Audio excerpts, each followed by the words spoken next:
Hey Nadia, it's Palm Jam. Palm Jam is here. Nadia.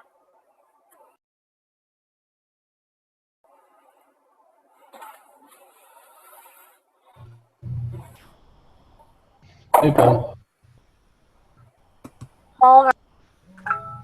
Hey, You sound so cute, Paul. you too. Now, hopefully Oh, fuck's sake. Google Chrome is not gonna put me. What? Changeover. I'll try and get Fudd and Simon in. Yeah. I don't know if they're out cold or what. No, okay, Fudd just joined in. Simon is probably asleep, though. Yeah. Probably.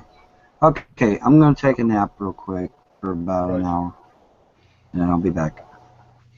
Okay. Yeah, I just sent them internal invites, and I'll, I don't know, I guess it's kind of a lost cause at this point. I didn't see Fudd join in. What do you mean, Fudd? He joined in. Yeah. You see him in this hangout, the new hangout? He's in the old hangout, the one we just left. Oh. Fudd, the link's over here.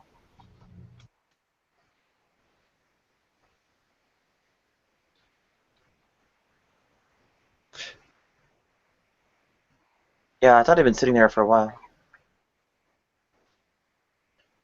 Well, Simon was, but Fudd joined recently. Maybe he. Okay, so you mean more of like, 10-minute window or something like that? Yeah, kind of like that. Okay. But he might have passed out. Who knows? Yeah. Okay, I'm gonna give up on that one. I pasted a link enough.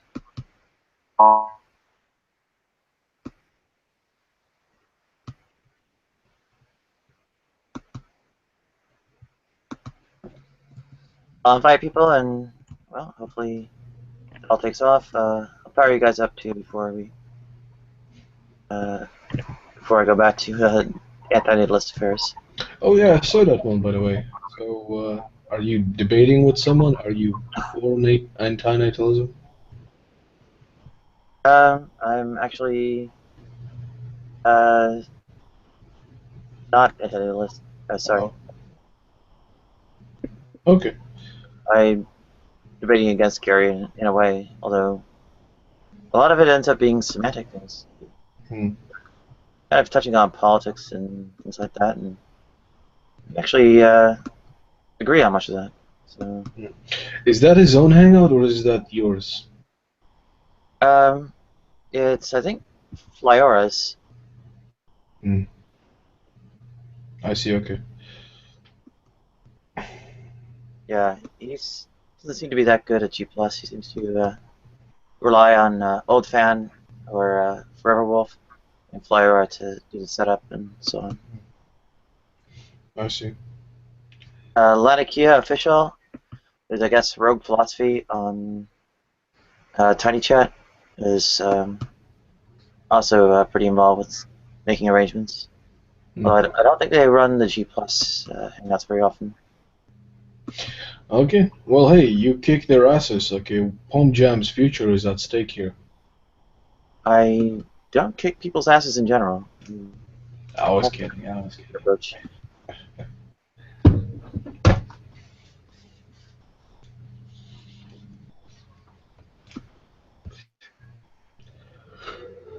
Oh, by the way, did you make your gas work?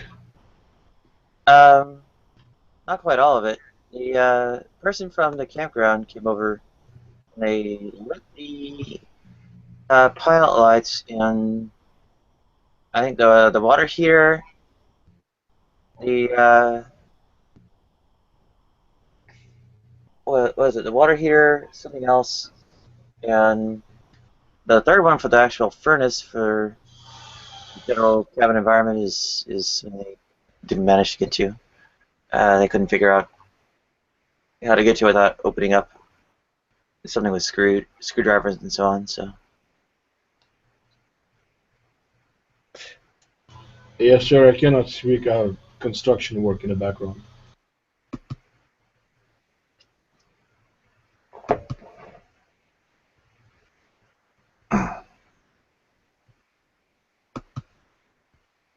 Sarah?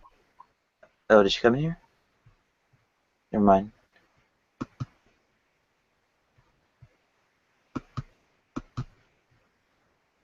Oh, it looks like hitting a bit of a quiet spell, so I better actually speak out a bit myself on this one.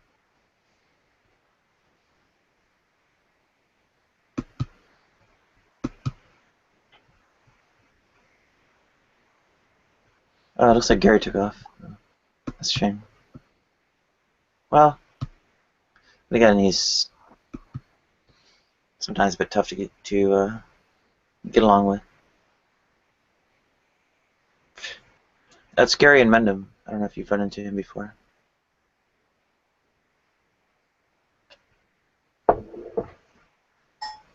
Are you familiar with that in general, or?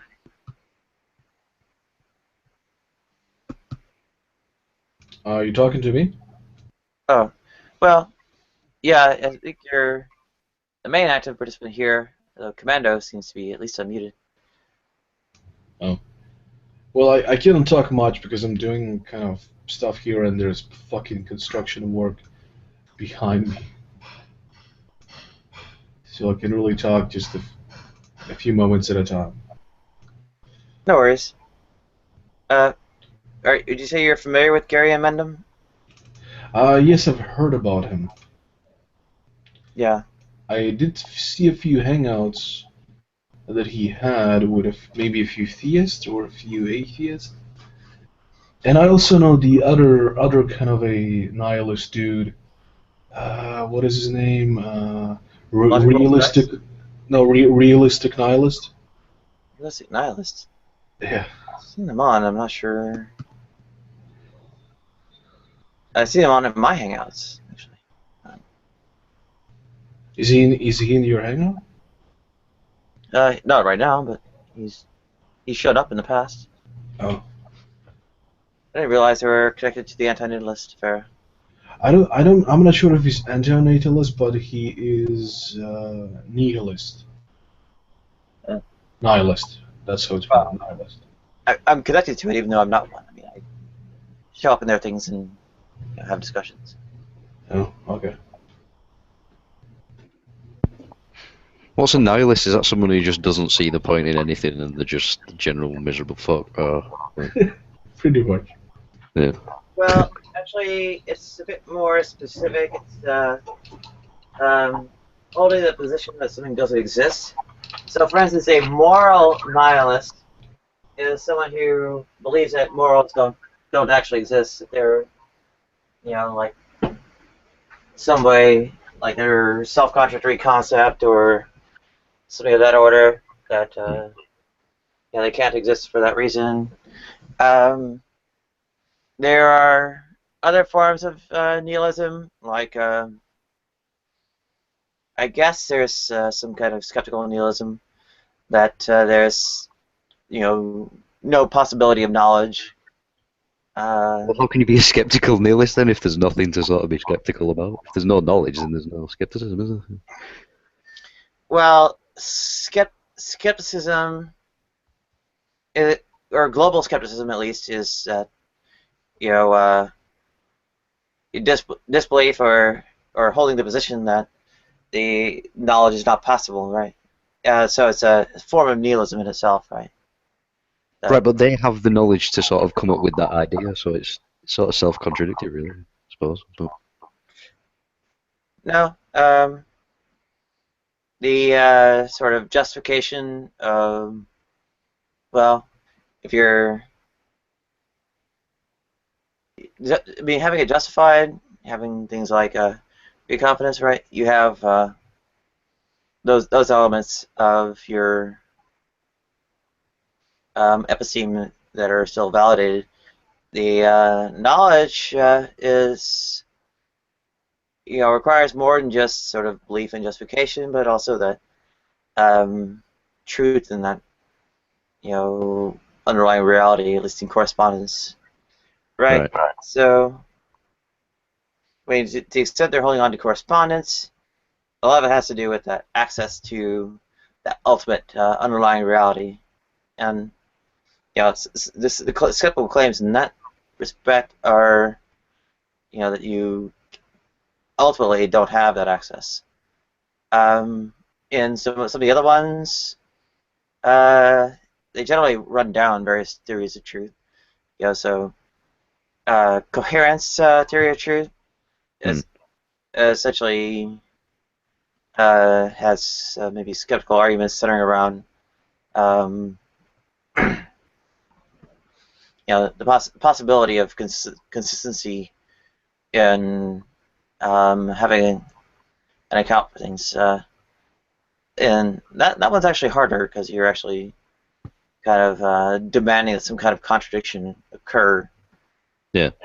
Right. And in others, like consensus theory of truth, you'd argue that people can't generally come to consensus. People always disagree. So, That just seems like a sort of, I don't know. That's like an Al Qaeda version of solipsism, isn't it? Like, it's like no. extreme sort of solipsism. No. I mean, I'm something of a quasi-partial skepticist myself. The implication I There's a take of difference that between sort of. inability. Oh, sorry. Go ahead. I was just going to say, like, there's a difference between skepticism and just thinking that there's no point to anything and there's nothing and that's it. Like, you know what I'm saying? There's a difference between that. Yeah. Well, no. What I was trying to highlight was actually that nihilism is not that there's no point to anything and that nothing really exists. It's a bit more specifically targeted. Like, for instance, that not a particular thing doesn't exist. So that's a teleological teleological nihilist, in that there's no meaning to anything, right? Or purpose for anything. And with other positions, you have your, say moral nihilism and epistemic nihilism and so on, right? So, but epistemic nihilism is really called skepticism, right? There's a shorthand word for it. Okay, that makes sense. That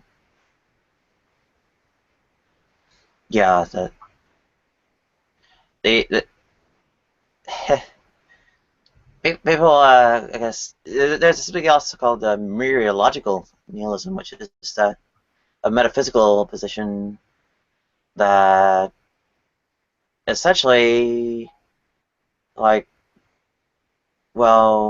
say combinations or aggregates are merely this, not just merely the sum of the parts, but that there's a lack of reality to aggregation.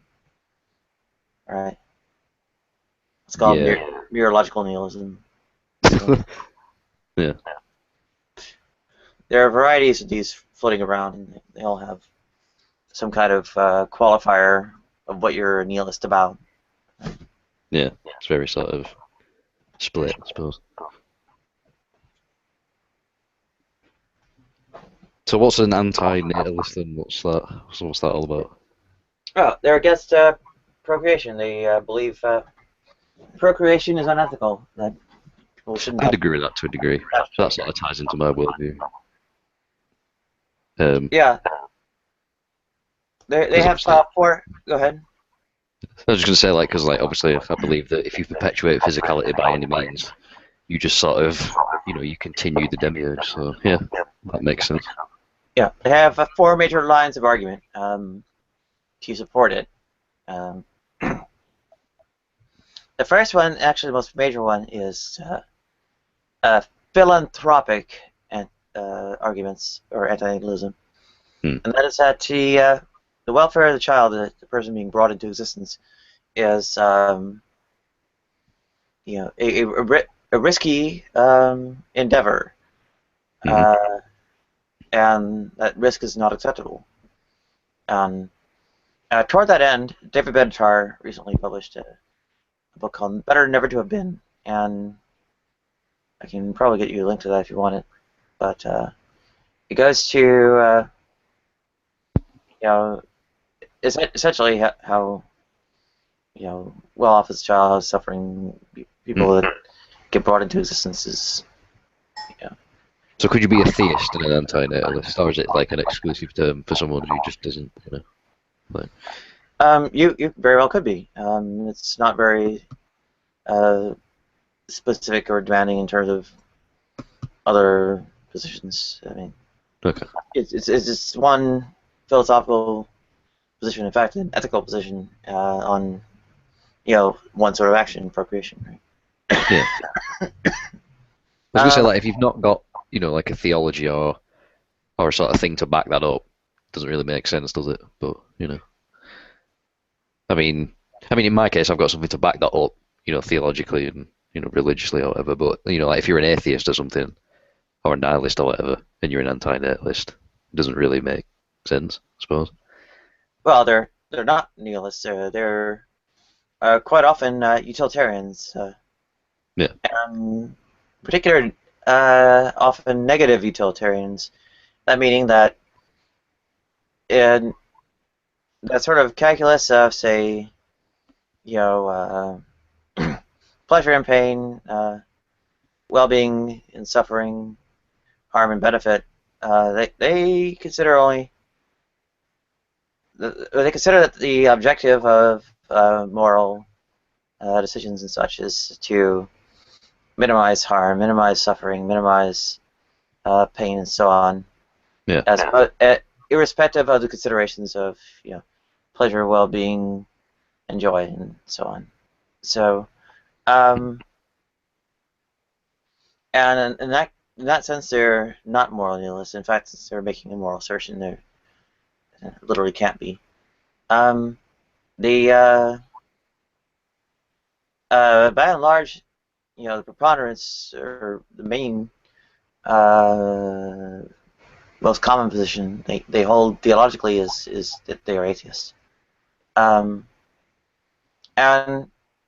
there are three other arguments or lines of argument supporting antinatalism. There is also the misanthropic antinatalism, which or line of argument which holds that the risk of the person created becoming something terrible, like the next Hitler or the next Ted Bundy or Jeffrey Dahmer, is unacceptable. And Right. there's These people will be into like longevity sciences then, as a like researching technology that will prolong life and seeking immortality and whatnot. I mean, that'll make sense if they want to survive.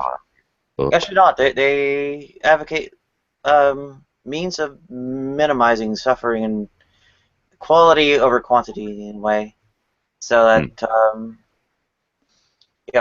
one very commonly advocated position is that painless euthanasia should be far more readily available, and largely voluntary, though some go further. There's an ecological antinatalism, which goes into sort of animal suffering that the created person imposes on things, as well as, of course, the resource footprints in terms of their impacts on other human beings. A little bit of a generalization of the overpopulation affair, but not so much directly phrased in terms of like there being too many people, just having to further subdivide resources is a detriment to other people. And then there's also a teleological line of argument supporting antinatalism, which goes on that the purposes and meanings that the parents derive from committing that action of procreation are unworthy in various respects, and not generally moral. And the furthermore, the kind of meaning of life and existence and so on is something that's for the person who's created, is not something that's worthy of being imposed on them. Yeah. So, Okay, that sums up anti-nihilism, I think. No, that was a pretty good sort of, yeah, fair enough. Yeah, got Gustav E. Romero's Introduction to Black Hole Astrophysics. Sounds interesting.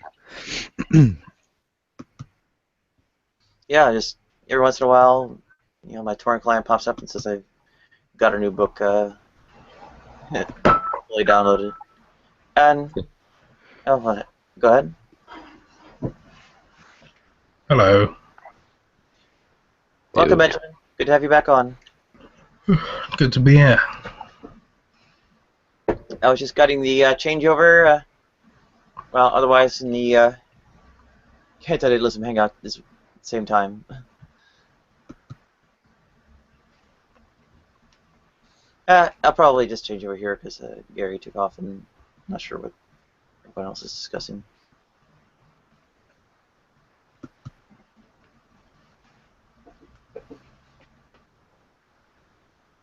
That's an interesting avatar, Benjamin. Cthulhu. Indeed, with the sort of runes around the outside. Yep. Do you know anything about that sort of mythology? Or? Yeah, I've read, like...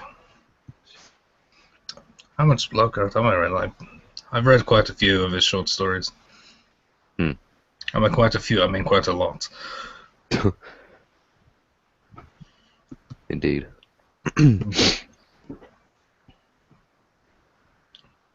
It's funny, because even back in the 20s, he encouraged fan fiction.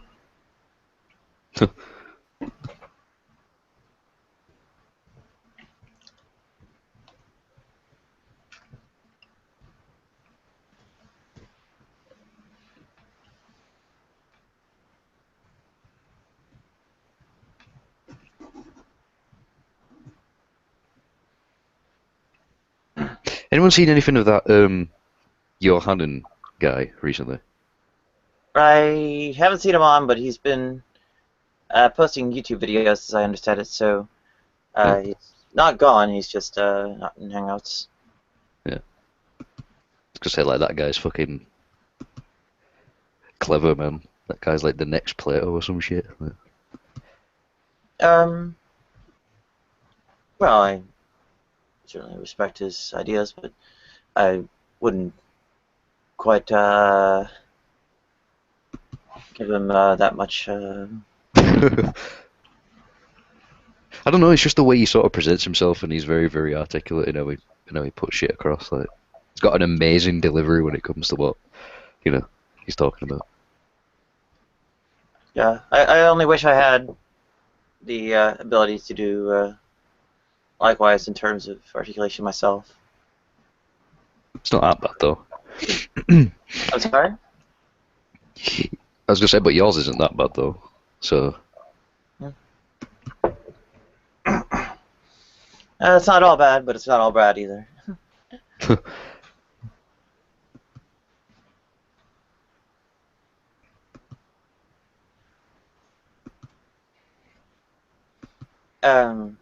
Yeah, some of his ideas about quantum indeterminacy and kind of the interpretation of quantum mechanics and so on is yeah. From those more knowledgeable than myself, are pretty heavily disputed.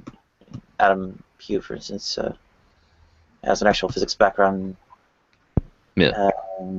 Is not entirely happy with them, although he kind of agrees with the conclusions he uses those things to justify. Yeah.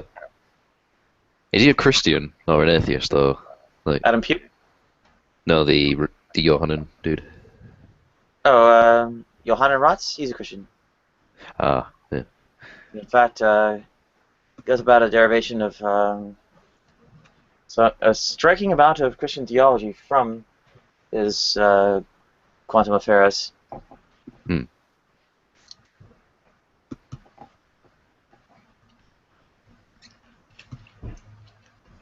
Never really looked into sort of the scientific approach to quantum physics. Like, what is it? Is it just like their attempt at understanding metaphysics, or? No, it is revolves largely around microscopic or Otherwise, this phenomena of the very small. Atoms and yeah. such. Yeah. Right, so they sort of look into. I suppose it is sort of like their attempt at metaphysics then. It's like if you go in that small to sort of look at, the building blocks as to reality, then. Okay, There's- well, in maybe metaphysical terms, you might describe it as a kind of ontological study, classification, and so on, but Yeah. it's more difficult to characterize it and quite in those terms because, I mean, there's quite a bit of phenomenology. Yeah. So does like string theory and that come from quantum physics? Yes, it's Yeah. a matter of these sort of like fundamental particles. Yeah.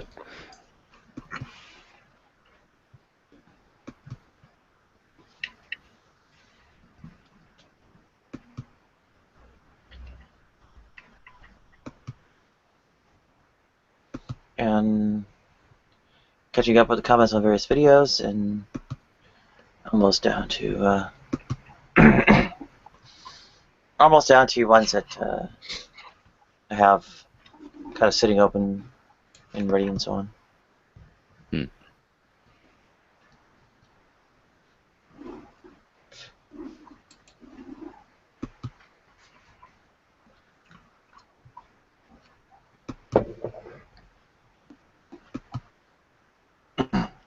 Yeah, today list is still going without Gary. Godless is, and is that Immanuel Kant or? That's probably, I imagine, it's like a secondary account for logic rolls of dice anyway. Benjamin, what do you think of all this quantum woo and such?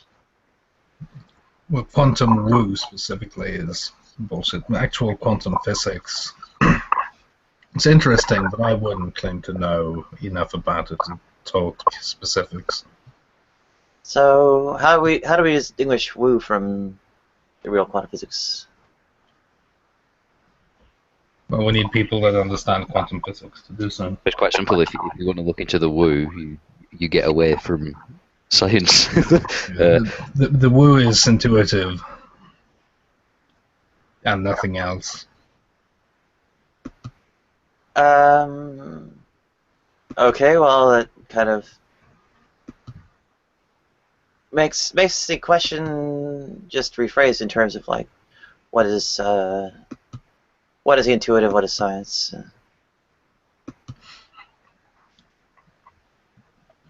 Science is basically just like a really bad attempt at trying to understand physicality. I mean, to me, anyway.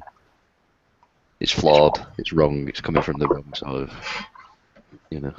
But that's a whole other conversation. Well, it works, doesn't it? It doesn't. We're told it works. We're presented with, theories and shit that we're told work and correlate, but they really don't. Well, science is generally phrased in terms of its sort of predictive value. It's instrumentalist kind of affair as opposed to some sort of scientific realism. Well, like sort of the modern science movement sort of came out of the 1600s, didn't it? Like the Enlightenment era. Which is where shit went wrong, I suppose. I don't know that for certain. I would say that there isn't so much of a clear delineation. I'd say that maybe the earliest traceable form of it was maybe Thales and such.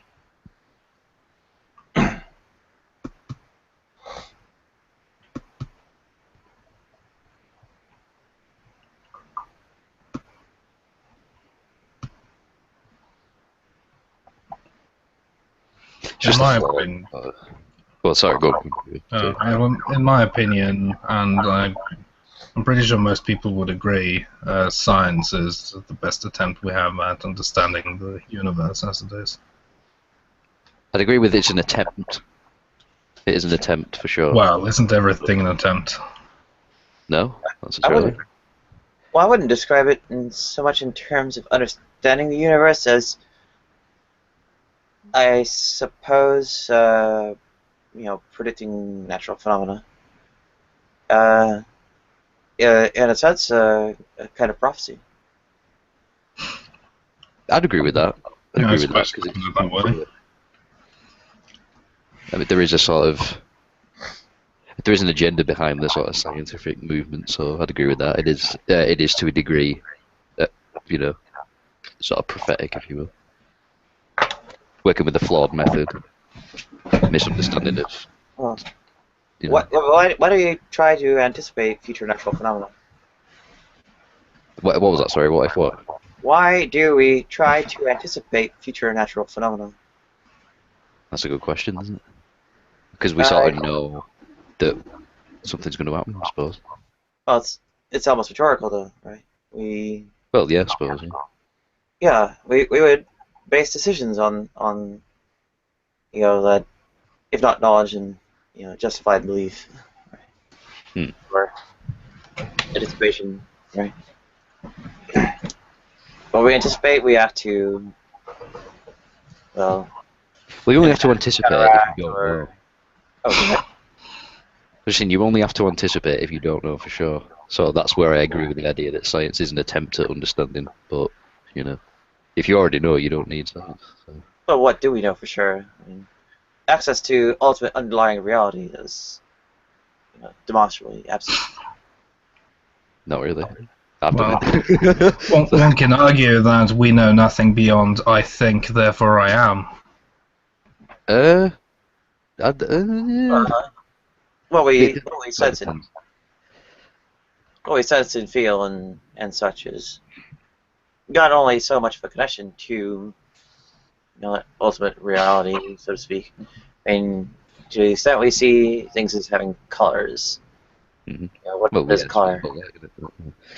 How does a color actually connect to the ultimate reality of what we think we're seeing? Well, only so much. I mean, we have since the frequency of light, but then we merely regress, right? What do the perceptions of the instruments that we use to determine various frequencies and so on have to do with anything, right? That and the inability of that regress to ever find a firm ground to land on is how that access to underlying reality is demonstrated to be absent. Go ahead.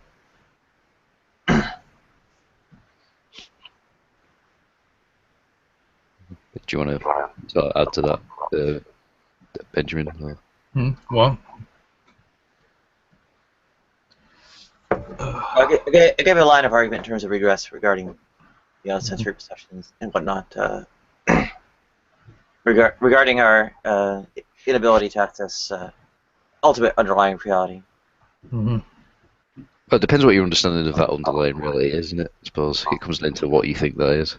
I mean, if you think reality is just visible light, physicality, then obviously science is going to appeal to you. But if you if you believe or know that there's more, then you can sort of see it for what it is, which is an attempt at understanding one aspect of a bigger picture. So. Well, it's not that we understand that there's more or less. It's the speculation regarding what lies outside our ability to access is unproductive. It's an instrumentalist kind of view. I'd agree it's unpredictive because as I'd sort of said everybody already sort of knows, but that's a different sort of thing, isn't it? Well, to know, we would have to demonstrate correspondence with underlying reality and correspondence theory of truth, at which point we lack the access to that ultimate underlying reality to establish any correspondence, and so. I'd agree a lot of people don't have access to that, but To the extent well, maybe in terms of my skepticism here, to the extent that we can know something, we can't really know that we know it. Right? It may correspond to that ultimate underlying reality, but we don't have a way of actually verifying that it does. I'd agree it's difficult to, but I won't say it's impossible. Because I mean, it's like I said, we're sort of stuck within this sort of visible light matrix. So I can sort of see where you're coming from there. It is difficult to sort of, do that, but Well, possible. I mean, but even to the extent that you've had, oh, say some kind of revelation, or I'm not sure how you've established your, other notions regarding ultimate underlying reality, but are they not filtered through your own senses and reasoning and intuition and Nope. and what's that?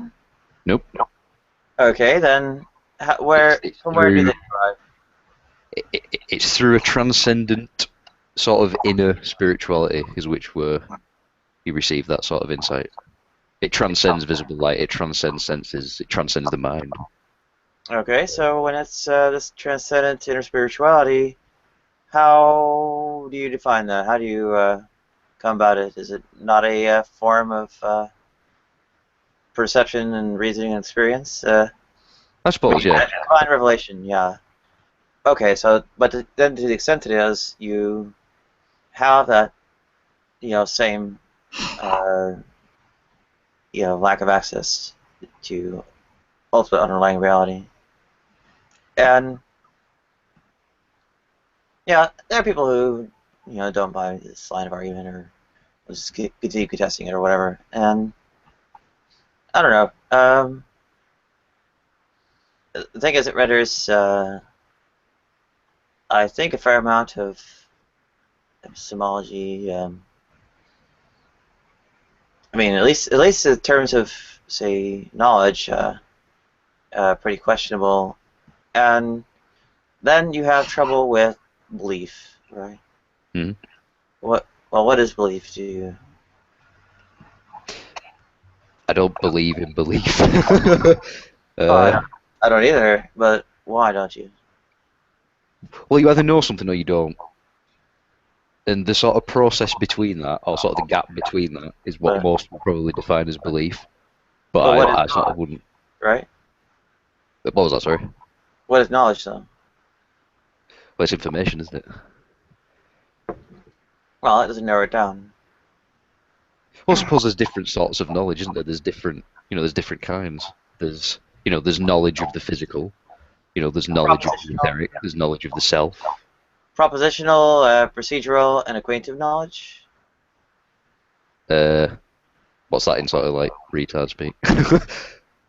Well, they're generally classifications of either belief or knowledge. Propositional knowledge is essentially knowing that, and procedural knowledge is knowing how, and acquaintive knowledge is knowing of. Ah, right, yeah. So different aspects of knowledge then. Yeah. Yeah. But again, anytime there are these forms of knowledge, right? You have, say, within epistemology, competing theories of knowledge, like justified true belief, which of course falls to Gettier, but even before it falls to Gettier, it's a belief on one hand, which I don't think there's haven't such thought thing about demonstration yet, but has some issues, and that truth, is a correspondence again that can never be established because ultimate underlying reality is inaccessible. AAA or AAA theory of knowledge, says it's adroit,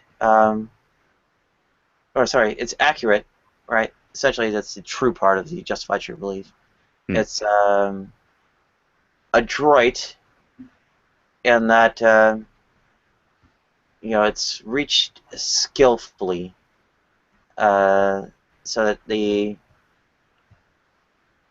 way that you've arrived at that knowledge has something to do with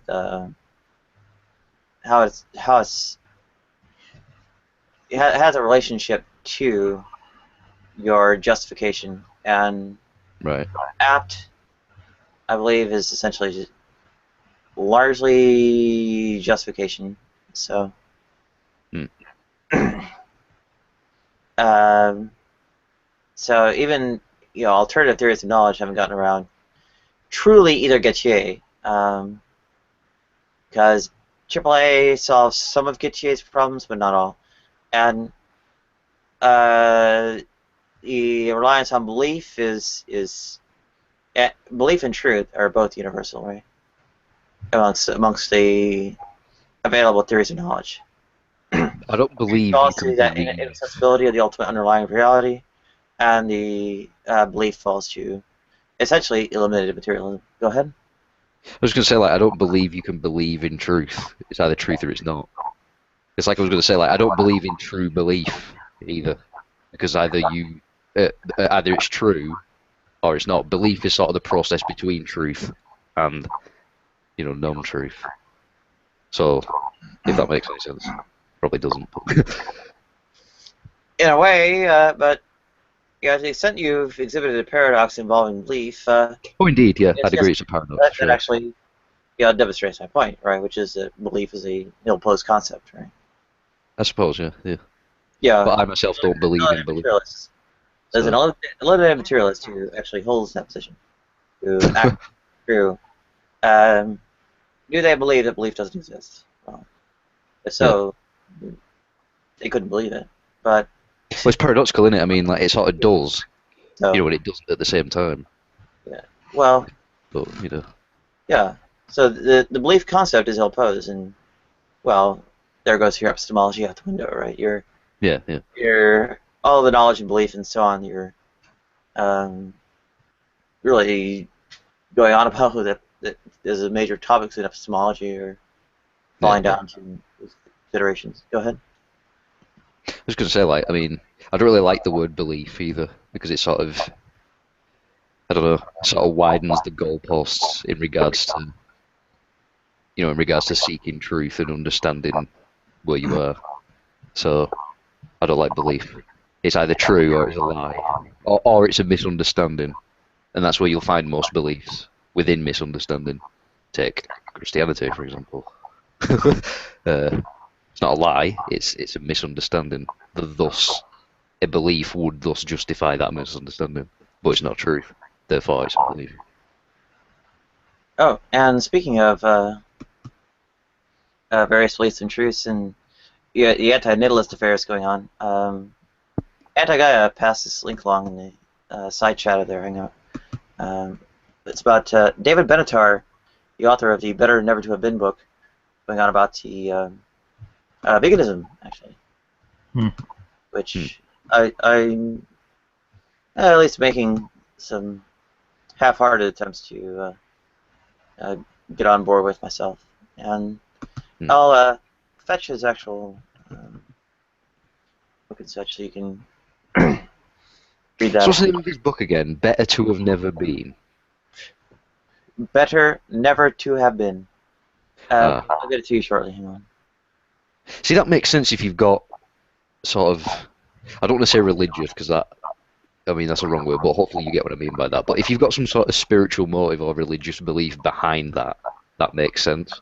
But if you're just like an atheist or you don't hold to some sort of intent-based sort of, spirituality, I don't understand how you can take that position.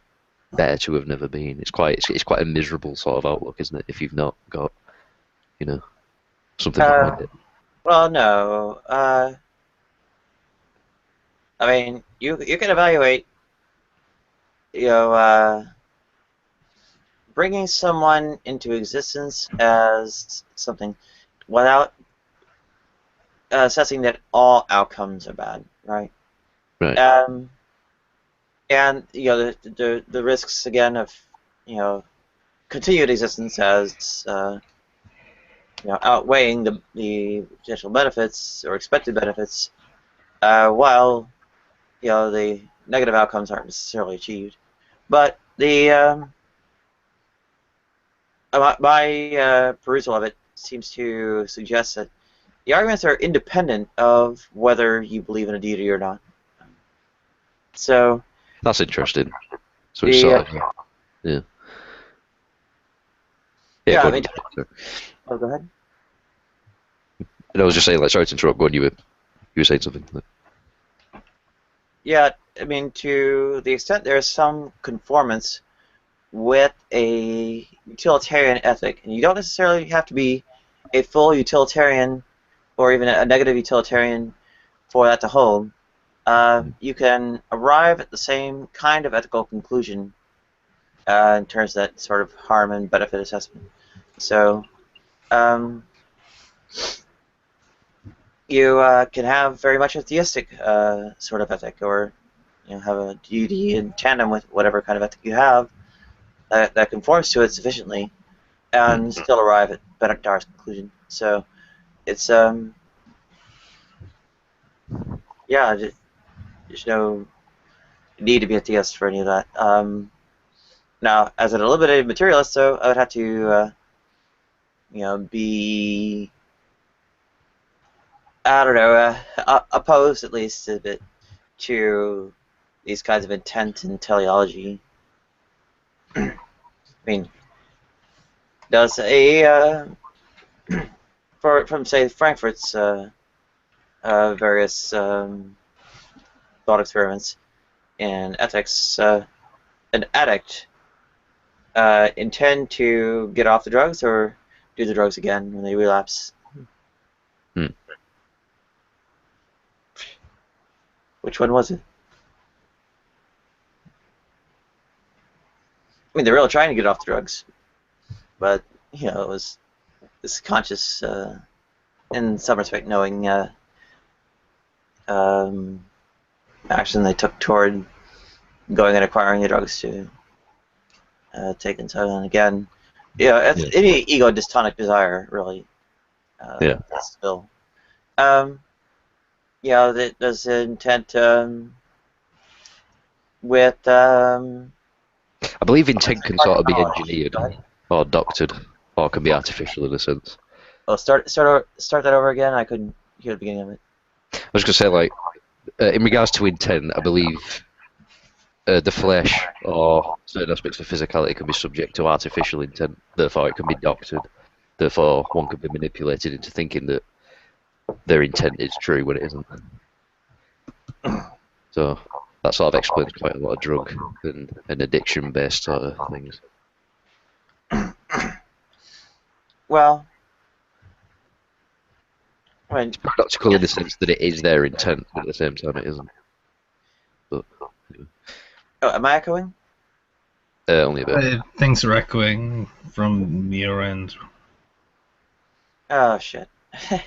Yeah. I'll try reloading, but it's not that easy.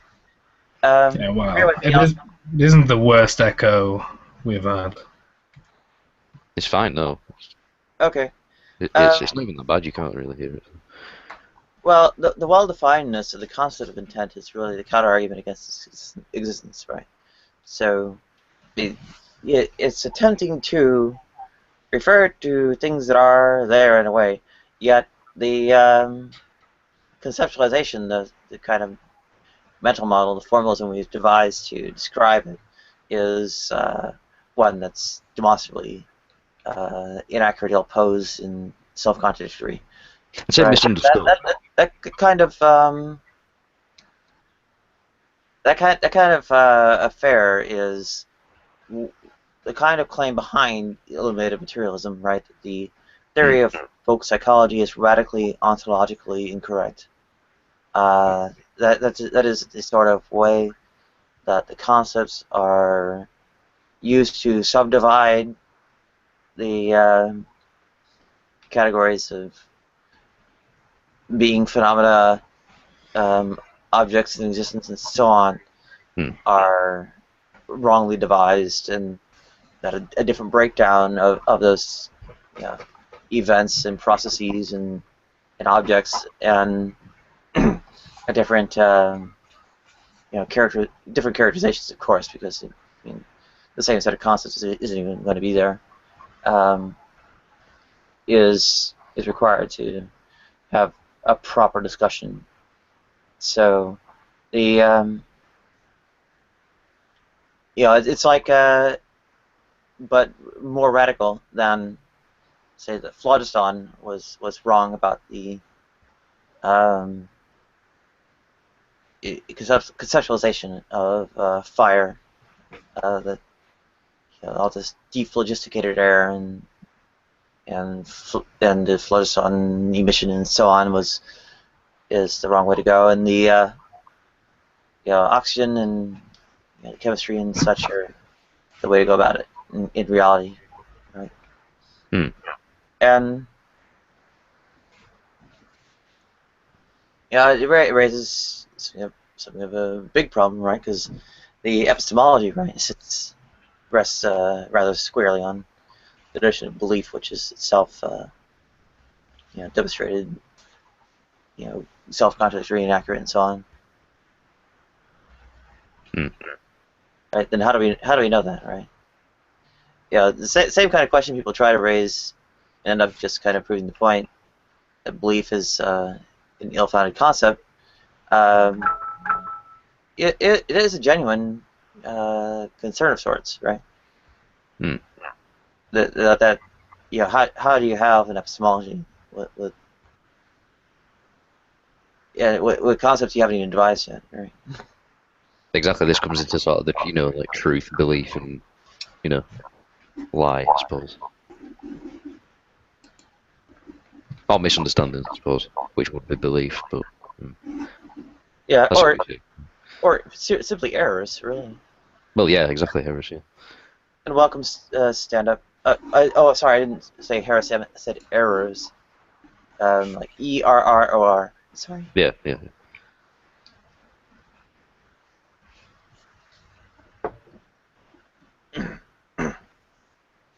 But even error begs teleology, right?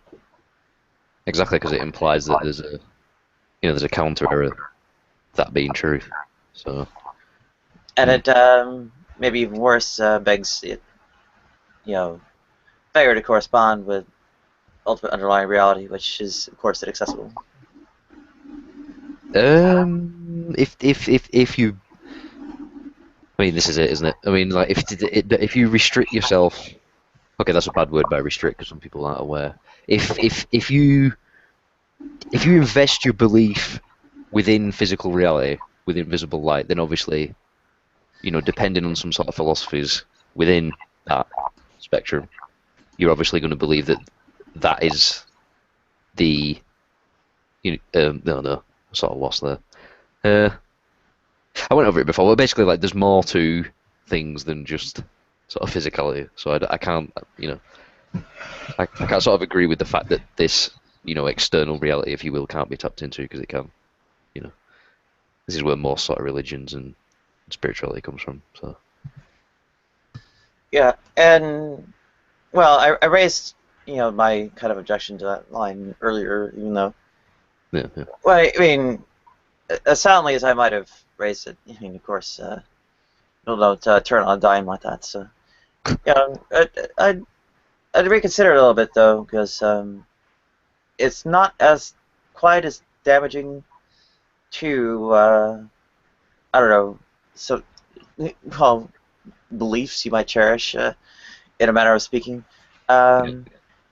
as people might feel with the direct attachment to the kind of link they might suppose to have to that ultimate underlying reality. Go ahead. Yeah, that's what you mean. Because, like, sort of, like misunderstandings or beliefs within certain understanding of reality can perpetuate feedback loops, which would thus reassure the person that would be truth. And that's where you get sort of religions from, I suppose. But yeah, you don't need a sort of like absolutist kind of assertion to rest on that this thing is indisputably, or whatever it is the case. It really is good enough to go on. That is the best you can tell the way things are. Go ahead. I suppose. But again, it depends, doesn't it? So.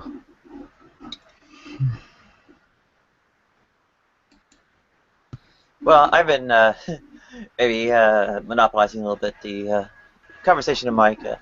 If Benjamin or Art or stand up, or I think Von Helton might be asleep for a little bit, but taking a nap. Any of you care to chime in? I'd love to hear from you. A broader, we have 10 people or 10 slots open for a reason. I've had no sleep in 24 hours, so I'm having a slightly difficult time keeping up.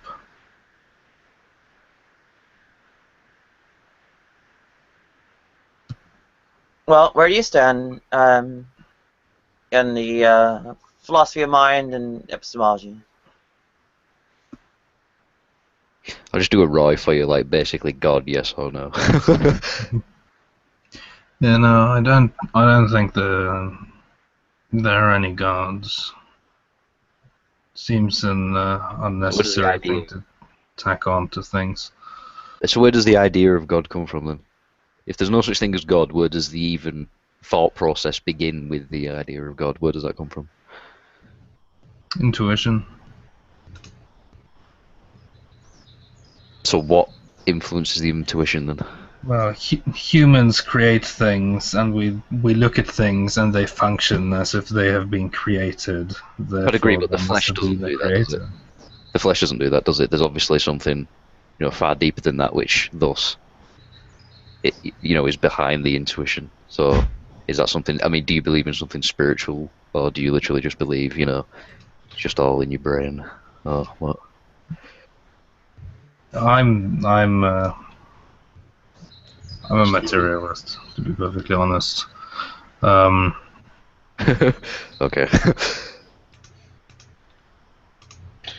Yes, I'm here. You. Are you a reductive, revisionary, or eliminative materialist? I don't know the difference between those things. Oh, I can explain those relatively easily.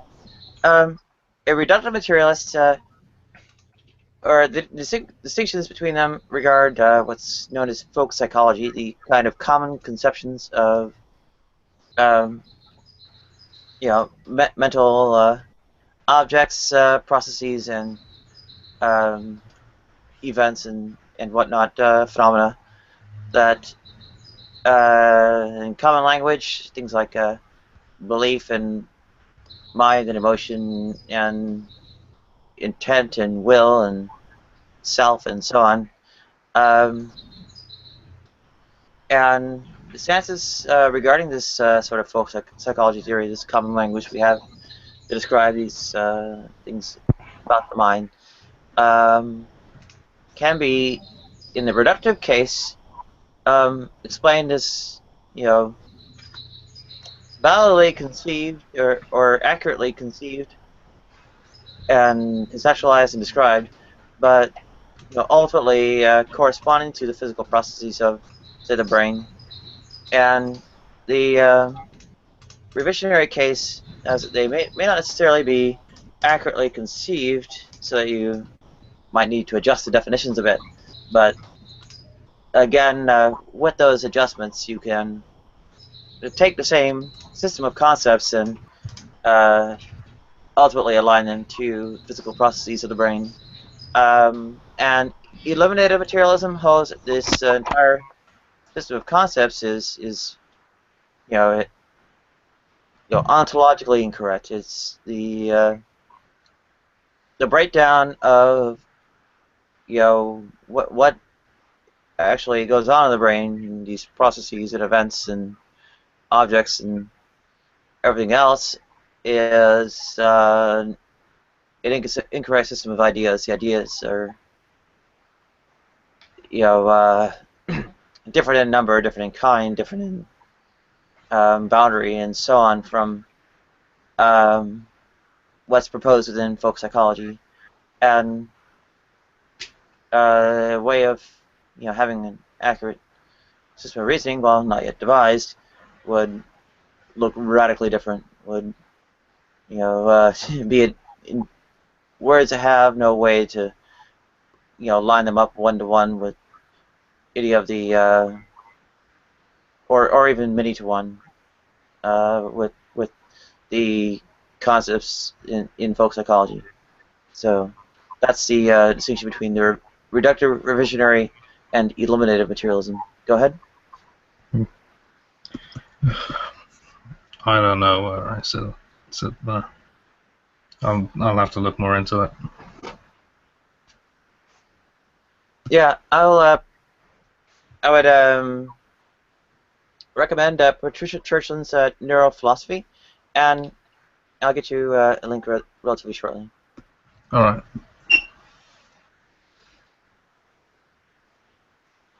I'd recommend watching a Terence McKenna video while stoned.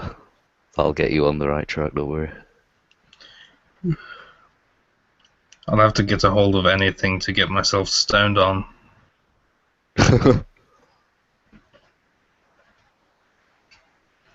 I'm telling you now, you can convert anyone with a joint in a Terence McKenna video. 100% guaranteed. All right, Benjamin, there's a Possibly. link to Churchland's neurophilosophy. Might also benefit you, Commando, if you care to investigate. And good to see you back on the mic, all right? Let's see. Well, I was for a moment there, but yeah, I kind of have to do shit. Sorry, I'm kind of busy here. No worries, there's plenty of room. Stick around. Okay.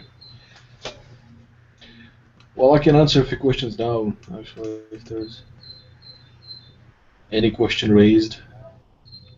Well, I was asking Benjamin about his, philosophy of mind.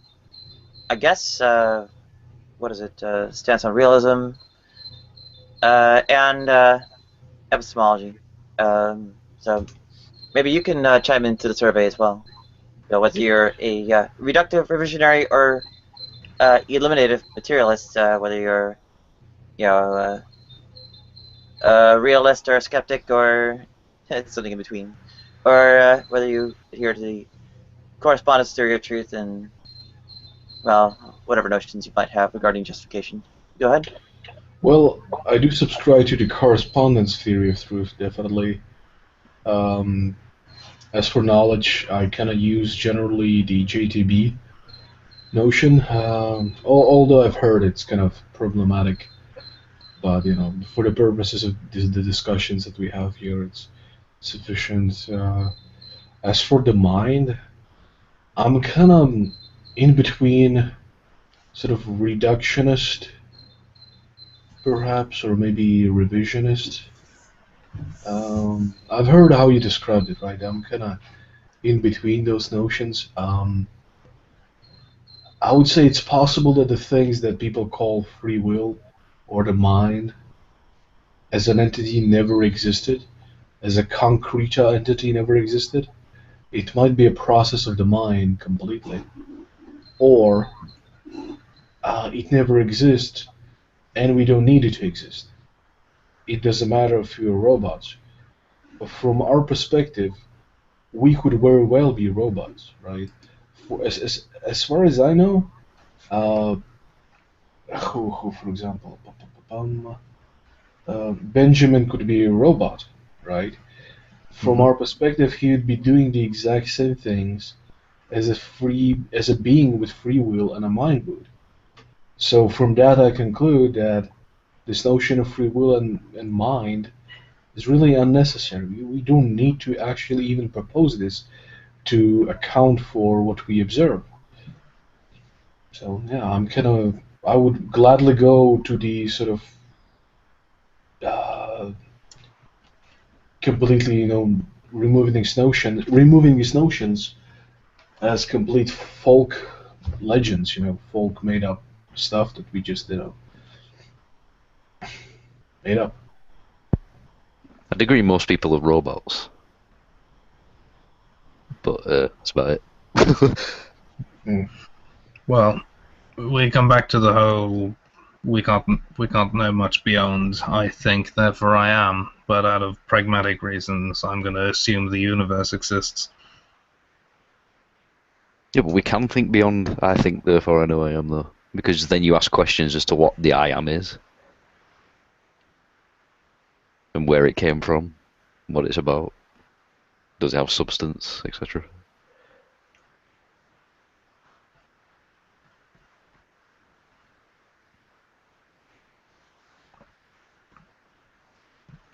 Well, as far as I see it, I am what I think. Yeah, but are you not more than that? Not necessarily. Well, the fact that you can answer that question implies that you are. The fact that you can understand that question implies that you are. Well, it implies that I can think. Can you guys hear me? Yeah, well now I You can can. know, yeah. We hear you. Am I echoing now? Yeah, Can we anybody can hear hear me? you, but your Hello? audio was a bit loud. Okay, no I worries. guess not. The echo is a real worry. Yeah, now it's better. Hell. Yeah, it's whatever kind of noise cancellation, noise floor it's on. And welcome, Captain Howdy. How are you doing there? All right? Are you having connection trouble, or can you hear us? Yeah, I can hear you fine. My computer does this weird thing. After a while, the Hangout disconnects because my computer went to sleep, even though that's total bullshit because I'm actually doing stuff on it. It's kind of a weird thing. And then I have the audio issue, so I have to reconnect like 2 or 3 times. Holy fuck! Did you guys heard that? Oh shit, Yeah, Annabelle's joined. yeah. Well, all the ghosts left, so now we're hunted by other types of ghosts. Yeah, okay, fair enough. So ghosts are real. Okay. They are indeed. Yeah, but only internet ghosts. Ah, right. Okay. Fuck. So did I miss anything? Did we like completely? Did we disprove Christianity while I was gone? Or... Yes, Yep. definitely. Christianity has been disproven. Everyone in the world is an atheist now. Damn it, and I missed it. You really should be keeping up. And I missed it. Yeah. I don't think we have to really go about it. Yeah, we're having a giant feast on baby flesh next week. Nice little baby barbecue, eh?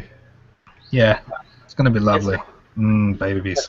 Dreadful Spruce is raised there, and I'm not sure that the direct persuasion in terms of concrete belief is how to go about it. I mean, I think it's a matter of the consequence and particulars and so on. Yeah, the stand-up, you need to play along. You ruined everything now. Well, playing along is very much the issue. The question is, are they playing along with society and so on? Stand-up needs to play along with what I say at every single occasion. Oh dear.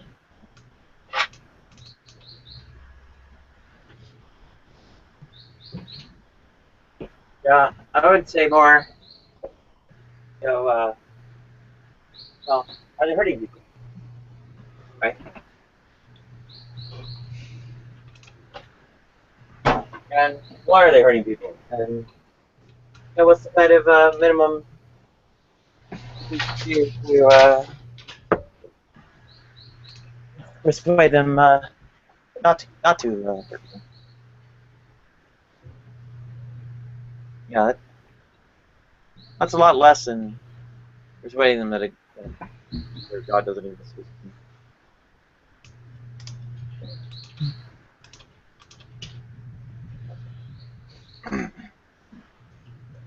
For instance, the anti-LGBT affairs, right? Big mind, big future cross, and so on. Those are worthy to persuade Christians to stop doing. And once they're there, well, why do you care if they're Christian? I think deep down everybody knows there's a creator. It's just the fact that a lot of people don't understand its intentions and how it sort of, interjects and maintains reality. Thus, they come up with their own theories and sort of, Well, but to the extent that intentions you'll pose, supposing the word creator, asking its intentions is got the same kind of ill-posedness to it that asking anyone else's intentions would.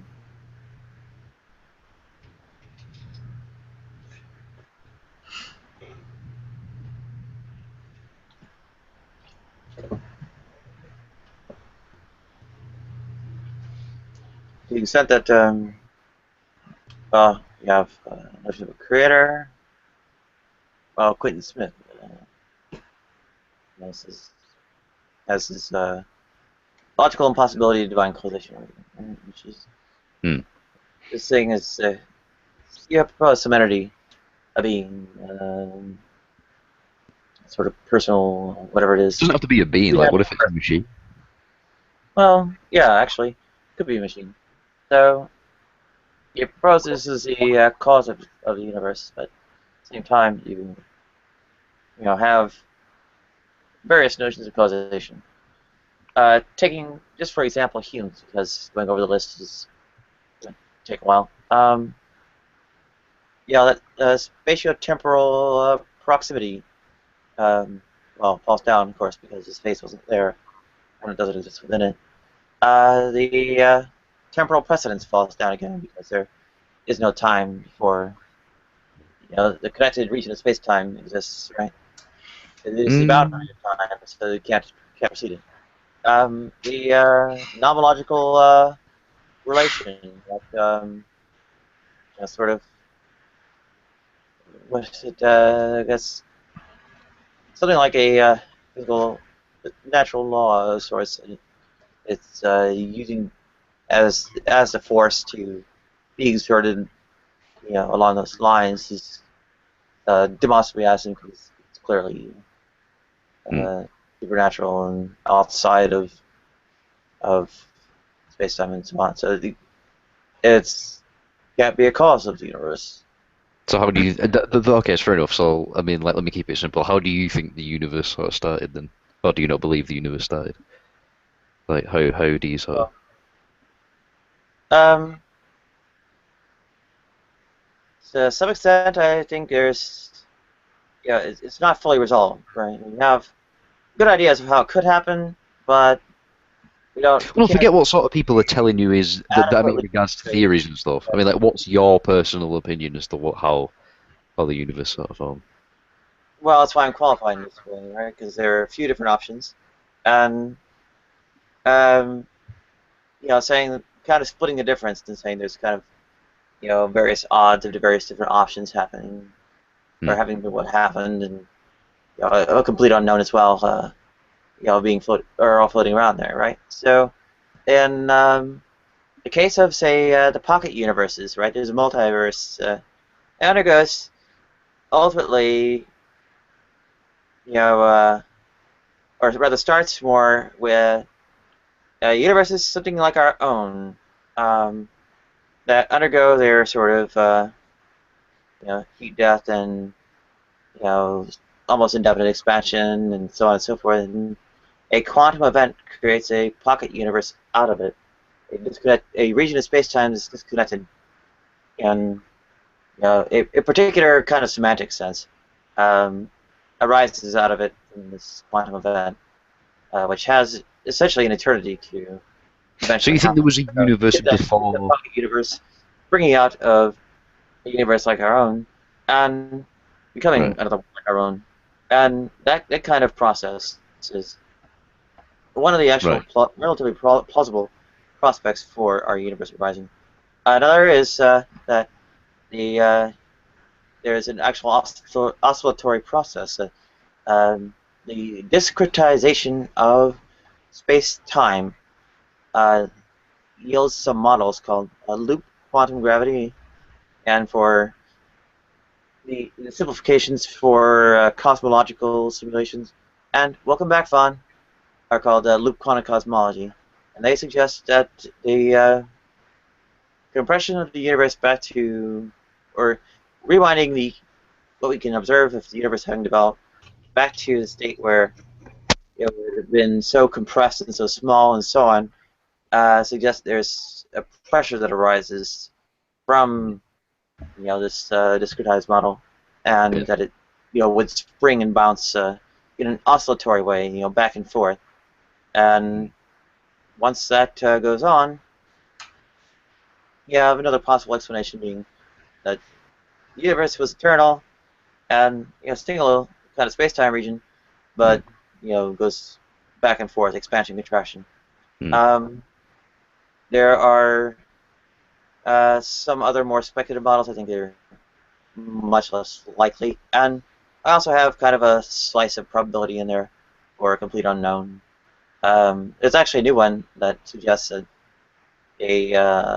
kind of odd quantum state of the material within such a small space-time region could have persisted almost eternally until eventually springing into something kind of expansion in our own universe we're observing now as that are going.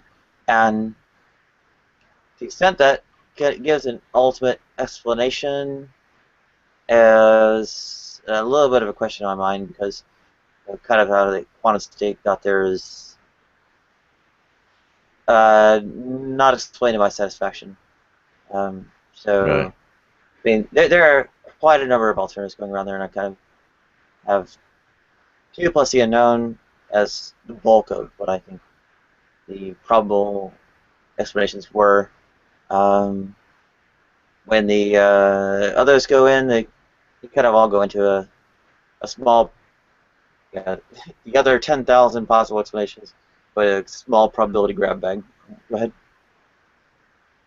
So, I mean, like, long story short, you don't know.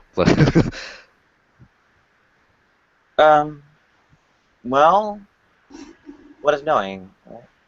I mean, having the idea that there's kind of like some probability of one way, some probability of another, is actually kind of knowledge. I mean, you know that you roll a die, it'll come up one of the 6 sides.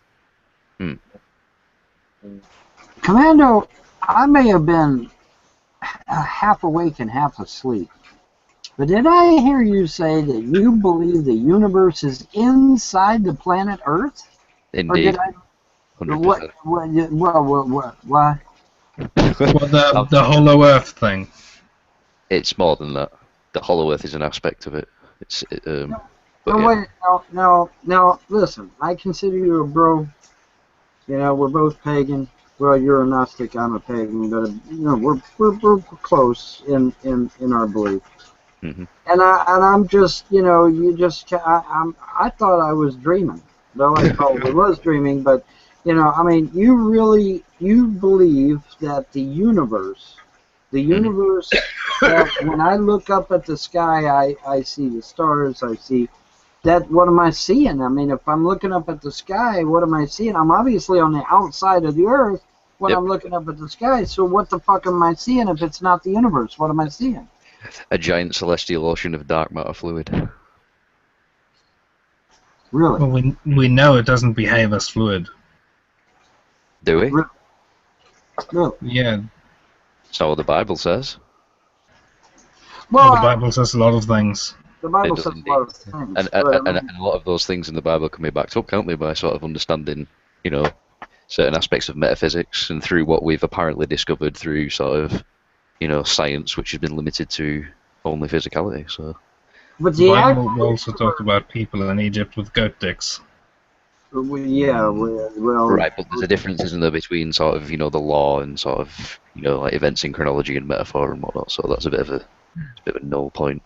Okay, but okay. So what we're seeing when I step outside my front door right here, what I'm going to see is some sort of gelatinous fluid. And a celestial fluid. Yeah. Okay. But like the ether. Right, but the real universe is inside the Earth. Okay, so I would have to do an Admiral Byrd and go through the North Pole and go down in order to see the actual real universe. Yes? Well, it sort of depends what you mean by that. I mean, if you were to go to the North Pole, you'd just be in another region of the Earth. So you can see I mean,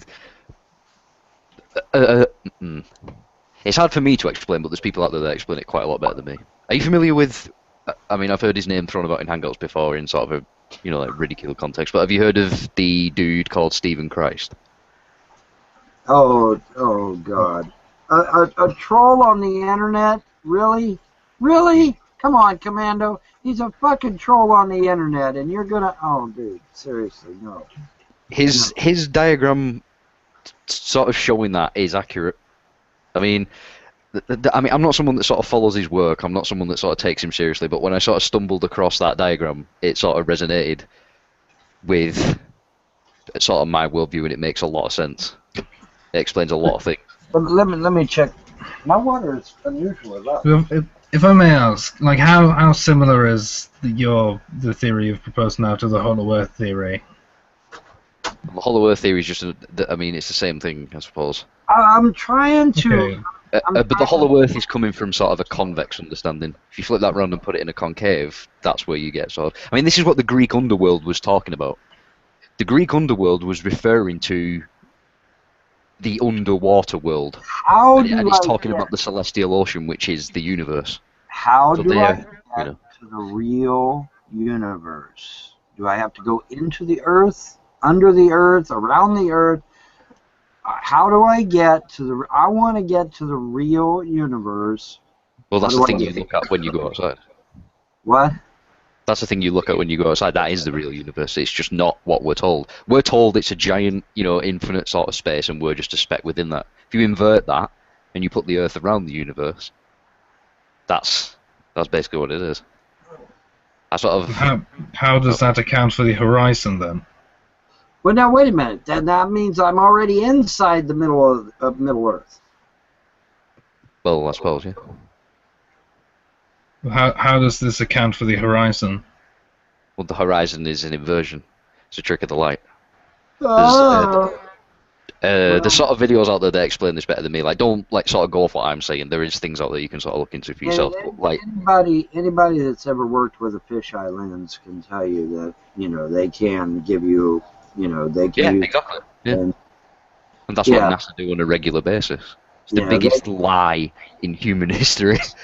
But, dude, I'm right there with you when NASA lies their ass off about shit. But think about why they lie, though, Von. Think about why they lie. Think about the intent behind the lie, and think of where that lie could go. Where does it end?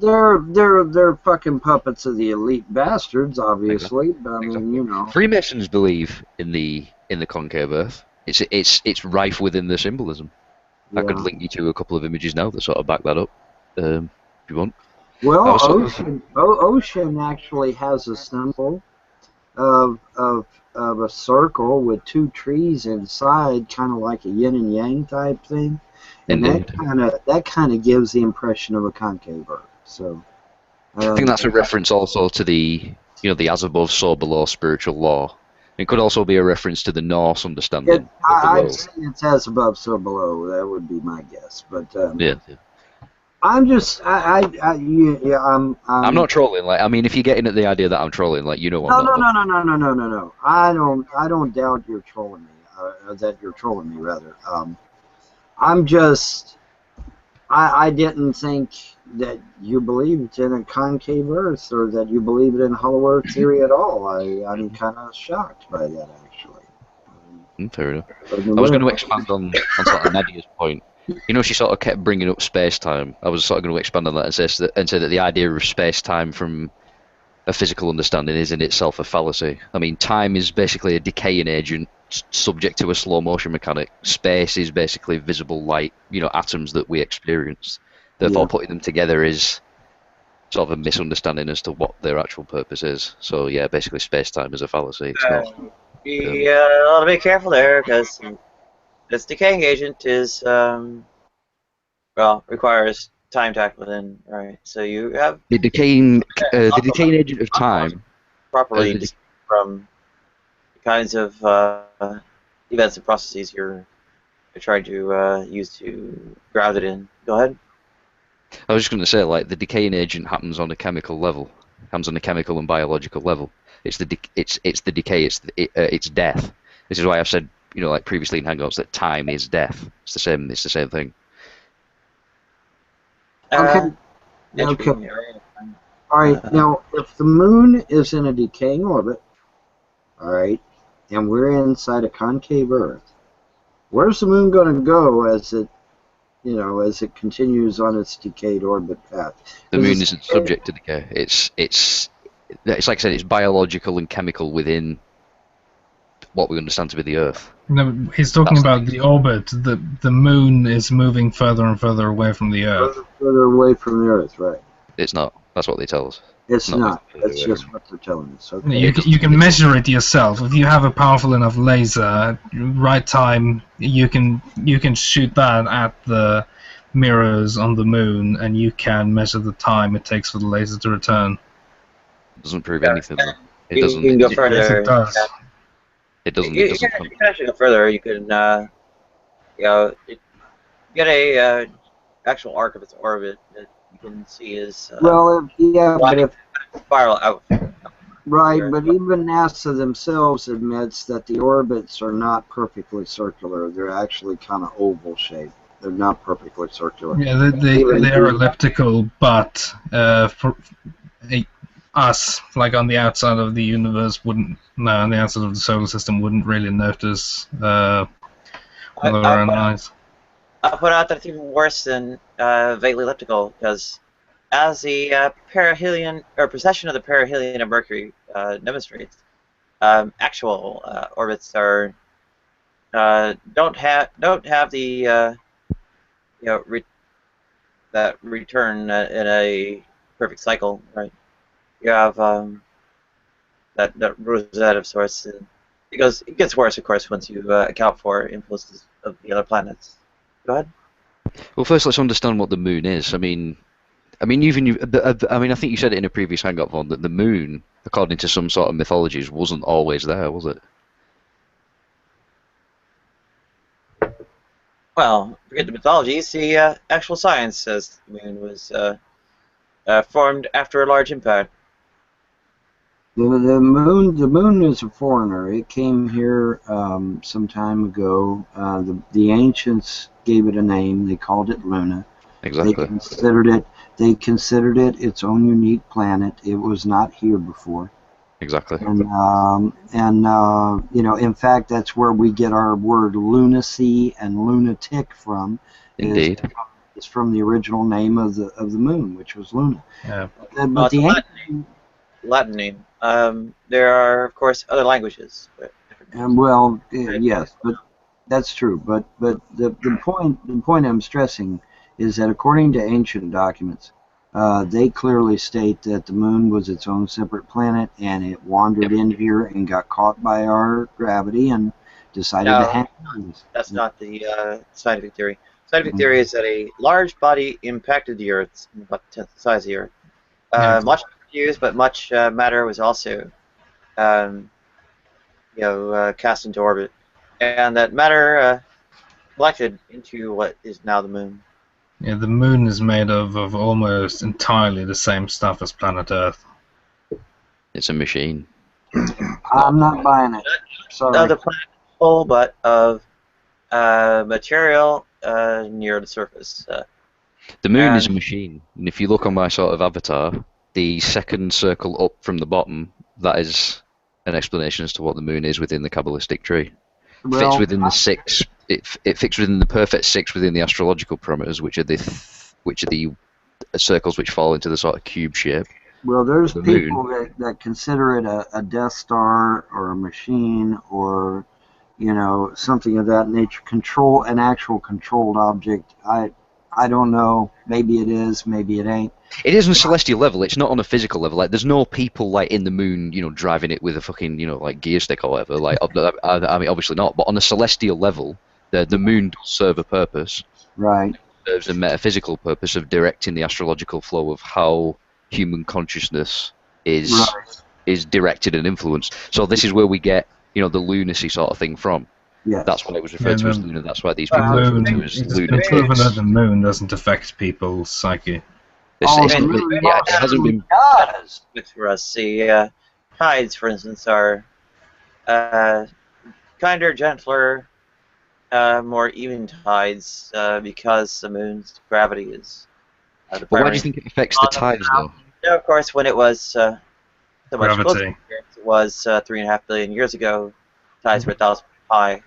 Now the other effects are also, to some extent, preventing tidal locking, which would have one side of the Earth facing the sun at all times, which of course would fry that side and freeze the opposite, right? Yeah, in which Though, case of you course, won't be able to live in the circle. I'd say it's we not blow strictly the smithereens necessary and to find prevent out. that tidal locking, though it is a bit of added insurance. So there you go. Let's Go ahead. blow it up to Kingdom Come and find out. I'm all for that. Let's try it. Because I believe that if we got rid of the moon, we wouldn't have all these damn severe storms no more. Well, blowing up the moon will have consequences on like weather and seasons and tides and everything. Yes, it'll be a lot nicer on this planet. That's right. Not Well, necessarily. We don't quite know. given the way the axis wobbles, that nutation, well, a fair amount of what the moon is preventing is that axis will get pulled to point all the way toward the sun, and then the rotation of the Earth would then just be, spinning sideways, right? So that's kind of the way the tidal locking ends up being prevented. You won't be able to get rid of the moon. It's a key sort of a cog in the machine that functions reality. It needs to be there. The mythology that sort of explains as to why it wasn't there in the first place is talking about sort of the initial creation. It's talking about the true sort of origin of humanity, before what scientists would refer to as the Big Bang, or the counterfeit creation, or the entrapment, if you will. I mean, there's a lot of mythology around a lot of things. Indeed, all of it true, because a myth is the highest of truths. The myth is the highest of truths, and there's no disputing that. So, of course. What is truth, right? How well does it correspond? That's a very interesting question. What is truth? The Vikings thought of reality. Can you ever verify, given the lack of access to ultimate reality, or at least attenuation grossly through, mere sense If you can't access that reality, then fair enough. I understand that it's difficult to sort of understand what truth is. This is where the idea of belief comes from, which is neither truth nor lie. It's the middle ground, the middle pillar. But if you can access that external reality, then you are subject to truth. Thus, that's how you come to your conclusion. How do you find that? You run it by your own sentience. But the access yourself are claiming is ultimately mediated by senses of reason, right? It's mediated by yourself. Yourselves being what processes within the self? Senses of reason, again. There are no processes that affect the self. The self creates processes. If I jab a needle in your brain, that's going to affect how you think. On a physical level. Irrespective of that, the access is mediated through those processes. It'll affect my interaction with visible light and physicality, but my understanding and my sort of etheric memory and my spiritual sentience, it will have no effect over. It can, actually. No, it can't. If you limit yourself to physicality and visible light, then of course it will. But if you transcend that and understand the things that surround you, then it'll have no effect. You said etheric what again? And what else again? As Etheric your memory. alternative? Etheric memory is basically, yeah. So memory isn't just restricted to the physical brain. We have three memories. We have a physical memory, an etheric memory, and an astral memory. All of these are not sort of, they don't function as to how we're told. And memory is, of course, a form of reason. Memory is a form of what, sir? Reason. A process of the mind, whether or not you acknowledge it being the brain. It's an understanding of and distribution of information, suppose, or the storage of information. The application Right. of information. You need to get through the mind. The mind isn't the self. The mind is the conscious field. Okay. The mind can be influenced by either you or external things. And This is where we get the doctored intent idea from, as what I was talking about before. This is how artificial synchronicities can be set up. This is how we can be. Is the mind a component of the self or distinct from it? The mind is distinct from the self. Okay, so and then, in what case can any mental process or mental event be attributed to the self? That's what we refer to as truth and sort of transcendent or true intent.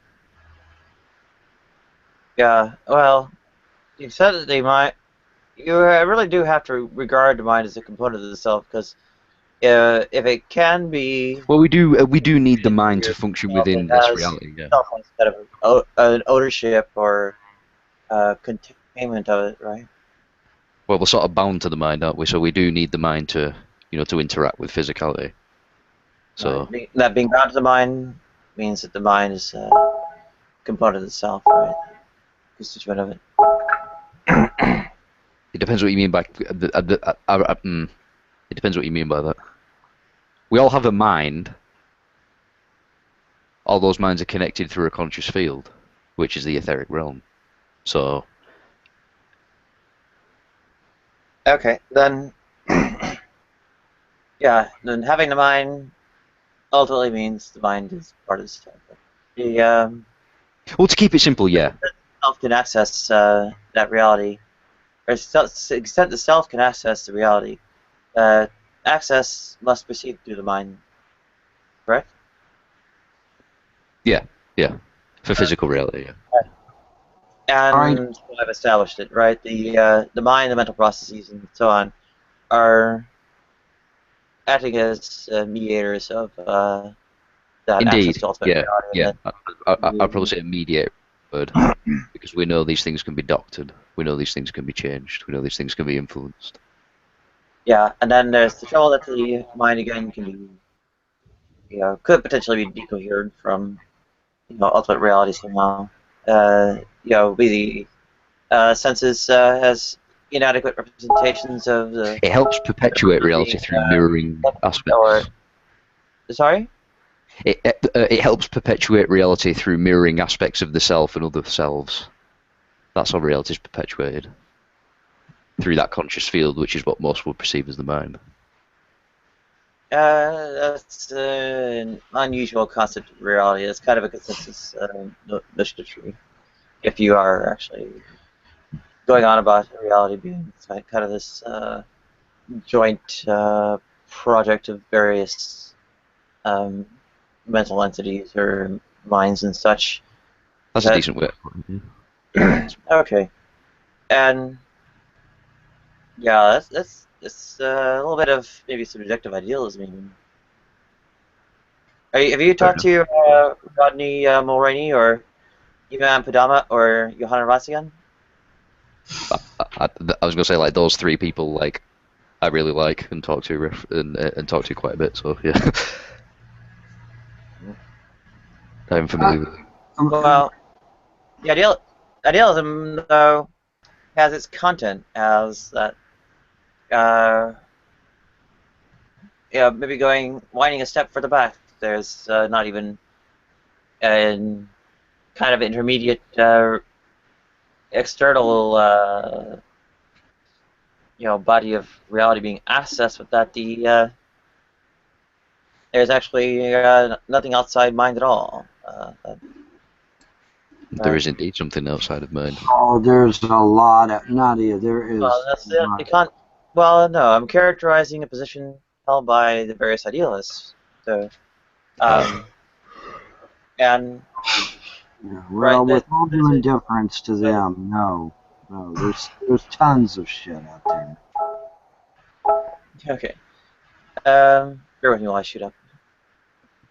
Estrogen again.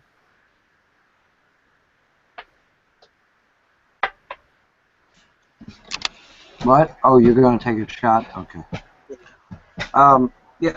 Anyway, Commando. Okay, so if I'm on the inside of Earth looking up at the universe, right? Hmm. Wouldn't that make the Earth this huge, voluminous thing? No, it just make the universe smaller than what we're told. How smaller? I mean, what are we talking here? Significantly. I mean, in science, Well, they I would say, but I mean, we've got the Hubble telescope, and unless they're totally lying to our ass, we can see whole galaxies, we can see gaseous anomalies, we can see, I'd agree. you know, Yeah. okay. But understanding what they are, though, they're not what they tell us they are.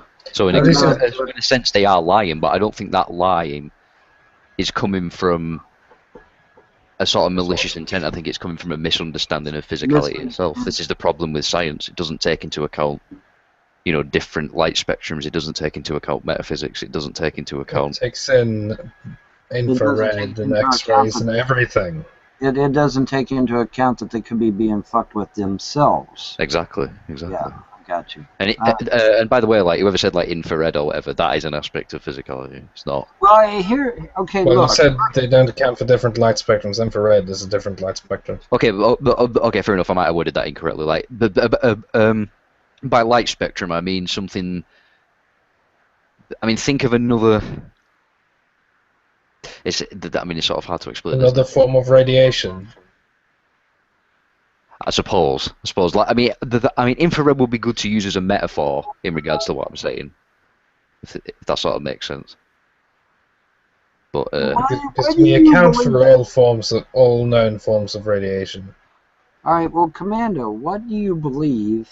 Okay, like when they show us a picture of the Andromeda Galaxy, what do you? I mean, do you think it's made out of do you think it's made out of styrofoam? I mean, what are we doing here?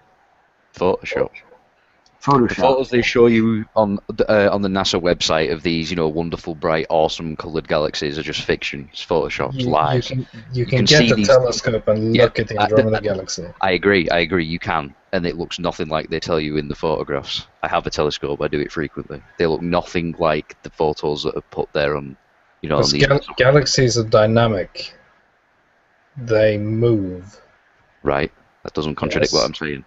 The photos that we are shown are doctored images designed to awe and designed to mesmerize. They're not. Well, we've got ex-NASA employees that say they doctor their images. Okay, exactly. So that's not even.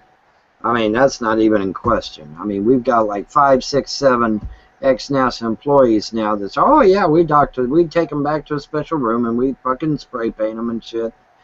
So I mean, yeah, we've got enough whistleblowers on that now to where, yeah, that's probably the case. Exactly. But I mean, what would be their end to showing us another galaxy? I mean, what would that?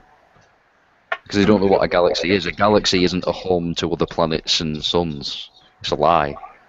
It's basically the remnants of a breach within the celestial ocean. That's all it is. You're looking at a whirlpool. That's all a galaxy is. Yeah. That's all stars are. Stars are just, like fractals of light created through solar luminescence. You can do that yourself. That's as. But how? Oh, well, yeah, you could use a sparkler for that shit. But I mean, here's the thing. How big? Okay, let's say it's an actual physical object. How big would you assume it to be? I mean. Assume what to be? Sorry, which object? The galaxy. I mean, I can see a ribbon. If I, on a clear night, well, tonight's not a clear night, but on a clear night, I can actually make out a ribbon galaxy. I forget the name of it, but it's actual ribbon galaxy in the sky. I can actually make it out. So what? They're nebulas, aren't they? I mean, they're referred to as nebulas, aren't they? Right. Yeah. Right, and the word nebula means cloud. Yes, it does. That's true. And that's all it is. It's a cloud. It's a cloud within the celestial ocean. It's a swirl. It's nothing more. They tell us that these things, it's a profound gateway to, more planets and suns and whatnot. It's lies. All this stuff comes out of the 1600s Enlightenment era, which is, funnily enough, the activity of certain secret societies like the Illuminati and whatnot, which emerged at that time. Right. So you've got to question that. You've got to think where this science is coming from. Mm-hmm. Well, I know a lot of this shit's Bollocks because they come up with these Van Allen belts that, you know, if you try Exactly, to pass through the Van Allen belts, you'll turn into a pile of goo and you'll die. But yeah, we've got astronauts that allegedly went all the way to the moon, well past the Allen belt, and they never went to the moon. They never went to the moon. I mean, it's possible to send a small craft to this device that they refer to as the moon. I mean, I don't dispute that. I mean, that's plausible. We have the technology to do that for sure. But the idea of men on a moon, which is referred to as a planet or some sort of, you know, like place, is a complete lie. It was all filmed at Area 51.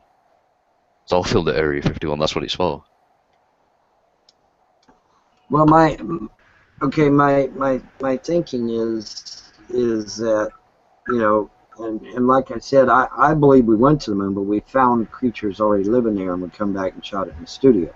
I'd agree there probably are sort of either ethereal or celestial entities that do sort of maintain the moon. I don't dispute that for a second. Here's the thing, okay, and this is, you can actually, well, I don't know if my video is still up, but if my video is still up, you can actually go back and check the date on my video, and then check the date on when we nuked the moon. But here's my video. My video was basically this. I said, you know, I'm getting tired of the Greys observing us from their base on the moon. I think it's illegal for them to do so. I know that if somebody was spying on the government would do everything in their power to prevent that from happening. I'm glad you mentioned the Greys, actually, but go on.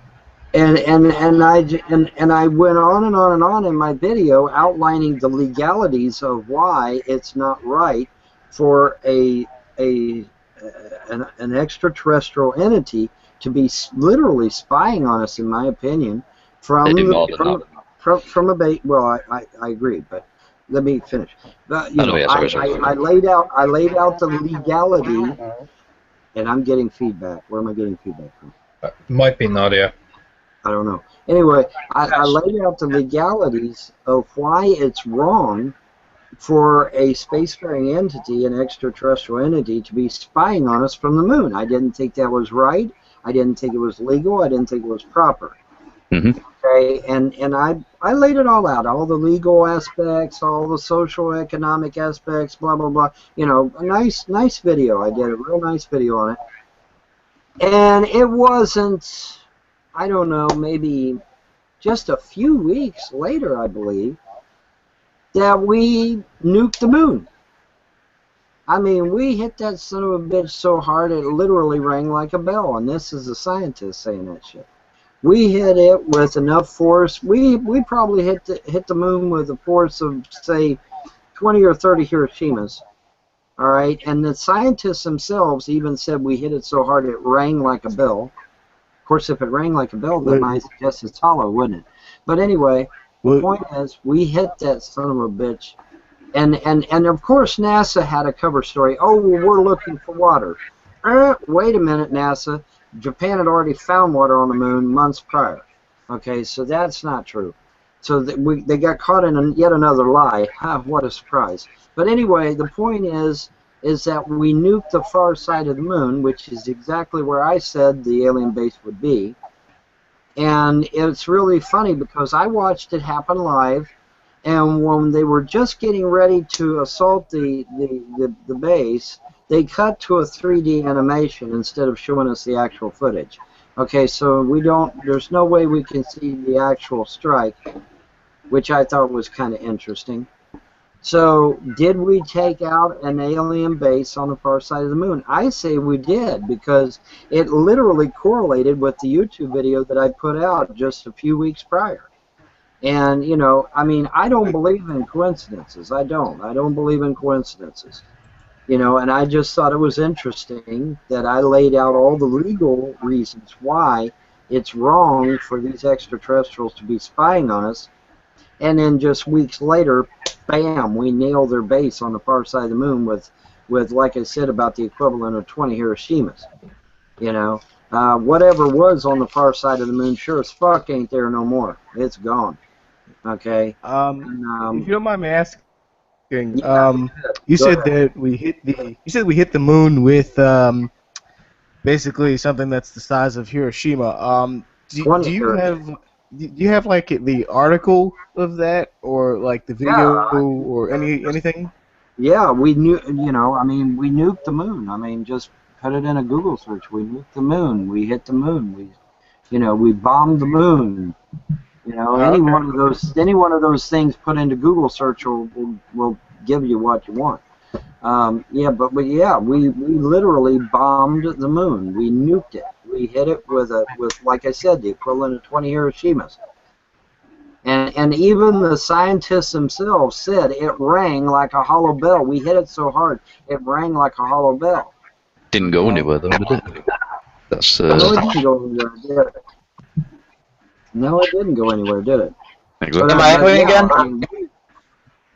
I mean, no, not as you're real loud, but you're not echoing. Not at the Okay, moment. good. Not at the moment.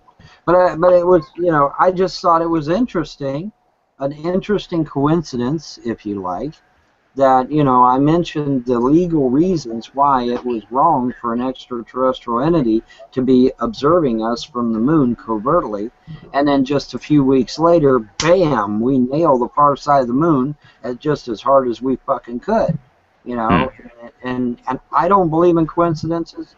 And I think that, maybe they saw an opportunity to do a surgical strike and they took it, and then their cover story is, oh, we're looking for water. No, the Japanese found water just a few months back. So, but that was a Quite cover clever how story. they sort of portray the cover story as we're looking for water, considering the universe is a celestial ocean of dark matter, which is dark fluid, which is, in a sense, water. It's, I mean, even it explains this in the Bible in Genesis chapter 1, verse 6, in reference to the firmament and the separation of the two waters, the the earthly waters and the heavenly waters. That's kind of mentioned like that, doesn't it? But I just thought it was interesting that I made a YouTube video about extraterrestrial spying on us from the far side of the moon, and then just a few weeks later, wham, we nailed the far side of the moon with the equivalent of 20 Hiroshimas. It's like, okay, I don't think that was a coincidence. I think if they saw a chance to take out a base, they probably took the motherfucker out. They probably I don't think verified it. to provoke that kind of action. And well, Nadia, you would have to go back to an alleged meeting with Eisenhower and some extraterrestrial entities, and there was even a project. It wasn't benevolence. It was there was Blue Book? No. This was an actual government operation, and I'm trying to think of the name of it. It wasn't benevolence, but there was an actual government operation to meet with extraterrestrials for the purpose of making an agreement, or several agreements actually. But I can't think of the name of the actual government operation. But the do you point mind me is, asking? huh? Sorry, I just wanted to know. Were you getting this information from Behold the Pale Horse? No. Okay, I was just curious because it says the exact same thing in that book. So I've never read Mr. Cooper's book, although I'd like to someday. But I haven't had a chance to read Mr. Cooper's book. But anyway, the point is that there was an actual government operation, documentation to go with it, that where we made agreements with certain extraterrestrial entities, whether you want to believe them as a spiritual entity or as a carnal entity, it doesn't matter. Point is, we allegedly made agreements with these entities. These entities reneged on their agreements by taking too many human beings and by doing too many things that were untoward. And and it's highly possible that we verified that there was a base on the moon, and we struck it. How do you know this, and how do you have enough influence on, well, I used to converse with NASA all the time, Nadia. bombing the moon? Nadia, I used to converse with NASA all the time about various things. All the time. I used to talk to him all the time, man. It wasn't unusual for me to talk to NASA. You know, that was not unusual at all. Like I said, I have well above top secret. Many of my relatives have well above top secret. We've been active in government. We've been active in the military. We've been active in high levels of business. Not necessarily corporations, but high levels of business. And, you know, most of my family, you know, either has military or government background. I have relatives in the FBI, the CIA, NSA, Homeland Security. I have relatives in the Air Force, Army, Navy, Marines. I mean, you know, my family is very prolific when it comes to military government circles. And, you know, indeed, it was not unusual for me to talk to NASA all the time. Not unusual at all. Now, I wasn't talking to them every day like I talk to you guys, but, you know, if I had something, if I had an idea that I wanted to bounce off of NASA, then I would do so. You know, I did that quite frequently. It wasn't unusual at all. Like I said, my mother has the documents from where I converse with NASA back and forth via regular snail mail, you know, as well as the telephone. It wasn't unusual at all. That was a common occurrence for me. And, you know, we discussed advanced propulsion systems. We would discuss, you know, the idea of, you know, what they were looking for as far as what they wanted space to be. You know, I wanted space to be ours, America's. I wanted America to be first. I wanted, you know, America to have a secure high ground, if you will, militarily as well as scientifically. You know, and I wanted to spearhead the idea of having space fighter craft, as well as freighters and whatnot, that sort of thing. And, you know, I bounce ideas off of them all the time. It was not unusual. Not unusual at all. You know, I think that, you know, they might have watched my video and decided to verify first whether it was there. They verified that the base was indeed there, and they did a surgical strike to eliminate that threat. No big deal. Well, it would be a big deal to the Greys, but not to us. But, So, you said that. Oh, sorry. Oh, okay. So. Oh, sorry. Never mind.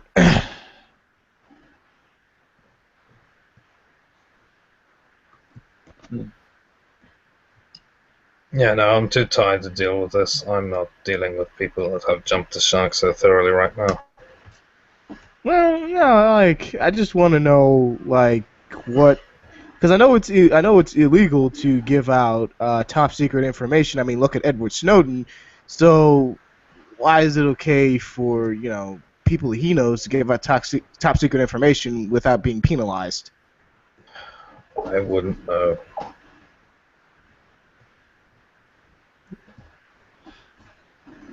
Yeah, it raises a lot of questions. I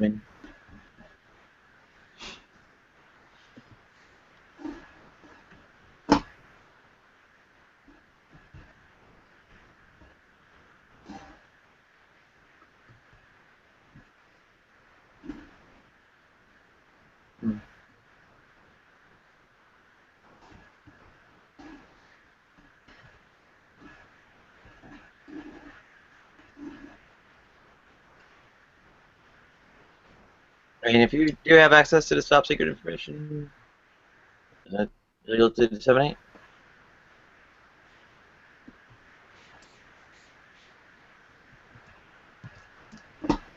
Wouldn't there be like some kind of threat of retaliation for disclosure?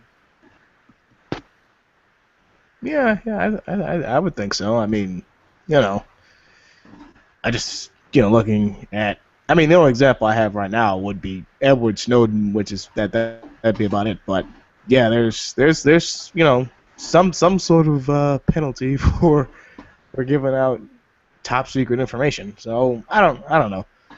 well, there is penalties for giving out information. That's why you'll never hear me talk about my work in government.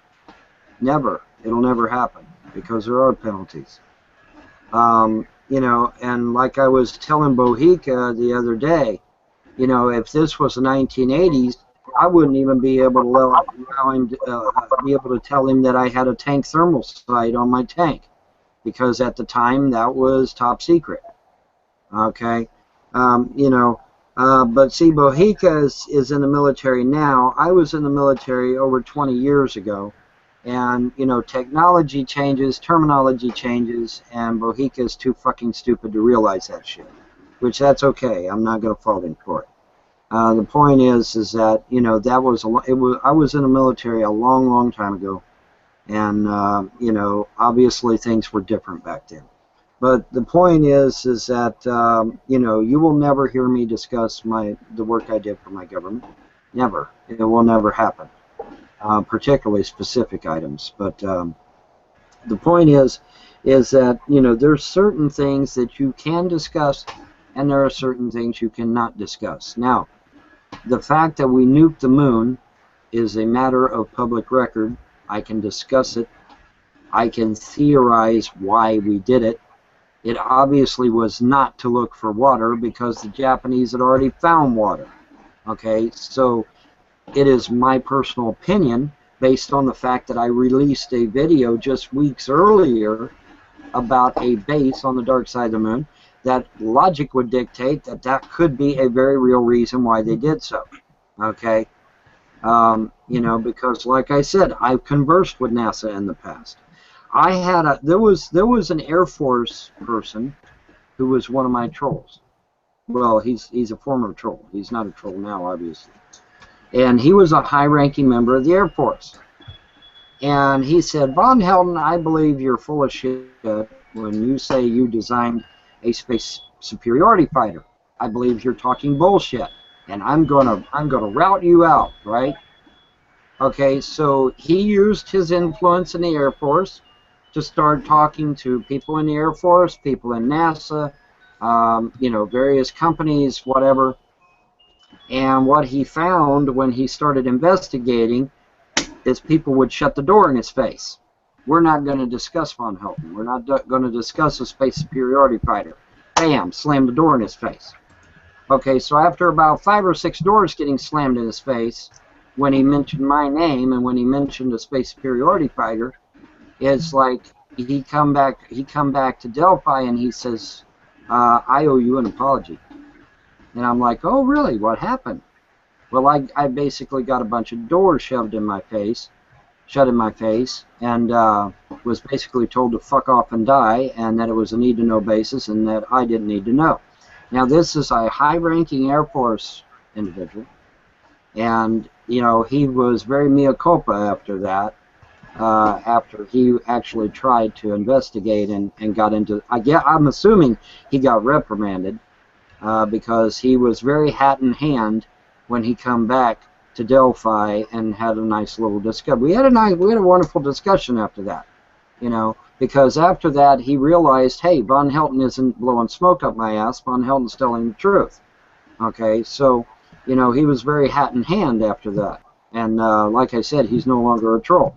He's you know, he's not. I mean, he's not. We're not best buddies, but at least he's no longer a troll of mine. So, you know, he learned a very valuable lesson. Okay, you know, when I get on here and I tell you something, I'm not saying it to give, you know, to give my ego a brush. Okay, I don't give a fuck about my ego. I lost my ego a long time ago when my 2 children died. Okay, so I have no fucking ego. So when I tell you a thing, you can pretty much take it to the bank based on the information I have at that point. Now, could my information be faulty? Could I have made a mistake? Yes, I'm a human being. But the information I have at that time, okay, I'm going to assume is factual until more information presents itself, okay? And, you know, but he was very hat in hand after he got a few doors shoved in his face, okay? So, you know, very, I don't know, oppositional approach and such. You do realize I actually believe you when you say this. Well, you know, like I said, when me and my father went to the mall, you know, we went to a bookstore because my father wanted to get an engraving for his Bible. I think that's what the reason we were there. And anyway, we go into the bookstore in the mall, and right there on the shelf is a copy of Popular Science magazine with my ship on the fucking cover. And my father even points to it. He says, "That looks like your design." I said, "It is my design." You know, so I mean, no, I have no reason to lie about this shit. And the bitch of it is that now in hindsight, as an older man, I can say, well, dumbass, you should have patented it, copyrighted it, done something to protect your investment, because now you don't have a pot to piss into or a window to throw it out of. Whereas if you had copyrighted, patented, done all, jumped through all their hoops, you would now be a multimillionaire, and Lockheed would be singing your praises.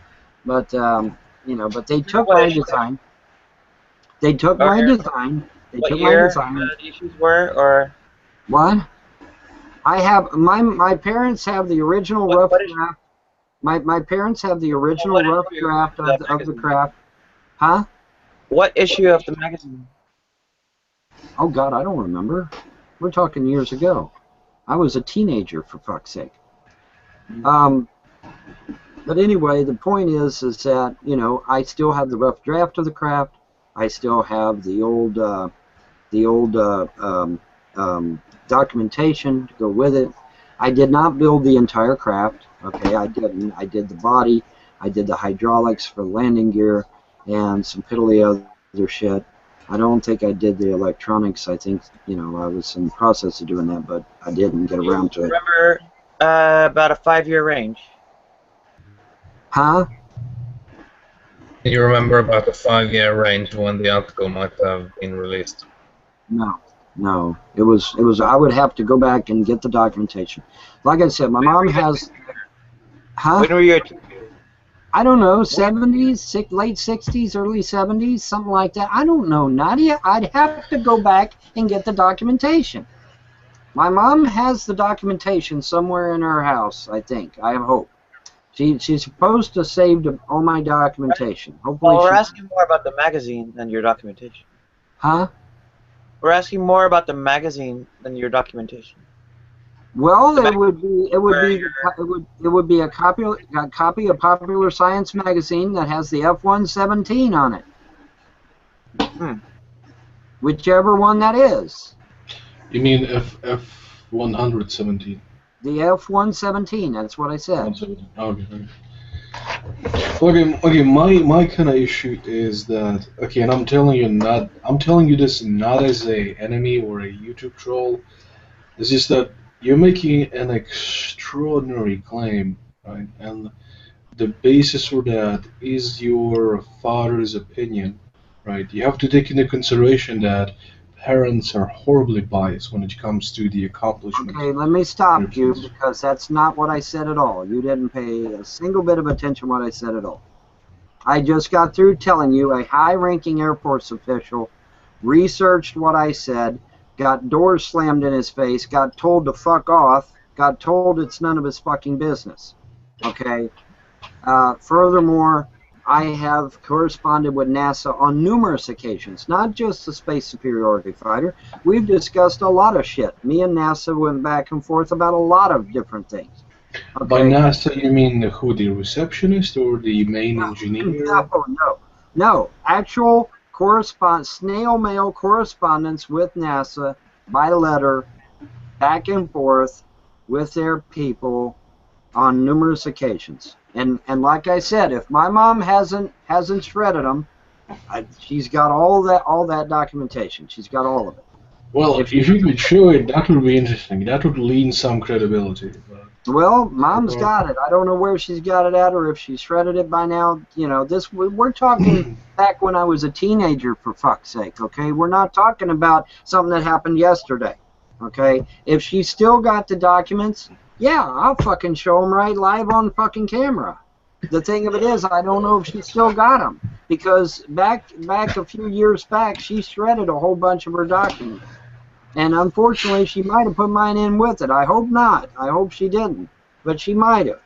But, see, we here in America, we keep our legal documents for 7 years. After 7 years, we shred our documents because they're no longer necessary. Okay? It's entirely possible that in the process, she might have shredded my documentation along with hers. Hopefully she didn't, but she might have. I'll have to ask her. I'll have to talk to her. But I've got her live on camera admitting that I was corresponding with NASA. Okay? You know, my mother live on camera saying, yes, because Vaughn, corresponding with anybody is a broad term, right? It could be referring to, so hey, did you get my email about the crazy idea that I, suggested to you? Okay, all right, let's. Yes, we think it's crazy. Okay, all right, That's let's flesh correspondence. this out. Okay. All right, Art, let's flesh this out a little bit. Do you really believe a secretary is going to know about ion engines? Really?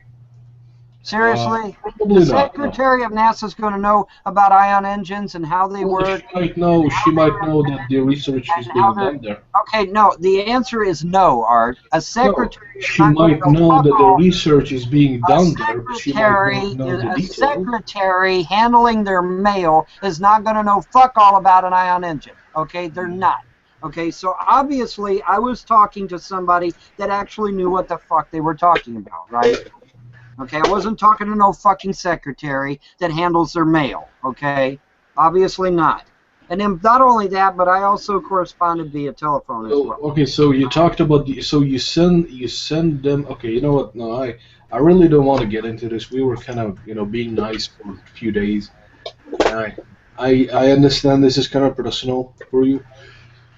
Yeah, I really don't want to go there for both of our sakes. Can we just change the topic? Anybody? Yeah. Well, I've got to tend to the kids anyway. It's after 7, so I need to shut off my camera and give them their baths and shit. Okay.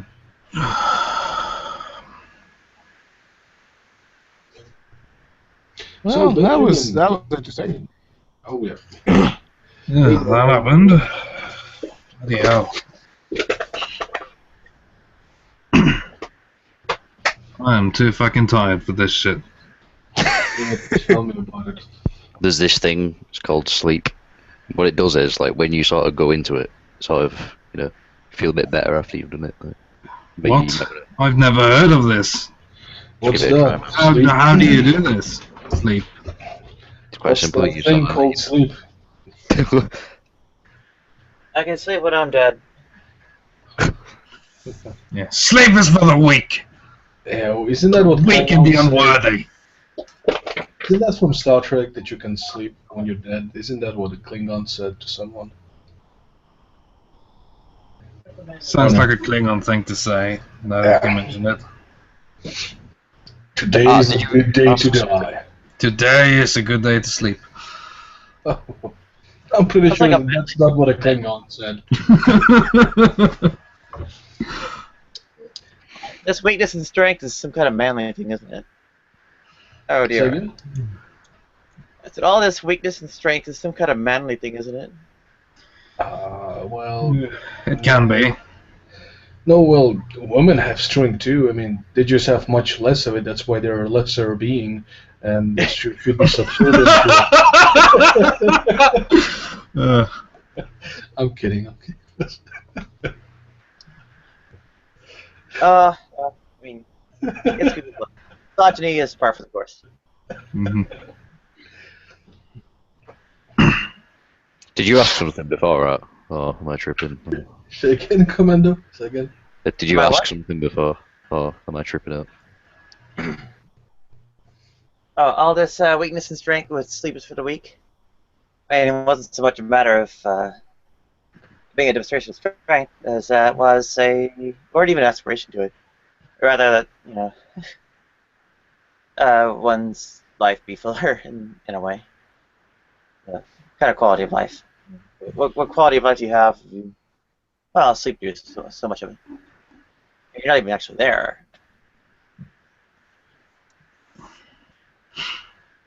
I don't think I've had a proper night's sleep since I was 12.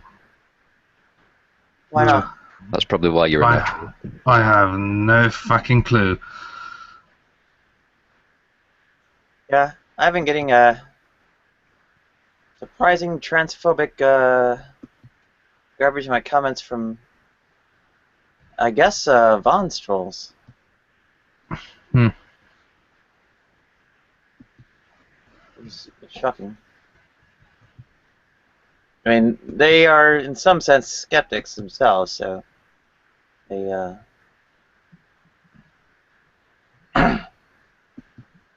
I would be expected in some ways to be aligned with me, but apparently not.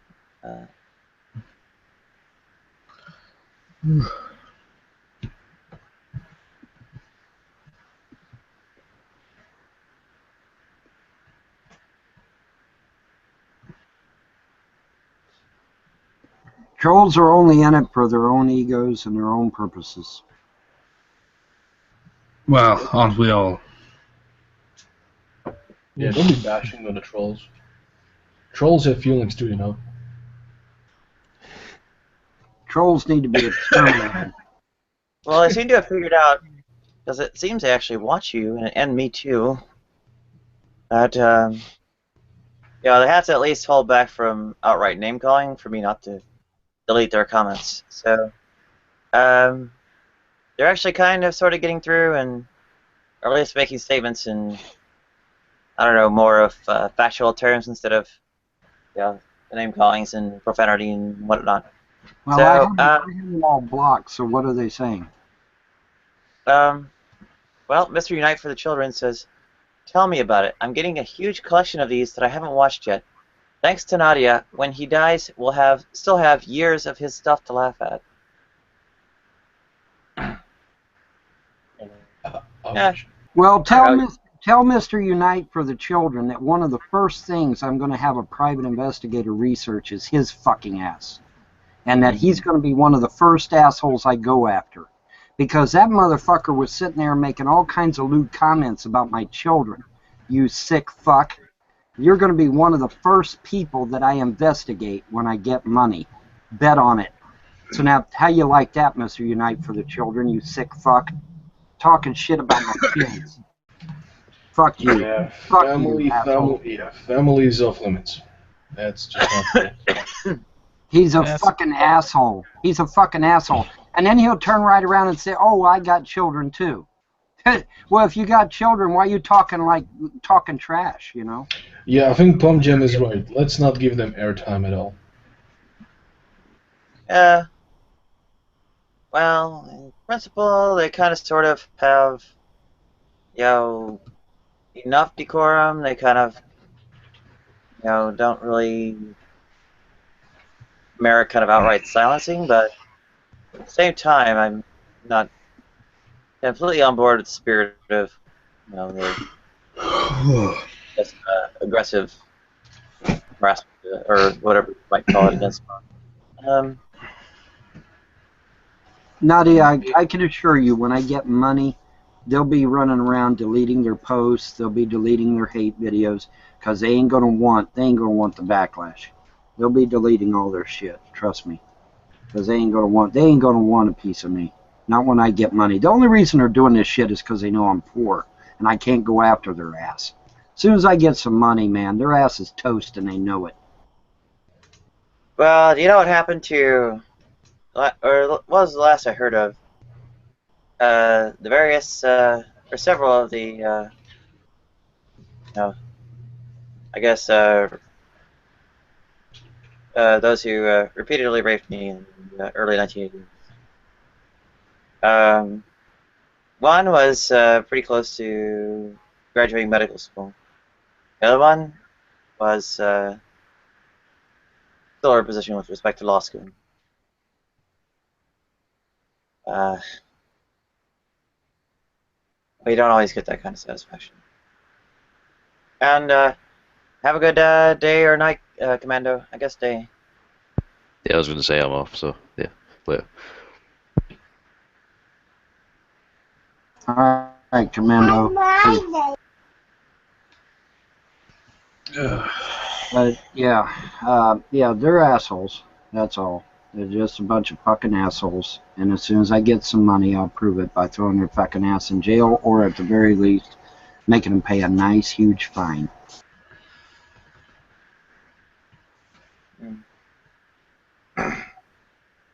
well, how much of the evidence can you actually present in court? Then again, this stuff that's on a record of sorts.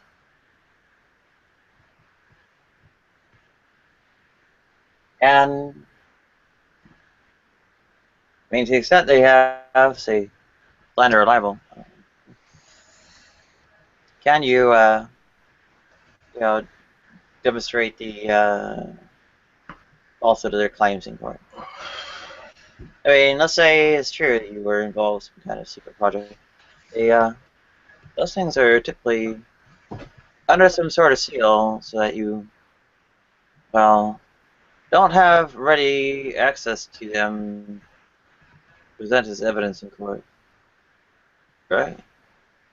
There are ways like sealing things and so on to get some things done sometimes, but I rather doubt in a civil suit that it would get all that far.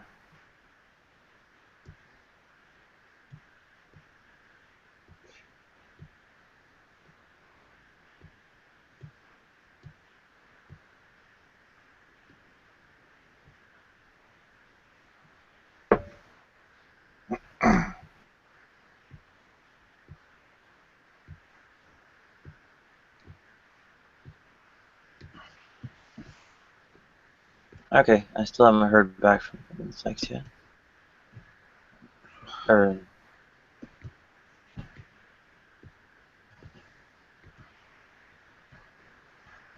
It's 1:30 in the afternoon here.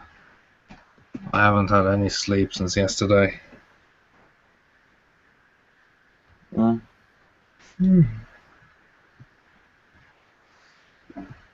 probably end up taking a nap at some point today myself, given that I've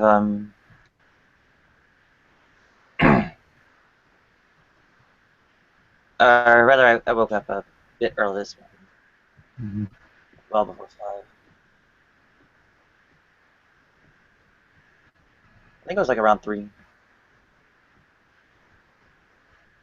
3 a.m. that is. Sorry.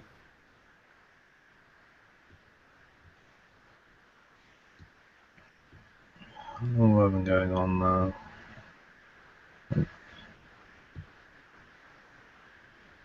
27 hours I've been awake. 27 hours. So Lovely.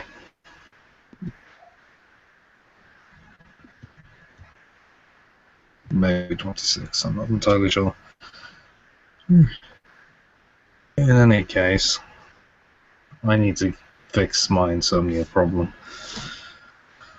you want to see how big of a freaking ad banner or whatever it is they have on the top of the plus.google.com/hangouts page. This is like new and very irritating. It seems like you have to scroll down almost like 2 or 3 pages to reach the actual short hangout listings.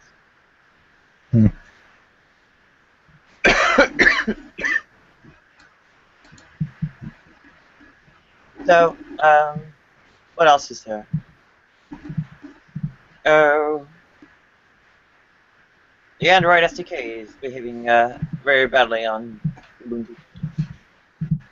I guess I might have to actually circumvent the package system to get it going.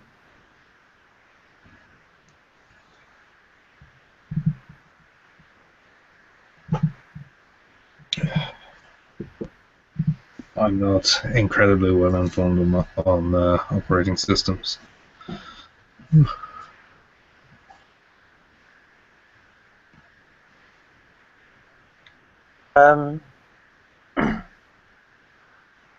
Well, do you have a question?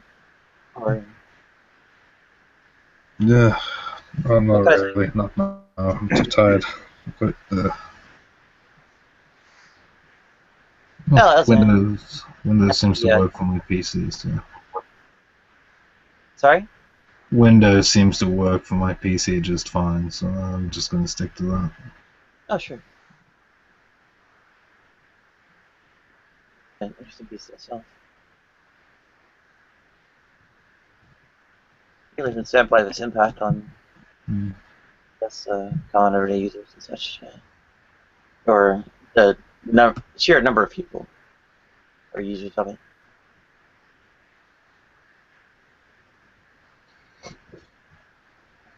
Yeah, there's an elder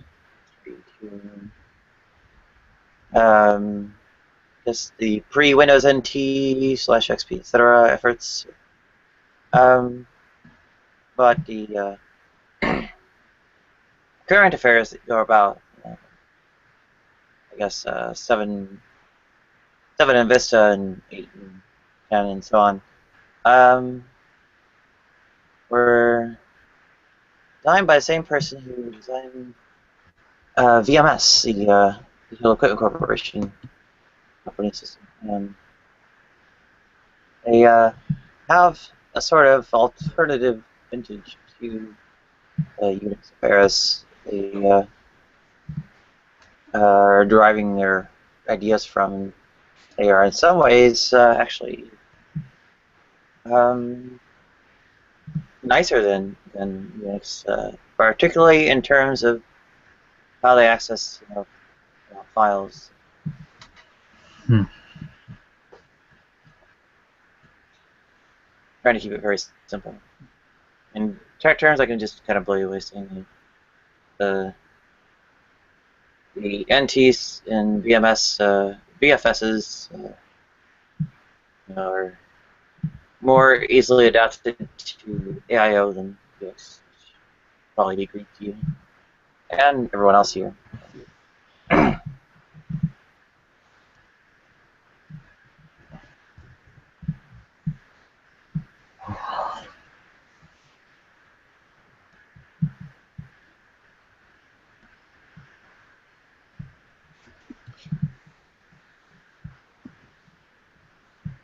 Yeah, let me see what the name of the designer is. Dave Cutler. Hmm. Wikipedia says many elements of the design reflect earlier Digital Equipment Corporation experience with Cutler's VMS and RSX11.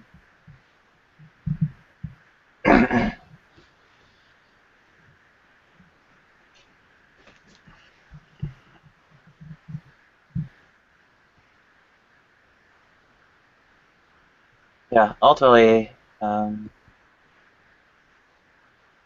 of the way it ends up working in those alternatives where that greater capability that had a better design and such is arranged is that the file system or the way you access files is set up more like the way operating systems commonly arrange networking. Hmm. So that interruptions and so on of various kinds of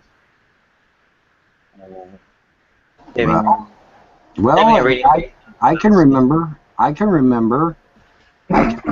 in the media. I can remember in the media, big headlines, 15-year-old whiz kid designs the SR-71 Blackbird. It was in the media. He was heralded as a genius and as a whiz kid by the media. Good luck finding that shit on the internet today. You won't find it. You won't find any mention of a 15-year-old kid that designed the SR-71 Blackbird. You will not find it. I defy you to try. But yet, when I was growing up, it was all over the media. He was being heralded as a whiz kid and as a genius, and you know how he was going to take America into the 21st century and shit like that. Can't hear a peep about no 15-year-old whiz kid no more. That's all gone, man. It's all gone. Do you remember his name? No, I don't, unfortunately. That's going to make it difficult to Google.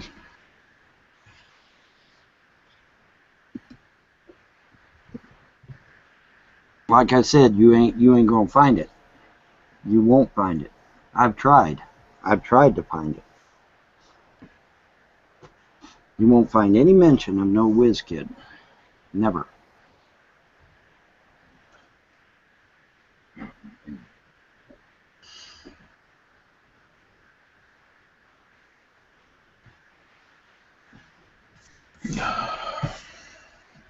Whether you like to believe it or not, the government occasionally will sanitize the internet for your protection. They will literally remove shit from the internet and all vestiges and references. And you just won't find that thing anymore, whatever it is. It will be expunged from the internet. I don't know how they do it. I don't know how they do it so fast is what gets me. But yeah, if they want something gone from the internet, it will be gone. Guaranteed. And there's not a damn thing you can do about it either.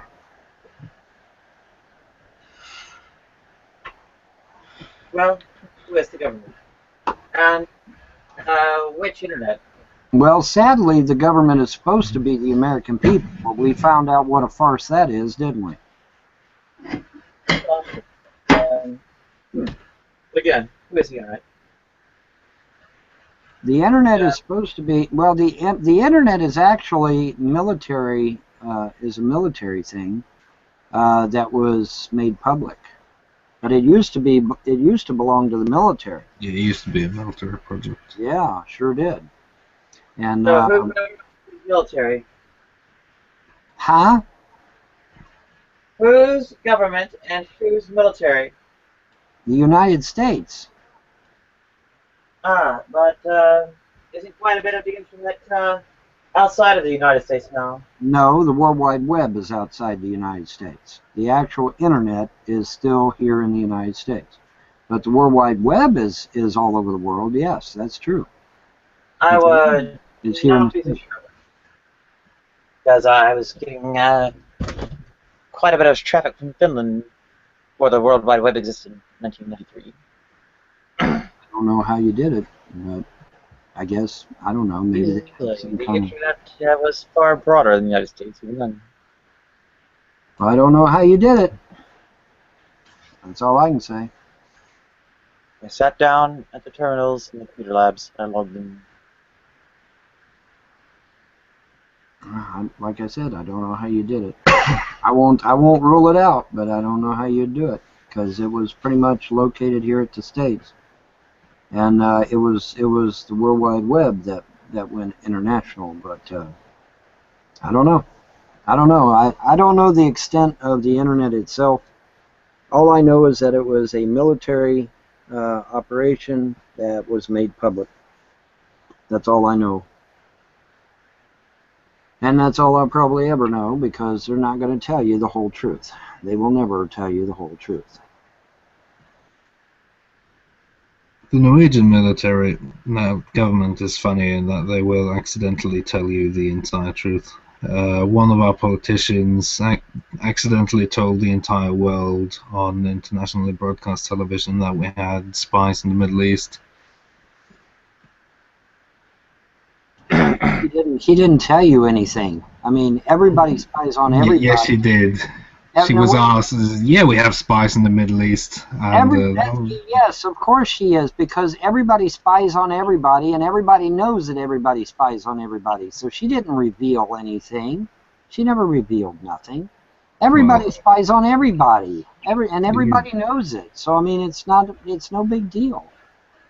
Norway isn't really known for their spy activity.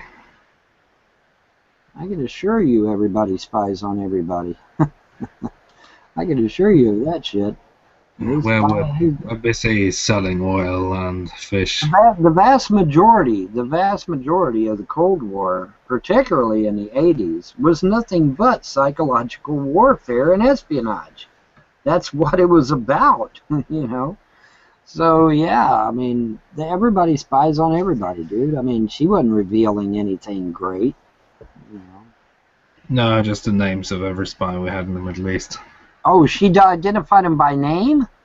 Yeah. Oh, well now that's a horse of a different color. Oh yeah, that was a major fuck up on her part. Yeah. That's why the Norwegian government is a bit stupid. Yeah, because every one of those people are now dead. So. Well, I think they managed to extract nearly all of them, if not all of them.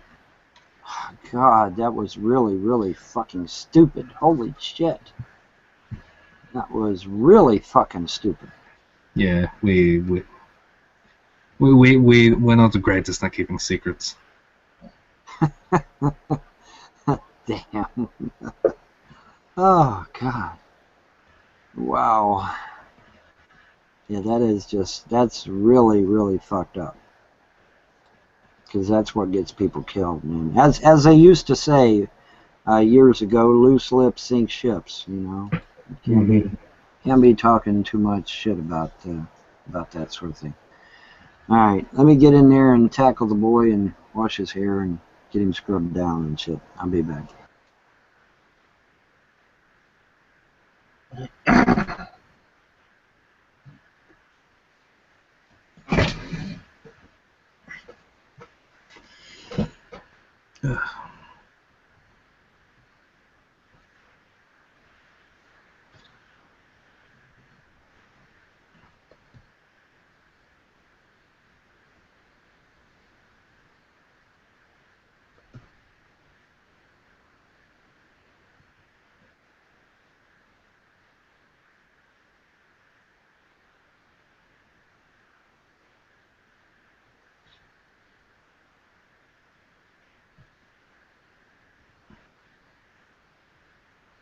Hmm.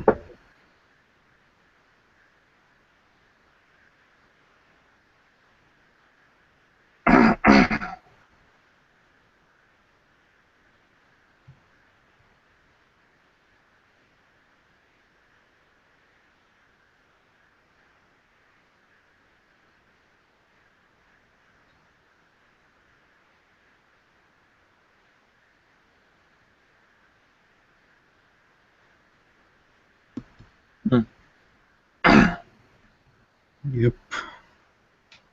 Conversation. Oh, sorry, I was just reading about the design of the Windows NT operating system. Yeah, it seems to have a somewhat different sort of, I don't know, ontology of affairs from, say, Unix. Yeah, it's reasonable. Mm-hmm.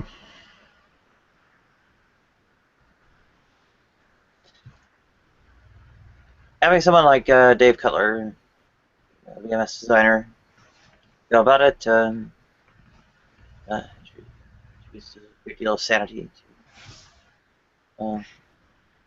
But previously was not very sane.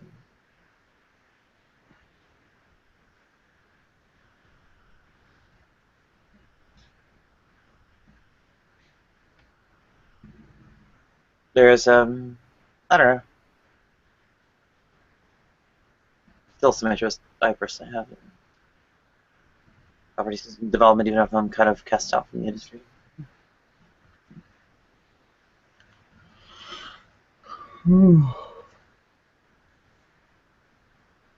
Yeah, downloading the latest kernel Git repositories for things and putting them up because I don't care anymore.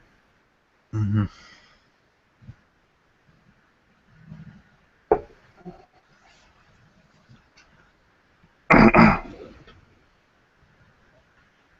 There was a station in my former Hey, career. Nadia. Oh, sorry. Go ahead. Oh, sorry. I was just gonna ask a question, programming question, because I'm trying to get into programming, but I don't understand what GitHub is or what a Git repository is.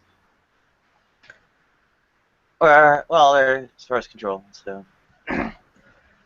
you basically keep track of well, the state of the files that you're working with, and yeah, every time you get to a state that you think is worth snapshotting, you go about committing. And every time you commit and so on, well, you can synchronize to a server that hosts the various files, source code that you're working on. So it's really pretty innocuous, pretty does maybe less in some ways than you might expect something to do, but at the same time that keeping track of versions of things. You can you can find, at any point where you made a commit, you can actually rewind back to that to the first, second, third, and through 10,000th commit and so on. Whatever the commit number you want to deal with, you can rewind back to it to where things went wrong. Oh, okay, gotcha. That's cool. Cool. It's interesting. Yeah, and it also tells you more things about, like, who did it, and they'll do a little write-up that goes into a description of it, and so on and so forth. Gotcha. Okay, because I was trying to work on making an app, and I heard on like the internet basically just that GitHub would be good for a good resource to store my files in, and I didn't even understand how it worked or what it was. So I have an account with them. I just don't know how to use it.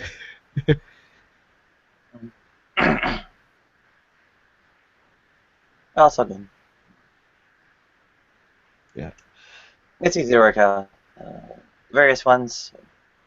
It's got a different set of models, but it's all ultimately to accomplish something. So, once you figure out their kind of homebrew jargon for doing those same things, then you use Gith's version, CDS, and Mercurial, and I guess if you get long tooth, even Darks. So.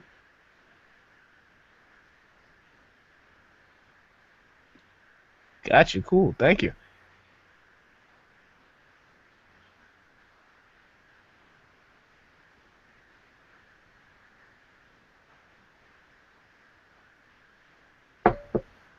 Yeah, one thing we'll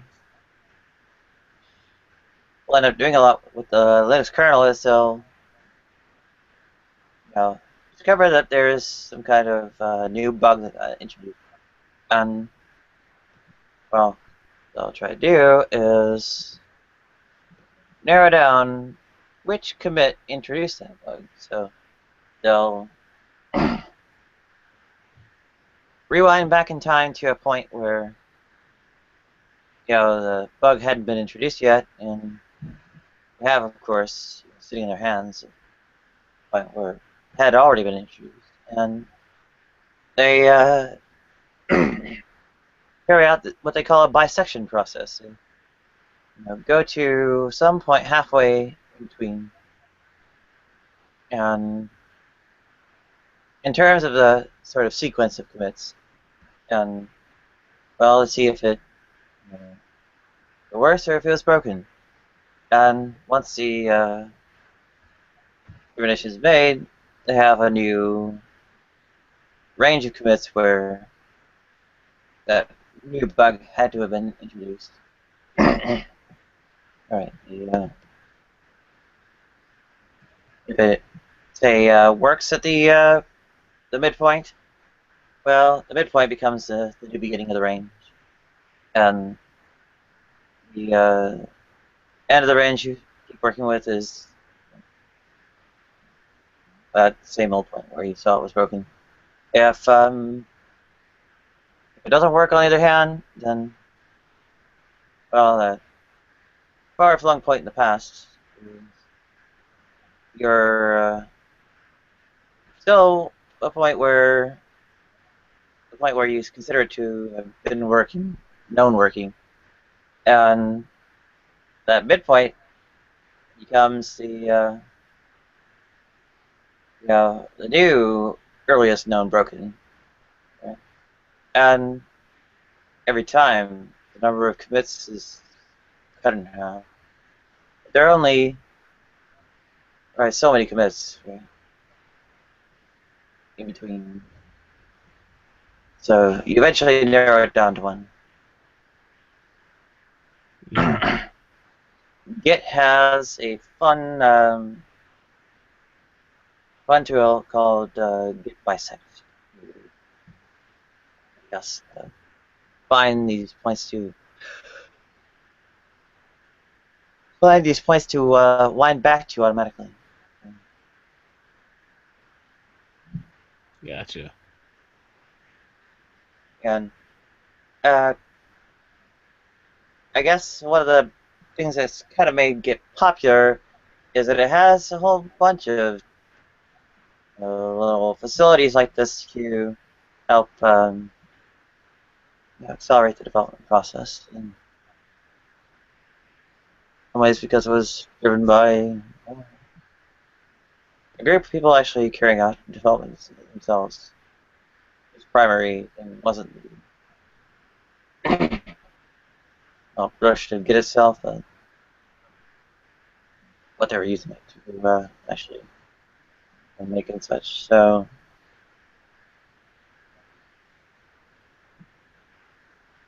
To the extent it's useful, is that there's instrumental value to it.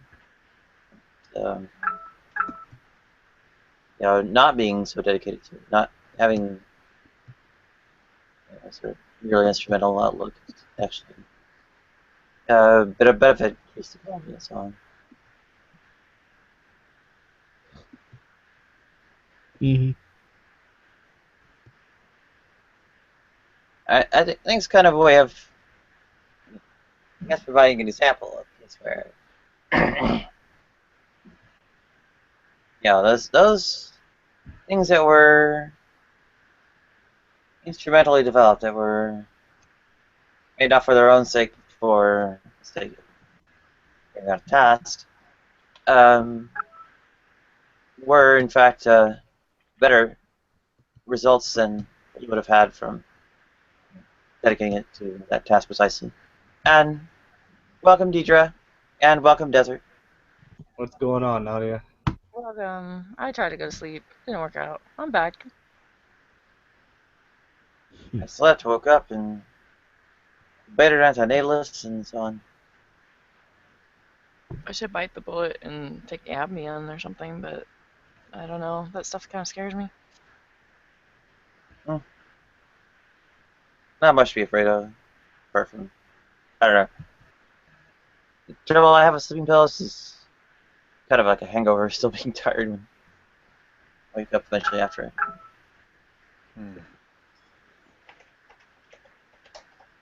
Nadia, did you drink last night? Did I drink last night? No. Okay, so you said you had a hangover. No, I said the trouble with sleeping pills is getting kind of a hangover from them still being tired when you wake up after. Oh, yeah. Feel a little wobbly? I guess what I actually tried was Ambien. I kind of felt tired, but I'm okay.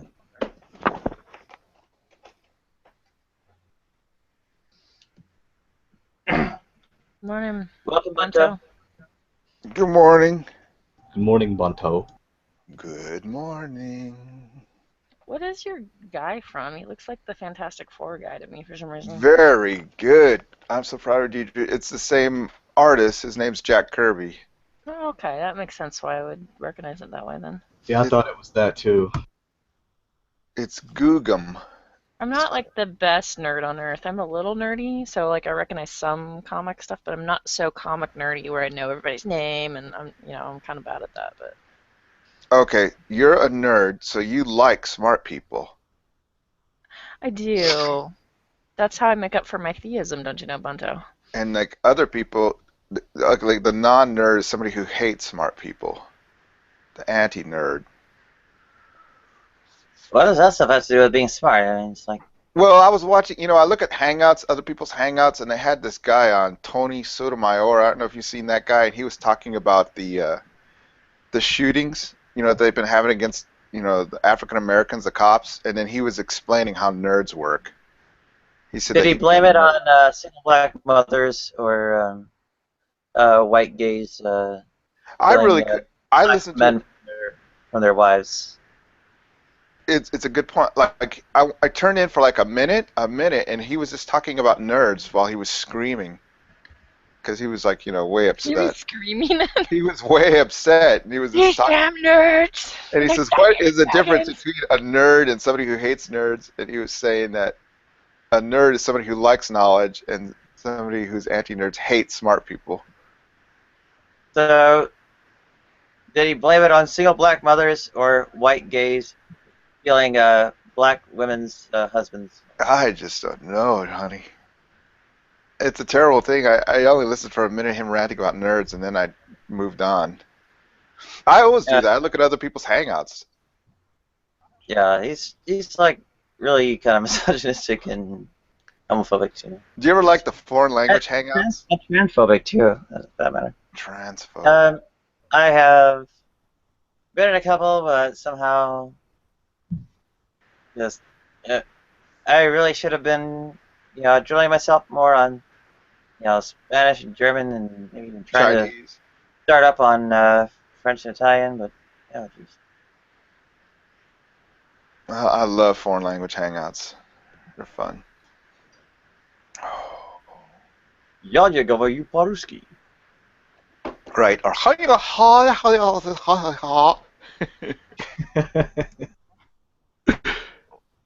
Anata Nihongo ga wakarimasen. right. Something like that. Just One of my favorite atheists is Will Wheaton. I don't know if you know him, the king of the nerds. the guy from Star Trek. Yeah, he's a fun one to watch tweet and stuff. He's pretty fun. Anyway, he described a nerd as somebody who passionately loves something.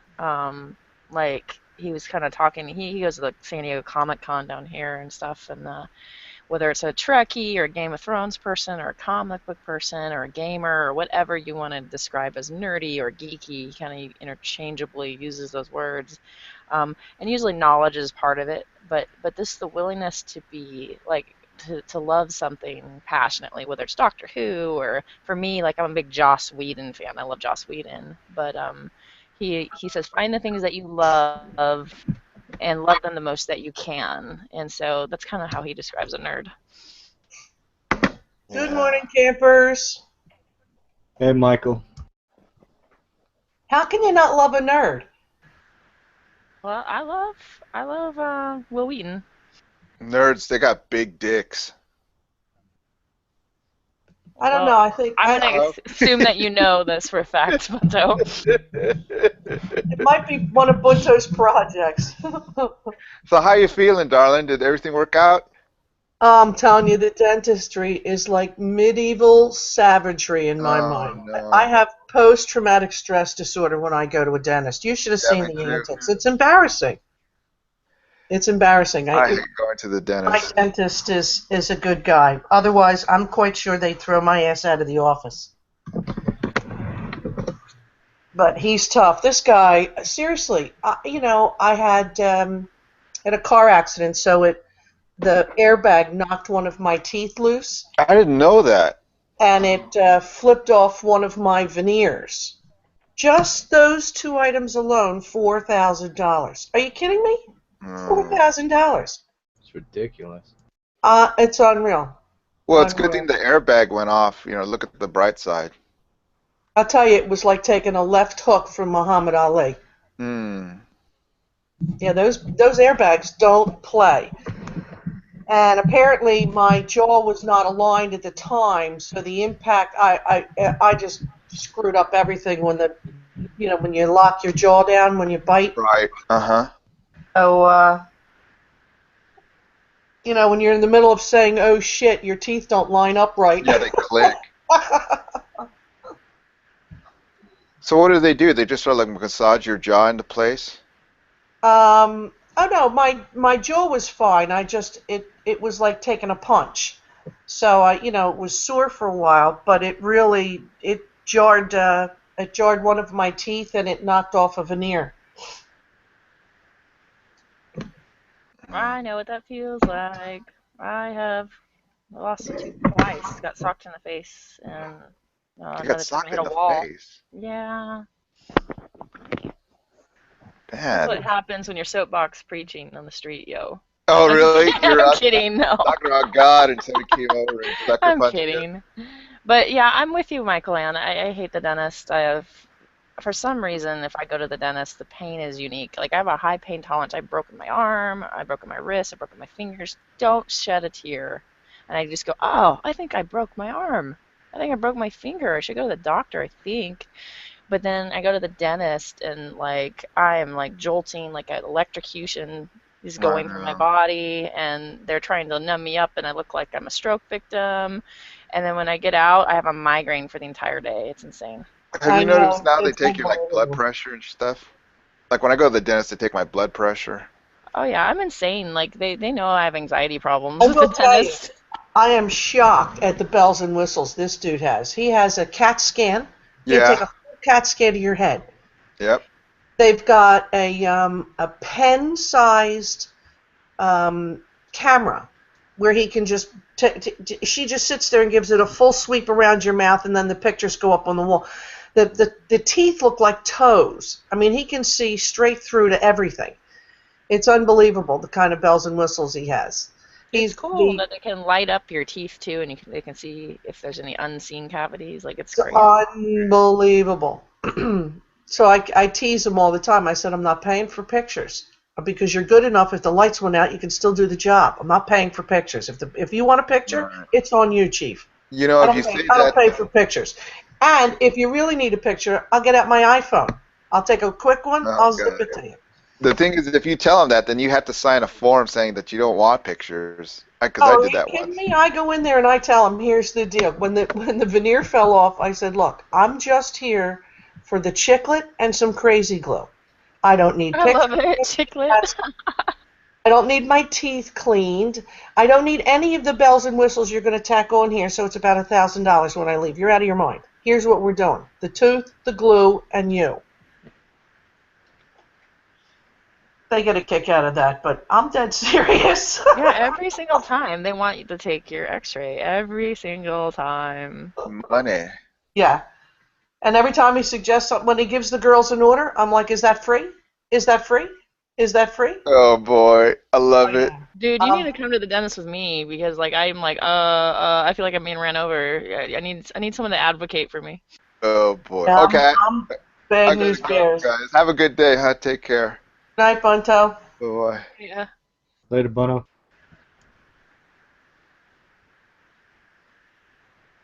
Yeah, I don't mess around. You should see. I tell my patients all the time. The next time you need to go to your oncologist, bring me with you. You'll see an office visit the likes of which you've never witnessed before.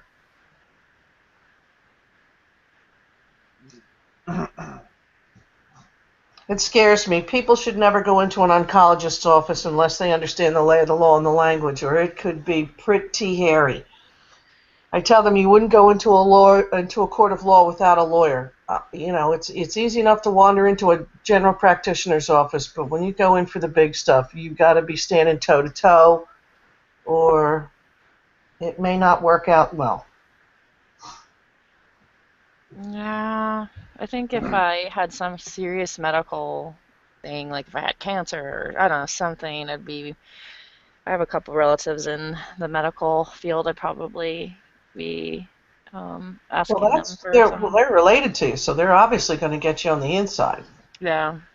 I definitely would have to tap into that because I do think it's really scary because you just don't know. How are you going to make a wise decision? You're just Understand, if God forbid you came down with breast cancer, do you know how many protocols for breast cancer there are? my birth mother died of breast cancer, actually, in her 50s. Yep. Well, in the 50s, they had maybe one or two No, protocols. in Today, in her 50s. in her 50s, I'm sorry. The protocols today depend upon the physician that you see. You could take two women with the same breast cancer, send them to two different oncologists, and they're not going to be treated the same. And we're not talking like one has HER2 and the other one has estrogen. We're talking about if you send the easy ones, both the estrogens. Somebody told me that if you try to preemptively, let's say you have a mild form of cancer or like some cancer cells or something, if you tried to like kind of do what people were saying Angelina Jolie did, which is sort of like beat it to the punch, like get your ovaries removed, get your uterus removed, get a mastectomy or whatever. Somebody told me, and See, maybe here's the I'm wrong, problem. that cancer cells will still find a way if elsewhere. I don't know if that's true. What do you think? Remember that cancer is about the immune system, not the organ you find it in.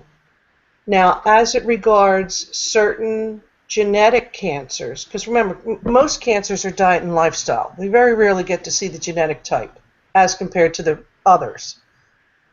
Although it is, cancer is just so prominent these days. But I just had a sister-in-law who her father passed away late in life. He did not get cancer until he was well into his 70s. And we know that people that get it later on in life do better than those that we have to treat through their 20s, 30s, and 40s.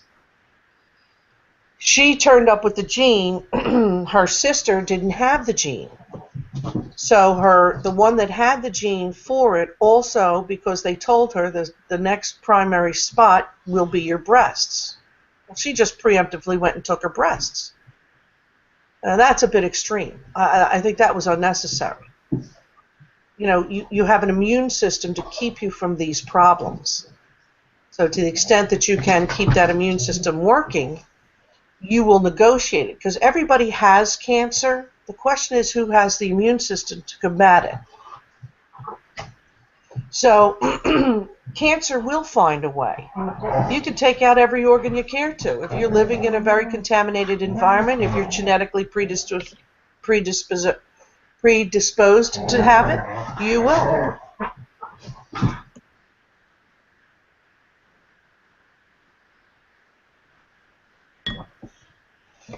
It's a pretty tricky thing. I'll tell you, in the 30 years of taking care of patients who come in with cancer, what I find the most alarming, when I was a student in nursing school, it was very rare to hear about somebody that had a primary glioblastoma, which is a nasty aggressive brain cancer. This year alone, and we're only into April, I've got 5 in my practice. Some people are saying that cell phones might be contributing, things like that. Bingo. You'll never believe it, but in my family there is uterine, breast, prostate, and testicular cancer. And you know what's interesting about that, Nadia, is that is all of the reproductive organ cancers. That's still very... They present differently than the other organ or soft tissue cancers. We have all sorts of cancers. We have blood disease. Bone cancers are different than the soft tissue cancers like liver, lung, and the like. And then the reproductive ones seem to be the harder ones to clean up. Specifically prostate and ovarian. Yeah, ovarian's the one that's missing. Ovarian's brutal. Some of those girls never come off chemo. That one's terrifying. It's brutal. But, there's all sorts of ways to negotiate it.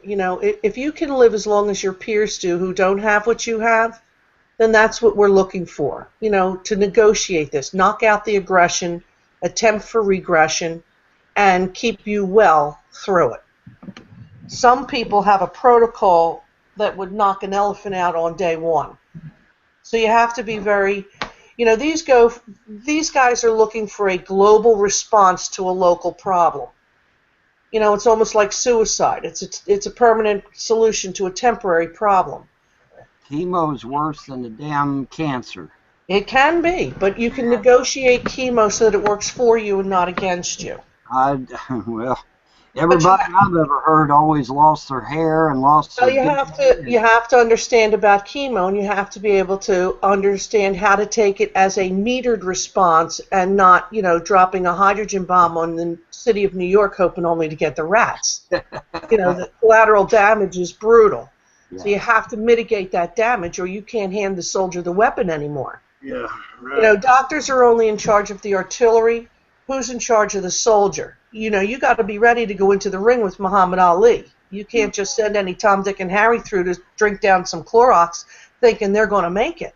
Right. Well, I feel like there's other ways of curing cancer out there, and by cure I mean literally cure. Not this. Oh well, let's hope and let's get it into remission bullshit. I mean actually cure, actually Oh, kill there are the two types of patients that come to my office. Those that wouldn't give traditional medicine a toss in the ring, and those that have been thrown away by medicine. I can't tell you how many people come into my office crying because they told them to go home and get their affairs in order. What are they supposed to do? Just sit there and wait? Walk up onto the hill like an old Indian and sit there on the mountain waiting for the white elephant or whatever? No. You give the body what it needs and hope, you can negotiate whatever's coming down the pike. Right. Well, I truly believe that the vast majority of the cancer that we currently have is due to poor diet. I can't prove it, but I believe that.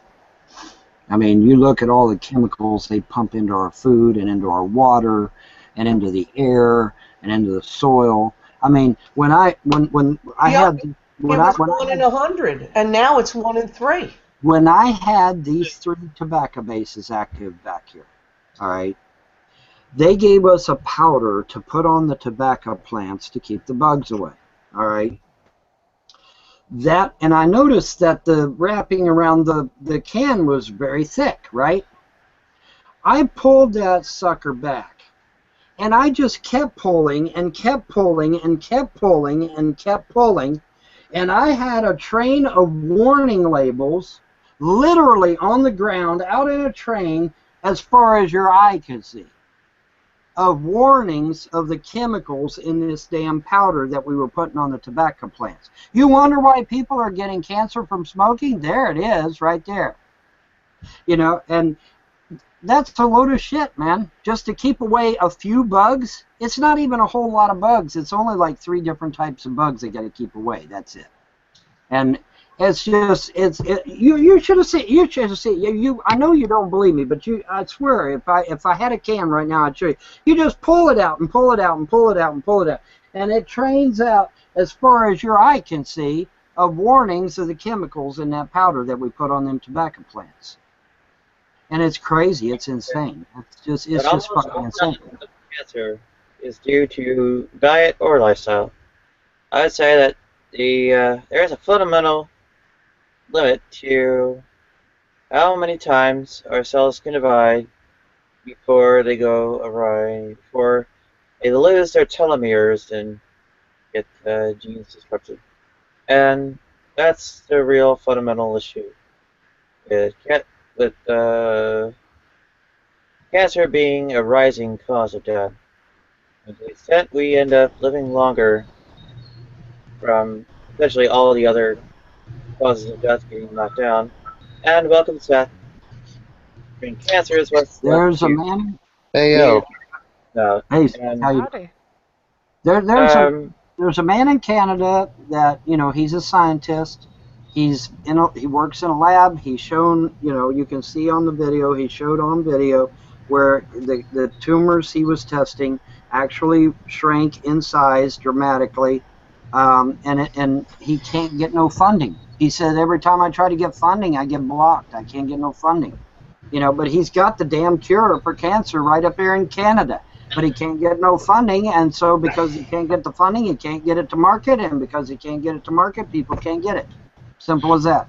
Okay, why would he not get the fucking funding? Because cancer's $1 billion industry, Art. They would literally lose billions of dollars. Dude, they don't give. Listen. I keep telling you, and you keep forgetting this, so I'm going to remind you. They call us useless eaters. They don't give a fuck about us. What are they? The elites. They don't give a fuck about you. They don't give a fuck about me. That's your claim, fine, hey. If they seen in the paper tomorrow that billions died, they would love it. They would eat it up. They would love that. Okay, well, do you believe that vaccines are the tool for the the big companies to make money? Well, I'll say this. I'll say that I can go right out in here to Manchester and I can order vaccines that don't have aluminum or mercury in them. Now, why is that? Why is that, Art? Now you That's say not a question that I asked. before you say I can't do that, I've been doing it for my kids for the last 3 or 4 years. Whenever I get that's not a question that I asked. I'm answering your question, Art. When I go to get my kids vaccinated, I specifically request out of my mouth non-mercury, non-aluminum vaccines, and I get them. Okay, good. That's not a question that I asked. Give them to my children. Okay, well now, why is there some vaccines that have aluminum and mercury in them and some that do not? What's the difference? The difference is that I have to ask for them. That's the difference. You didn't answer my question, dude. You're not getting the answer. I gave you the answer, but you're not grasping it. No, I asked you, two different types are of the vaccines that these companies producing, are they making them purely for monetary needs? Like, do they want them just for the money? Art, there's obviously a reason why they're pumping people full of mercury and aluminum. You got to figure that out on your own, bro. I ain't got the answer to that. You have to figure that out on your own. Okay, because on one hand, you're telling me that the companies are sort of squashing all the attempts to develop a cure for, cancer, and yet at the same time, these companies have developed cures for, hundreds of diseases, like polio, right? Uh-huh. Yeah, well, that's inconsistent. It contradicts your theory. Well, now wait a minute. Are these actual cures or are they band-aids to keep it away? They do actually cure. Well, they prevent them in the first place. They stop the disease from spreading, and thus they're no longer needed to be treated, even though the treatment itself would be more profitable to these people. Art, I guarantee you, if polio come up here from Mexico and come here to the United States, millions of Americans would start getting polio. Vaccines are not a cure, bro. That might be only if people stop vaccinating or the strain of polio has changed drastically. They're not a cure. They're not a cure. No, they're not. They are. They're prevention, right? Which is in effect the same thing. They stop you from having the disease. Yeah, well, all right, whatever, bro. I don't want to go back to the days of. I don't want to go back to the days where people are dying of smallpox, shit like that. I don't want that. It's coming up, Deidre. I don't know if you've been watching the news, but the Mexicans that are crossing our border are bringing all this shit right back. Because people aren't vaccinated. There's also a lot of misinformation spread about vaccines. Yep. One of them is the whole mercury, scare. I'm off to drop the kids off. I'll be back. Right. Okay. I'm well aware of the vaccine issues in California because I live in California, and freaking it started with a bad paper and it's gone wild. Someone wrote a bad scientific article and nobody will let it go. Yeah, it's amazing how they select one scientific article and they praise it as the one true science, and yet they will deny all the hundreds of other articles and studies that have been done that completely and utterly debunked that first one. It's like selective evidence much? Cherry picking much? Clearly they're all idiots. And they're dangerous idiots because they're horrible ignorance, and appeal to emotion is gonna cause millions of people to die. What kind of freaks me out is okay, so we have a lot of anti-vaxxers in California. They're just all natural, anti-GMO, all that kind of stuff, and that's fine. You want to be healthy, but then, and I would say it would be fine to refuse a vaccine, except. Okay, so let's say I am a new parent and I have a newborn, and that newborn's not able to get a vaccine, and I go to the grocery store and you go to the grocery store, and your grimy little, germy little kid gets my kid sick because my kid's not able to get the vaccine yet. Is that fair? No. or Of course not. an elderly person, or a kid that's getting treatment for cancer like leukemia. These people are the people that are going to be victimized. They keep saying other anti-vaxxers put other anti-vaxxers at risk. Unfortunately, that's not true. It also No, puts and some vulnerable anti-vaxxers people in at risk. general are genuinely a problem. Yeah, it's called herd immunity, I think. If the significant, if there is even any segment of the population that doesn't have vaccinations, it's a problem for everybody essentially.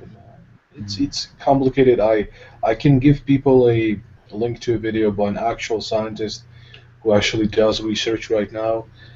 Concordance. He's a YouTuber here. Yeah, I've heard of him. Yeah, he will explain why herd immunity is important and why we should use vaccines, and even why we should vaccinate against the flu every year, even though Yeah. it's not as effective as the other vaccines because the flu is so diverse. Yeah, the flu virus mutates incredibly quickly. Yeah. Which is why we need to vaccinate against it so often.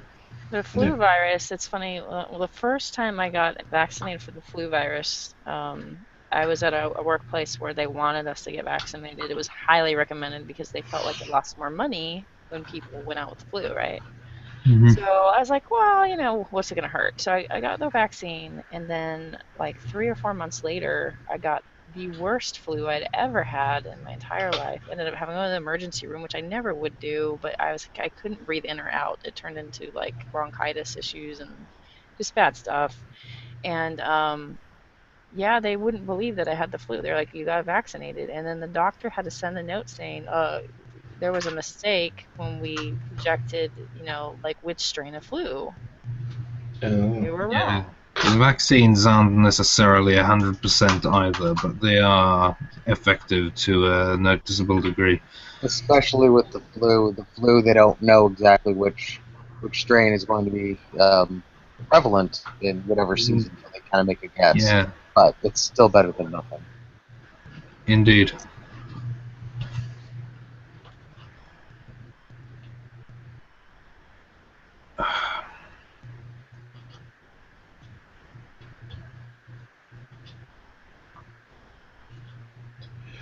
Hey guys, does anybody have mod? Oh, never mind, I have mod. Oh, you do? Nadia went to sleep. I just want to check if people have the mod. Okay. Whew.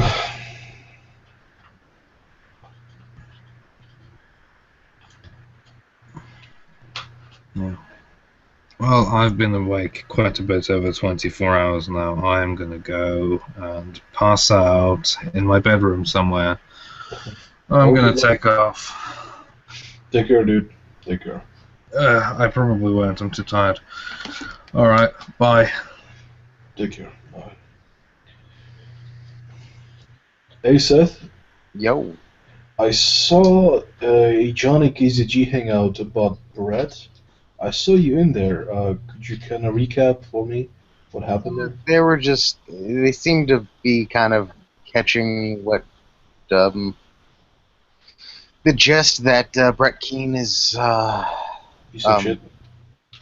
Drama. Let's say drama. Whore.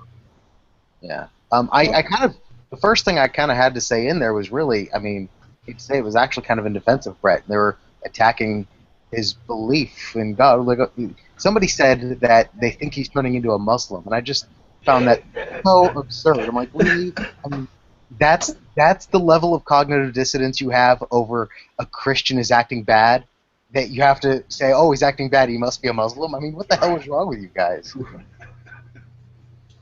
It's like, can you imagine atheists, realize that some atheist is bad, and they're like, oh, he must be a Christian.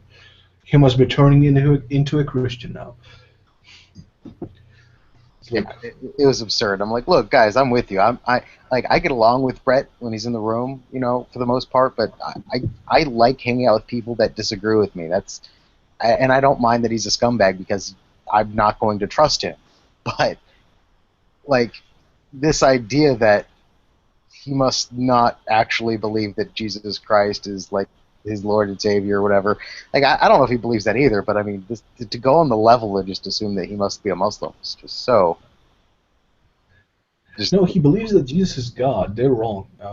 You know, at least we have no reason to doubt it, right? He says it. Well, cannot really, Well, I guess maybe they would disagree because they don't take people at their word when they're talking about their beliefs. But I kind of almost expect that, because they're kind of fundies, right? They kind of have their own kind of special box of people, and it all has to fit. Everybody has to fit in their little box. I had a fun interaction with Douglas McDouglas. Oh yeah. What happened?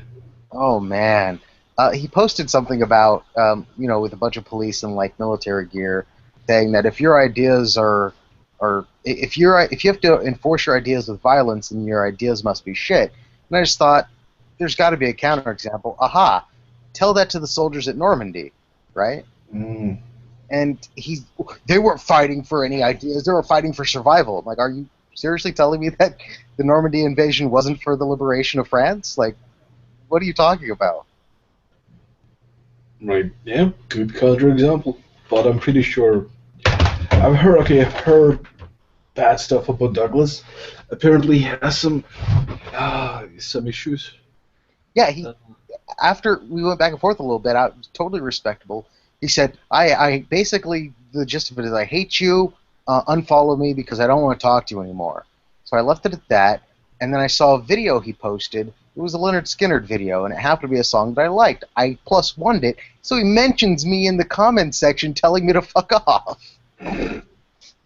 Like, how dare you like what I like? If you didn't want to contact me, if you didn't want contact from me, then why the fuck did you tag me in this? What the hell is wrong with you? And it just went back and forth, him insisting that I stop talking to him, and me saying, then stop replying, dude. Yeah, Douglas has some issues. I've been told. Yeah, basically almost. I've seen a video recently by what is her name? Fiction Fighter. Yeah. And she kind of hates his guts, and she made a post to the effect of, does somebody not have this dude blocked? And she, had Douglas's profile on the post. So, yeah, I guess he's kind of a Brett Keane version of an atheist. Yeah, I'm not sure about that. I don't know. I should have left it alone, but it was just so entertaining. The fact that he did not get what I was saying, and he was just so angry about it and kept insisting that I have this massive mental problem because I'm obsessed with talking to him because I would reply to something he said. And at the end, I just said, look, I don't know why you would expect me to remove you. This is entertaining for me. If you have a problem, settle it. Stop replying or block me. It's that easy. Yeah, I don't know. Well, okay. In other news, Seth? Did you catch the Nadia's appearance on the anti-natalist hangout? No, I saw a post about it for a second. I thought maybe she was just. I didn't know she was in it though. Oh, she was there for hours. She was double fisting in this hangout and in their hangout. She was debating. I'm not actually sure what she was debating.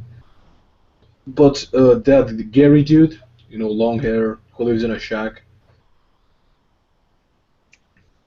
He's kind of a nihilist. I'm not sure. You don't know Gary? Gary? I might. Okay. Well, I don't know his full name. That might be the problem. But yeah, apparently she had a discussion with him and quite a few other anti-natalists, even though Nadia is not an anti-natalist. So yeah, I don't know. You're kind of interested in philosophy, so I thought, this might interest you. Yeah, I was in the anti-natalist room a few times, and my general argument is my general argument against anti-natalism is that if you want to decrease suffering, premise one, you're never going to convince the human race to stop procreating.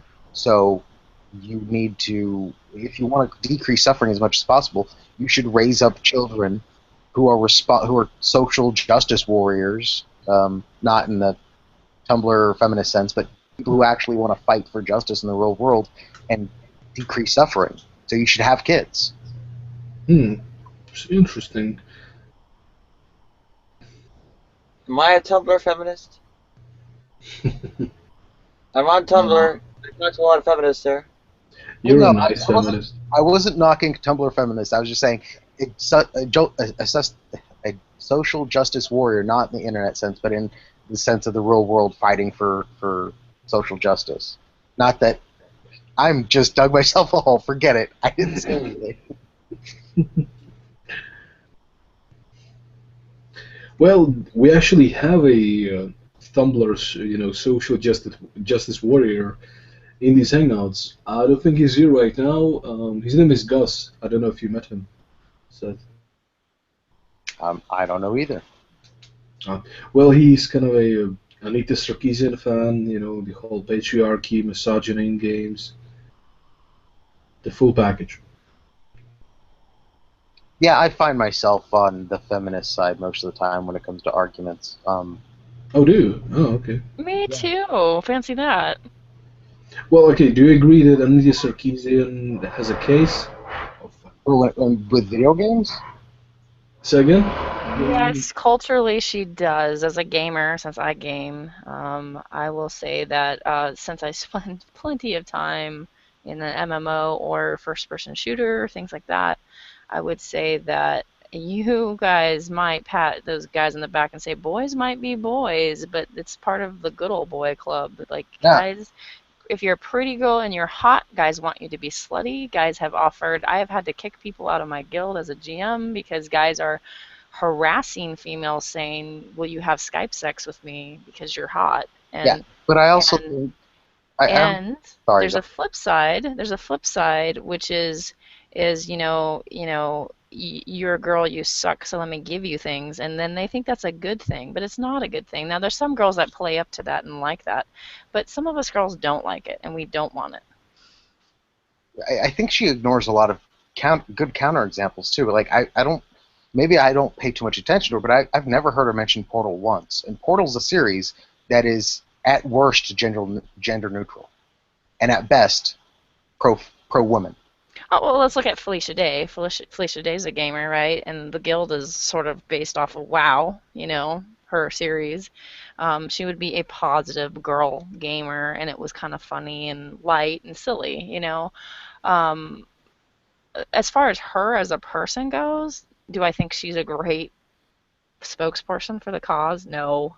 Do I think there is sort of a cause? Yes. Does that make sense? I think she's lousy. but I do think there's something to be said. Now, I think Grand Theft Auto is about as bad as you can make it to be, right? Like, you can be as bad in Grand Theft Auto as you want to be, or you can be as good in Grand Theft Auto as you want to be. It's kind of a sandbox game, right? So for me to say, like, when people are saying, oh, you could rape prostitutes, and I never really viewed it that way. I guess if you're a sicko, but to me that's like teabagging people in Halo. Like, it wasn't the intention of the game, was it? I don't know. Well, the creators of GTA 5 have relatively recently denied the request of the ability to rape players. So they're kind of neutral at best. See, my objection is that this is not a problem of games. At best, this is a problem of maybe the society Culture? at hand. Culture. Right. That's what I would say. I actually don't see a problem with games where that's part of the action. I really don't, because I think that's part of art. It's part of these aren't good things in the game. These are bad things in the game, I think, and I think that should be shown in some games. I think the major problem is I don't think there's a problem with making games from a male perspective. I think the problem is there's very few games with a female perspective. Yeah, that's true. I think Ermine was talking about Tomb Raider. or really any female character. I think we were joking around, and WoW was so cartoony and like not. I mean, it's pretty G-rated overall, but a friend of mine and we're joking about like transmogging in WoW, and you can change your armor and stuff like that, and who could make the sluttiest outfit. And it's very hard to make a slutty guy outfit in WoW, but boy, is it easy to make a slutty girl outfit in WoW. I found crotchless pants. I mean, literally, there's pants, and then like on the whole inside of the thighs, just completely open, and we're just like, what is this? And it's super cartoony, and it's not really serious, but it just kind of shows you, like, even in the goofier games, there's just some funky clothes going on. It's sort of like in comic books. There was a friend of mine actually was doing a paper, or I don't know, something, but she was doing some sort of, I don't know if it would be considered a thesis, but basically females in comic books and how they would be posed was part of her argument.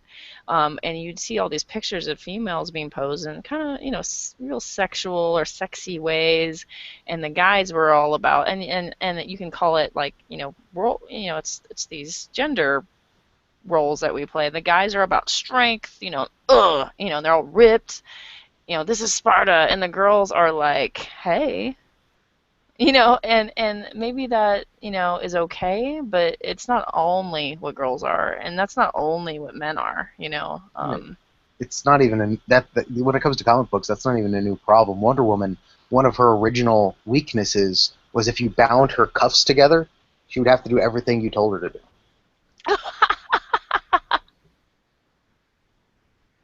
That is funny. Why did I not know that?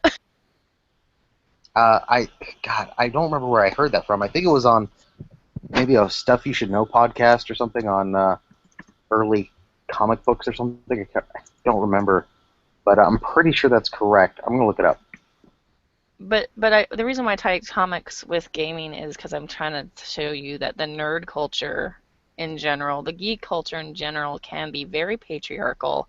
It's not just the jocks. It does bleed into geeks and nerds. Absolutely. Does it mean that that's all it is? No. But I think there could be some stronger women characters that aren't necessarily using sex as a weapon. Um, maybe some men that aren't like uber masculine. I don't know. There needs to be some sort of, I don't know, some sort of realism thrown in there here and there. Okay, so according to Wikipedia, in later stories, Amazons lost their strength if males simply bound their wrists rather than their bracelets with chains. That's not rapey at all. In Comic Cavalcade 14, the bracelets are revealed to balance Amazon's strength with loving submission to the positive aims of civilization.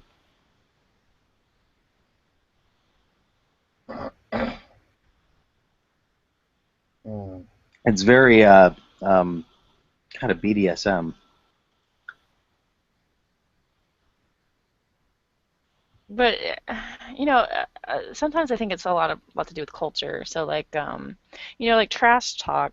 I really hate people saying that person's a cigarette slash you know what I mean, the F word, or that girl's a slut, or all these things that are just extremely that word is just gonna derogatory. Thank you. This is what happens when I'm an insomniac. The words are there and they just aren't coming out. but this extreme just boys will be boys. This is what happens. This is how we should talk, and maybe I'm just too much of a goody two shoes. I don't know, but it just gets really old. And when I play with a lot of the older guys, they really the players when I play when they're in their 30s or late 20s, that stuff cools down quite a bit. But when when a lot of the players are teens to early 20s, it's really bad. I mean, it's super bad. So it's not like the sign of the times either. I mean, these are people that are growing up with more equal rights and more gender neutral situations, and they're still shit talking, which is really interesting. Because part of me thought, well, maybe this is a Gen X thing, and then you look at the earlier millennials, and they're pretty bad. So I don't know. I mean, I know it's like, haha, it's funny, and you give people some room to kind of be whatever they're doing, but eventually, I mean, when do we say that's not funny anymore? Um, excuse me. Sorry. I think that kind of comes down to like a respect thing to other players and other people playing. Because I mean, like I'm not usually like a person who plays online games and stuff like that, or like stuff that's has any multiplayer attributions to it. But I used to play Call of Duty, and there were a lot of assholes on there, and I'm sorry, excuse me, a lot of jerks on there, and I think it's just like if there's like people who are young and immature, I think it's really just an immaturity thing because like for me right now I'm 17, and when I was younger and I would play online games, I would curse, I would get angry, I would be frustrated, and I think it was just a sort of an immaturity thing, and um and I just I don't I say it. I don't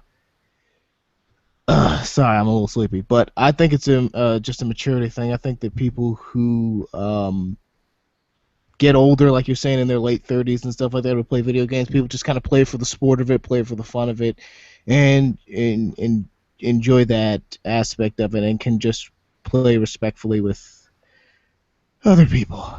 Yeah, when it comes to MMOs, I mean, you're dealing with people usually kind of on the regular until you see the same old people, like constantly coming in, and in those cases, like we tend to kind of weed those people out. If you are super sexist, super racist, have a problem with gays, have a problem with this and that, they usually are unwelcomed very quickly, and so people that come in my guild usually go, "You have a lot of girls in your guild, like a lot." And they go, "You have some gay people in your guild. How do you do that?" And I was like, "We're not dicks. I don't know. Like, I don't know what to tell you." But like, I don't know. It's weird, but that's when you're in an MMO, you're constantly bringing in people that you usually know and you play with for a while. And some of them I played with for 5 years, and some of them I played with only a couple months.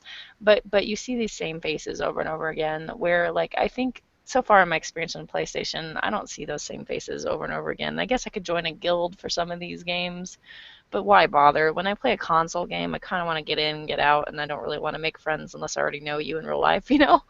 So I'm kind of a jerk on console games. I'm usually not super friendly, but that's probably because MMOs, as far as like I'm a WoW player, so that's time consuming, and I don't need another MMO, right?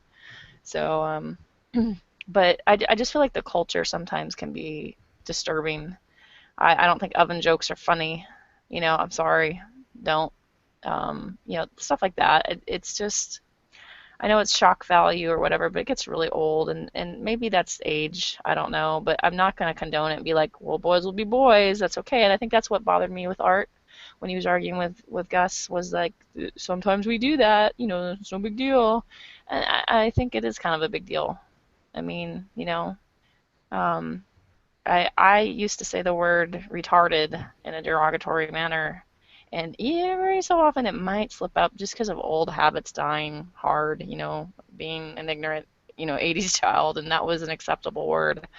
Um, the fact that every time I say that, I could be hurting somebody who has a special needs child or somebody that has a special needs brother or sister, it softened me up a little bit. I don't want to say that word anymore. Does that make sense?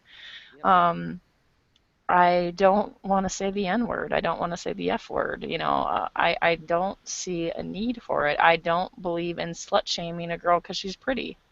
I don't believe in telling a girl she's a fat hippo because you don't like her. I'm sick of this stuff. And this is always in the gaming. It goes wild because nobody's responsible for their words, right? So they just go nuts like trolls. Yeah, it's I forget what the thing is called. I just saw it on Vsauce where it's like when you go into a video game or something that's online, you don't actually feel like you're there. You feel like it's a time to let loose or let out some sort of frustration or anger. I forget what the syndrome or psychological mind state that you're in, but it's like a sort of a ghost effect where you just feel like you can do anything and there's going to be no repercussions. So people just let out, I guess, the worst side of them when they're playing video games because of this effect. And yeah, you get a lot of people who don't.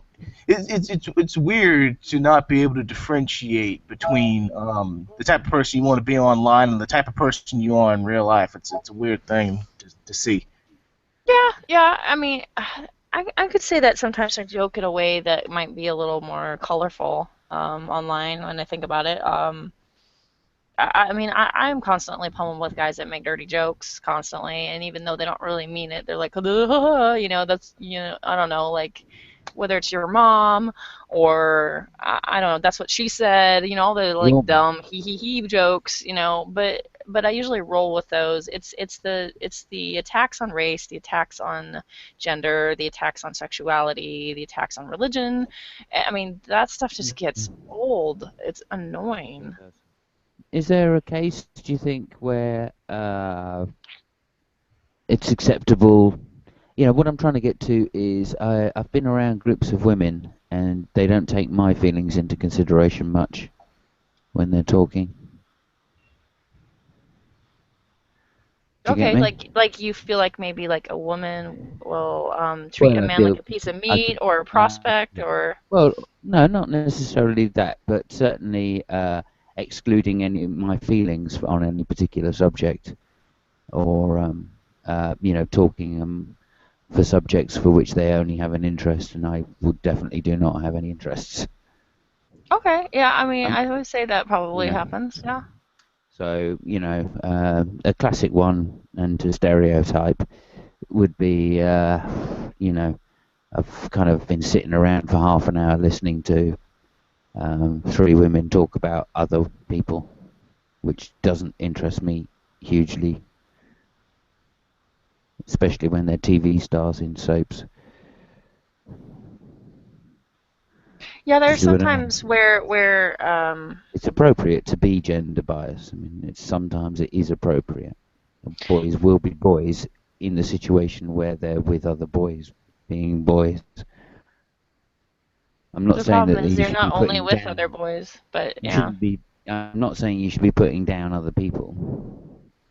But the standard of jokes is different. The type of jokes are different, just like they are with women. Oh, did you see him? He was wearing such and such a thing.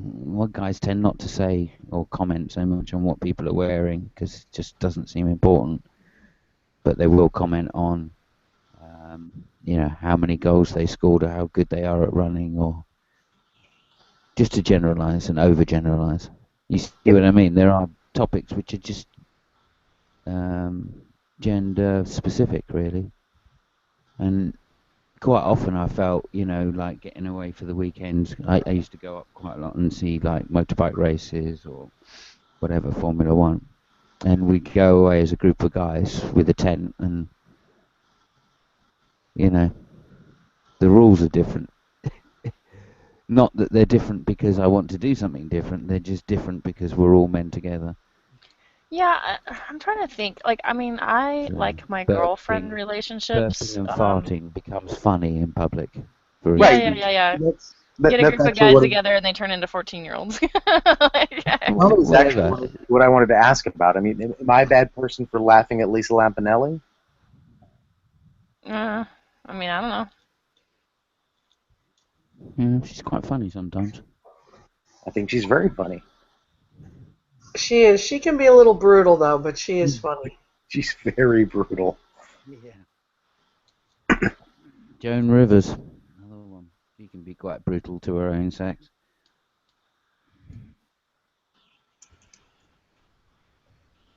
And that's what I mean. There are gender-specific things which, I see women engaging more in than men. Men tend to be less gender-specific, although the type of humour is obviously a little more crude or more towards bodily functions. Mm, But when I'm, you know, just yeah, I don't know. when you bring up competition, the I way girls literally compete switch is my different than men for sure, usually, generally speaking. And I yeah see that with guys. There's sort of like that, Simon and you and I have talked about that sliding scale. yeah um, we did I would have not been able to marry a man that was like, ugh, eat, drink, beer, watch football all day. Neanderthal kind of image that some guys put off. I couldn't have right. married that. It just Have you wouldn't ever have been worked. have you ever been attracted to that type though? Never, ever. Yeah. No. Okay, that's But fair enough. but Honest, all I can ask. but I still notice that he has the need sometimes to be with his own gender, his own friend group, his guy friends. So like he'll go out kayaking or he'll go out rock climbing with a bunch of guys, and he seems like more balanced and healthier for it. And sometimes I'll go out and grab coffee with my girlfriends, or I did a cancer walk with some of my girlfriends, and you're right. I mean, as much as we want to say that there is no gender difference, or there's some blurring of the genders nowadays, or whatever, there's still some difference. Like my conversations when it's all girls are a little more. I don't want to say in depth, but they're a little more feely. Usually, we're a little Yep, feelier. I do. And And when guys I tend to when I avoid talk that. to my guy friends, they're very direct and practical. Here's a Right. solution. Yeah. Yeah, absolutely. The number of times I've, sat down with a lady and I've said, oh, how's it gone? What's going on? Oh, I've got this problem. Okay, well, go on, explain away. Oh, well, and the problem gets explained. And I try and do my dutiful thing as a male to listen intensely. And I come to the end of it and I say, all right, well, maybe you should just try X, Y, maybe Z, and that might help. And of course, I think naively that that's the end of the conversation. Yeah, you said the problem, I've suggested a solution, it's been considered. What more is there to talk about? There's that emotional acceptance of that situation, or looking at it from another angle, or whatever is going to happen No, next. it's just They going they over it call those again people and assholes again. because they ask you for your opinion and then do something entirely different once you've given it. Hey, I'm not saying there's a trend, but usually the advice given has already been considered and is known to be the correct advice and is known to be the correct action, but still we have to have the conversation. I Yep. still have to I still have to suggest it and have it rejected. Hey, I'm of course overgeneralizing. Yeah, And it I happens do for sure. all the time, of course. And I love smart women that have their own opinion and think what they want to think, and not dominated by men. Leads to a much more interesting and balanced life. You had to think about what was God thinking when he had man, and then he said, "Well, let me make woman. How should I make her different from him?" I He's mean, like, this is going to seriously, be good. Mhm. And like the another staff problem, meeting between the three of them, right? another problem with the Bible, because of course it's actually the other way around. Yeah, men develop from female fetuses, not the other way around. So we're all conceived as women. Yeah, the default is female. Nice. They're starting to think the default might be homosexual too. Wrap your hand around that, conservative Christians. Or both. Yeah, Yeah. weirdly, my ass says different. Are you sure? Are you sure? Let me just stick a microphone in to find out. Is it too early in the morning for you? Sorry. Oh. I just have to interject a male perspective, that's all.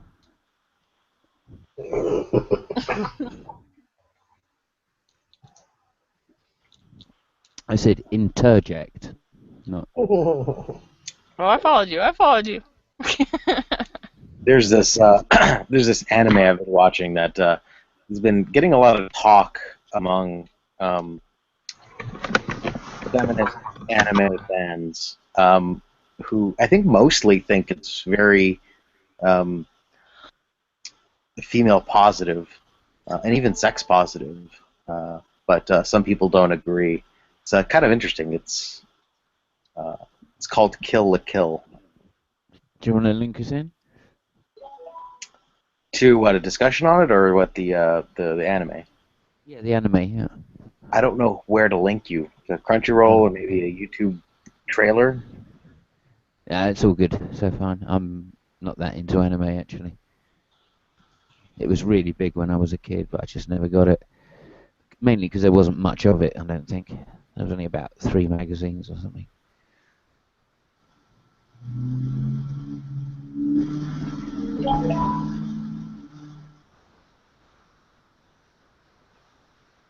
Yeah, I would have no idea what to link you to.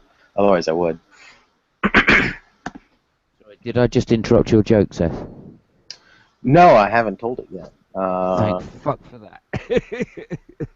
So, let me see. Okay, so this guy goes into the bank and he says, I want to open a goddamn checking account.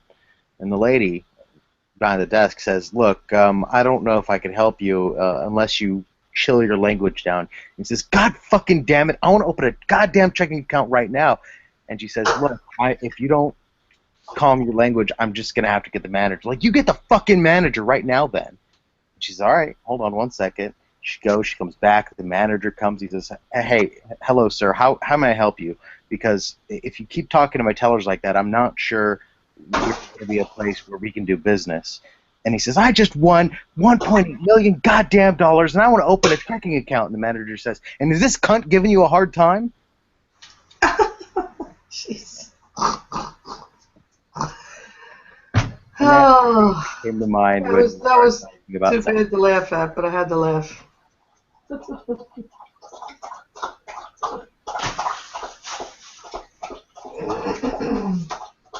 think I heard that from, oh God, what the hell? I can't think of his name. Iago the Parrot. Fuck. Oh yeah, that guy with the awful voice. Oh, Neighbor what is Godfrey. his name? Yeah, that guy. Incorporated. Incorporated's not here to make fun of them directly. Doesn't matter. I don't have a problem with that. Lord of the Jungle, Deirdre. Lord of the Jungle. Who's the weirdest, Incorporated or R1 philosopher? R1. Oh God. I didn't even have to think about it. Yeah, I would say the same. Mainly, I think because Incorporated's got time to actually grow up. With all due respect. With all due respect. With all due respect. Yeah.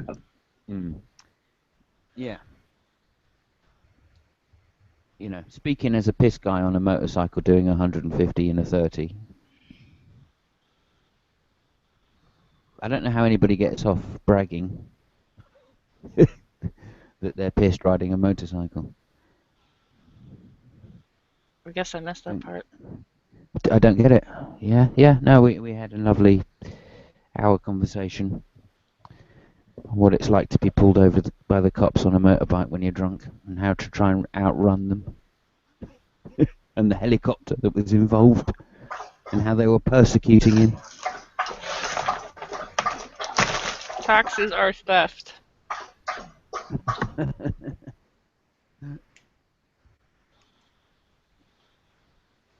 I guess everybody could like make a little cartoon of us all, though. Everybody here, and I think they could probably characterize like a lot of us. Like, be probably. I would be afraid to even see mine. It would be terrible. I don't know. I'm practically perfect, and humble too. Some are outstanding in their field. I've noticed that about Seth.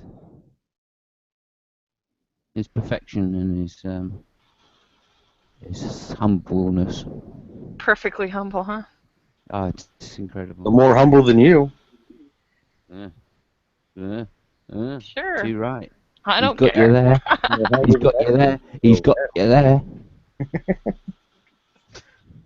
Go on, Christian. He's got you there. Sure. I'll go with Paul and say I'm a sinner and I'm the worst. How about that? That's what I like. Any book with an out as good as that. I'm not bad for being bad.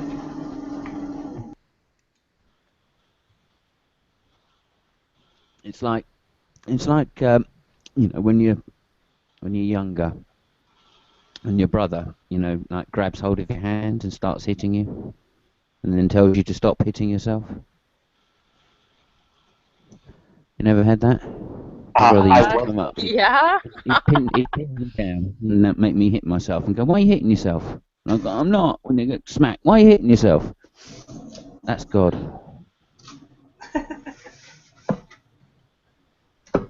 It was like Marine basic training at my house. I have 3 brothers. I'm not surprised. Yeah, boys are wankers.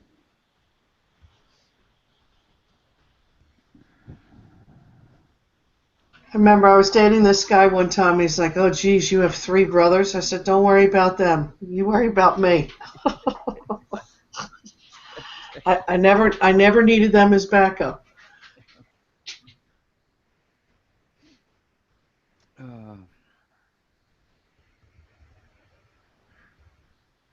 Yeah, that's a good point, actually. My brothers weren't there for me, actually.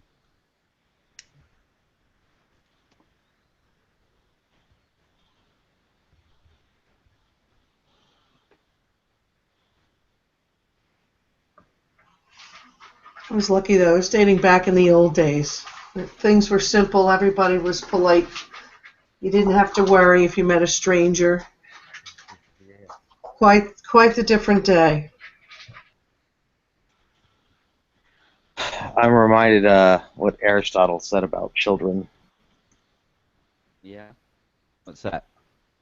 Give me 2 seconds. I'm right on top of the actual quote. I don't want to misquote it. Definitely not Aristotle. Simon, you kill me, I'm telling you. Well, he said some pretty stupid things, Aristotle. I tend to disagree with the rest of humanity. Okay, this is it. And this is what comes to mind whenever somebody talks about how things used to be better and they're worse now. Aristotle said, "The young people of today think of nothing but themselves. They have no reverence for their parents or old age. They are impatient of all restraint. They talk as if they alone know everything and know everything what passes for wisdom, and with us is foolishness with them. As for girls, they are forward, immodest, unwomanly in speech, behavior, and dress." Sounds like today. Yeah. I think you nailed it. Well, that's exactly my point. Is Aristotle is saying the exact same thing people say today about children. I don't think, and when people say it today, they typically mean not like in my day.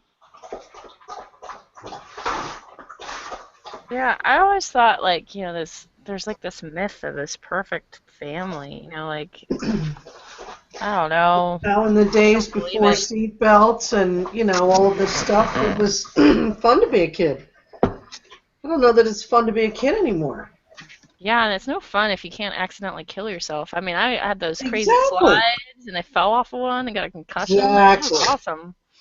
You haven't at least minimally almost died 3 times in childhood, you ain't doing it right. Yeah. I remember those days. I had... when my mom braked too hard, she just put out her arm, you know, and that was good enough. We had a mini bike. Yeah, it saved me a couple of times.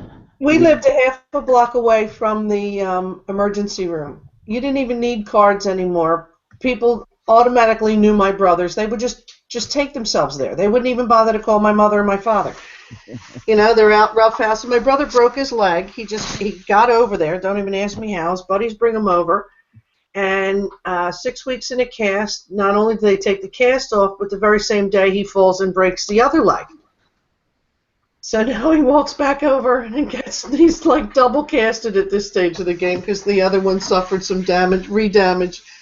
It was ridiculous. I mean, stitches were at least. I mean, seriously, how many? If you get through childhood and you don't have a set of stitches, you haven't been playing hard enough. I had a mini bike. Shane and There you Ryan go. had longboards. We welded pegs to the mini bike and would lay down on the longboards and hold on to the pegs and drive around the neighborhood. There you go. That's what I'm talking about, Seth. Yeah. Yes. Yeah. My brother and sister were playing That's- Tarzan, and they thought it would, in their wisdom, they had a rope going over the tree branch, which was like, you know, this really thick rope, and she's on this roof of a shed, and she's like jumping off, and so far so goody, you know, like brother's hanging on, and I don't know what happened. He slips, he lets go, and she just like falls, and you just hear the break. You can hear it go, you know, like, oh man. Yeah, but those were the best times until someone gets hurt. My brothers were building a tree house with our next door neighbor, Mark. And one day, Mark doesn't show up. I'm like, what happened to Mark? Oh, he fell out of the tree. Mark fell out of this tree house while they were constructing it almost daily. I think he's brain damaged today. And I'm thinking to myself, he's going to be dead before he even gets to stay in this tree house. So no sooner do these guys get it built than, of course, you know, a 50-mile-an-hour wind comes along and there's no more treehouse. And, you know, Mark had to sustain major spinal cord and cerebral damage. They were crazy, though. They would jump off of anything. They'd jump off a bridge. They used to do this thing. My family's business is tugboats, and they own the ferry boats that go from Bridgeport, Connecticut to Port Jefferson, New York. And I don't know how tall these things are. They're huge. And by the time they come into Long Island Sound and then head out, they got a pretty good head of steam. These idiots would climb up on top of the wheelhouse, get as high as they possibly could, wait until the thing was a full steam, and they called it yolching. And my three cousins, they just couldn't wait. It was, you know, you could kill yourself doing that kind of shit. But that's what they were about. They couldn't kill themselves fast enough. What kind of dumb things do kids do in your country, Art? I think he's AFK. You're in the UK, right, Simon? I think Simon's AFK too. No, I am here. I was just getting really angry before I realised I'd muted myself. It's the usual thing with me. Well, you know, because we tend to follow American trends, we kill ourselves. You know, we hurt ourselves the same sort of ways, but just a few years later than the Americans. But yeah, skateboarding was a big one when I was a kid. I hurt myself quite a few times. I don't know if there's anything particularly British. We used to play a game called British Bulldog in the school ground. Is that where you run across and you have to grab the person and hold them? Like it's sort of like they run across grabbing from and holding. Yeah, grabbing and holding aren't really the words I'd use. More like bashing and hitting. Yeah, tackle, like rugby. Yeah. Yeah. So it's like rugby practice. You would run from one side to the other, right? And there'd be like Now, a there person you in the go. middle, right? Rugby at 11 years old. That's pretty fucking stupid. God, I remember playing Red Rover. Jesus Christ, that brings me back. Yeah, there you go. Red Rover, that's another name for it. Yeah. Except Red Rover, you would hold your hands, and if I remember right, Bulldog is like American Eagle, which is where you grab somebody, right? You tackle them in the middle. Yeah, you tackle them or Yeah. bash them or whatever. That's a fun game. It's actually less dangerous than Red Rover, oddly enough. Man, I just remembered a game that you used to play that has a fucking terrible name now that I never fucking thought about it until Smear now. the blank. No, Smear the Queer. Yeah, smear the blank. Oh, I've never heard it called Smear the Blink. Well, I didn't want to say queer, What but is you did. that? Smear the queer is whoever has the ball, everybody's in a circle, and they tackle you. It's bad. You don't want the ball. It's like tackle football without the football. Whoever has the ball basically gets beaten down. Well, we used to call that kill the guy with the ball. What's with smear?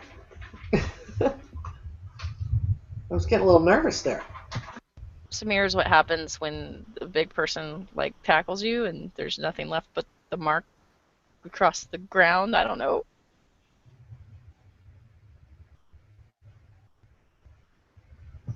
No, we were basic. Just kill the man with the ball.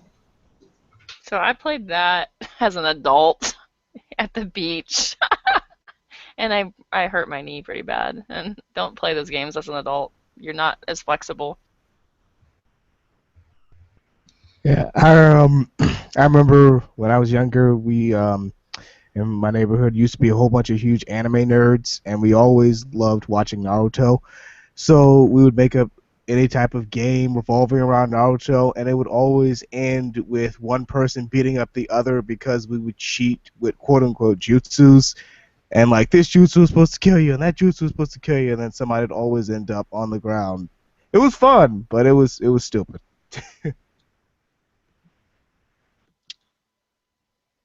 I was a youth leader, and the guy that helped was in charge of rec, and he decided in his wisdom that it would be good to have high schoolers play Red Rover. And I kept saying, don't, no, no, no, no, no, no, no, there's going to be weight differences, this is going to be bad, someone's going to break their arm. And he's like, no, it'll be fine, it'll be fine, it'll be fine. And I was like a dummy. I got peer pressured by by other adults to participate and to say it's okay, and I shouldn't have. And I decided, well, if anyone runs through me and it looks like it's not like some like little girl that's just going to be like, I just tried to get in, but I couldn't, that kind of nonsense. If somebody was actually going to like, full force run through, I decided I was going to just let go. Oh, God. And so this senior high schooler is like, Red Rover, send McGill right over. And he's like, oh, yeah, I got something for you. And he picks me to run through. And I'm like, seriously? So I just try to let go. My hand goes limp, and I'm just trying to slip out. No big deal. You're just going to pass on through. And this guy's like, no, he will not pass.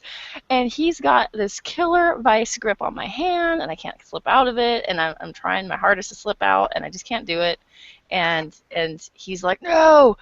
And so McGill hits, and I just feel my wrist. It just snaps. It torques, and it snaps. And I know it's broken. And so I have this weird pain tolerance towards broken bones and stuff, but I knew it was broken.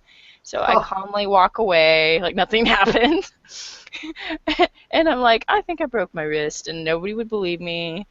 And so I wait. Is it a hairline fracture?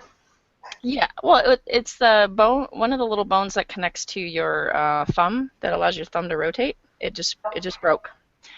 And so I just put ice on it, and continued as normal. And then the next day I went to the doctor, and my husband brought me to the doctor and in the ER, and they were like, do you feel safe at home? I know. Do you need me to send him out? Because what it looked like to them was when somebody grabs your arm and twists it. It's that same kind of injury that you see like in abuse and stuff like that, I guess. And so it took me forever to convince them that yes, as an adult, I got stuck playing a Red Rover game, and I shouldn't have, because they didn't believe me. They just kept thinking my husband beat me, and I was like, no, he didn't. My brother and his wife went away on vacation with the two little boys. They're like maybe 5 and 4. So they just settle in, and of course my brother's jumping up and down on the bed with the kids, and the one kid goes flying, and of course we now have a broken collarbone. So into the emergency room they go, and they face the same inquisition. They're trying to ferret out whether or not this was, child abuse. So, of course, they get everything settled. It's a long, day. My sister-in-law wants to now kill my brother because she had said to them, somebody's going to get hurt. So, of course, that all settles down. Not the very next day are they horsing around. They're not jumping around, but they're horsing around, and the little one breaks his leg. So now, and my brother wasn't involved in that one. They were just playing around doing whatever. So now back to the emergency room they go. My sister-in-law is red. My brother's like praying to God these people aren't starting to think that there's a pattern here. So they're questioning my brother big time, and the woman's, clearly trying to see whether or not he's the culprit here. And he's like, lady, I got to tell you, my wife is going to kill me when we get home. There's no way we would be laying hands on these kids. But it was very difficult for them to get out of the hospital without these people thinking, okay, here are these two from out of town, not one kid but two kids. My poor brother, he was like, he said for the rest of the vacation, the boys and I just sat in chairs. Nobody could go anywhere. Broken bones everywhere. Oh, she was ready to kill them all. But boys will be boys. Roughhousing is roughhousing. But it is interesting. In the old days, it was never a question you would ask somebody. When you do a history and physical, you have to ask a pretty wide variety of questions, including, lifestyle and things. But, do you feel safe in your own home was something that came of late. In a way, I mean, I think there's a reason for that, and that's probably needed, but it's just funny when they don't believe you when you're like, no, I'm okay. And they're like, are you sure? I'm like, oh. Because it took me a minute to catch up what they were trying to say. At first, they were like so subtle that I didn't even get it at first. So I was like, oh, and then they were like really insistent, like. Oh, does this happen a lot? No, no, but the kind of injury that it was, it was like a torque injury, so it looked weird.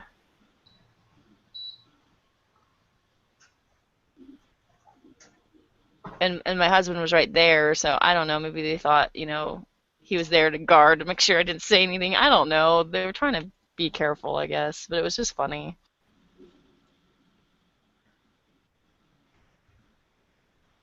Appreciate the concern. It's not needed, thanks.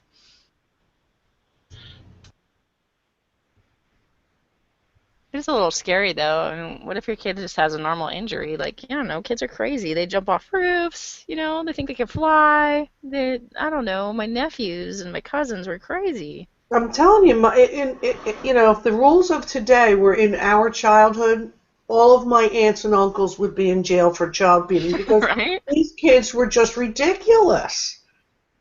The boys were crazy. They were doing anything they could. They'd rig up, jerry rig a line onto a tree over a quarry. It couldn't be a little small pond or anything. Oh, no, we had to make sure there was at least 20 feet we could fall into hard rock. I mean, seriously.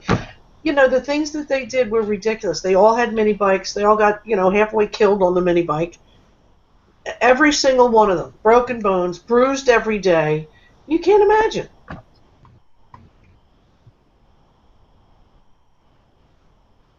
If it doesn't kill you, it's not fun. We should start selling kids guns or something. It should be more fun. Okay, that was a bad joke. I'm sorry. No, I just remembered. Oh God, I remembered a time where I ended up selling Shane my mini bike, and I don't know what the hell he did to it, but he didn't attach the throttle return spring correctly. So he goes by my friggin' house to show me what he did to it, and he takes off, and the throttle gets stuck. Fails and flies into a light pole, breaks his collarbone. It's the funniest thing I ever saw. Because afterwards I talked to his brother Ryan, and he tells me that he warned him. He said you just attached the spring to like a rough part on the carburetor, not like attached it correctly at all. And he told him not to take it, but oh man. Stupid mini bikes.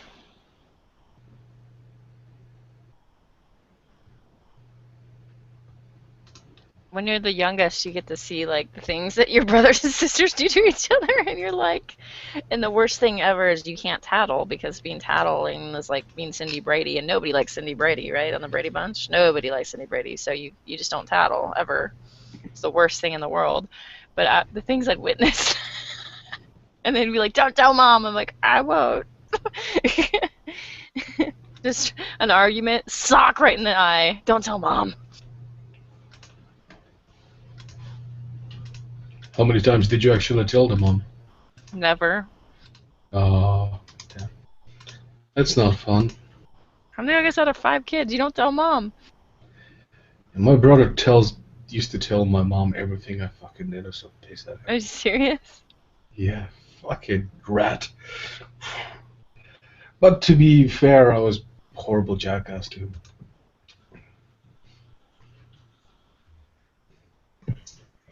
We were playing hide and seek one time, and my baby brother decided he was going to hide in the dryer.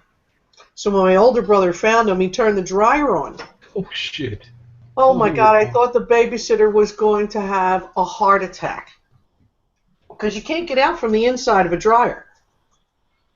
And he was little. He was flying around. It was unbelievable. I was upset. My other 2 brothers were laughing their asses off.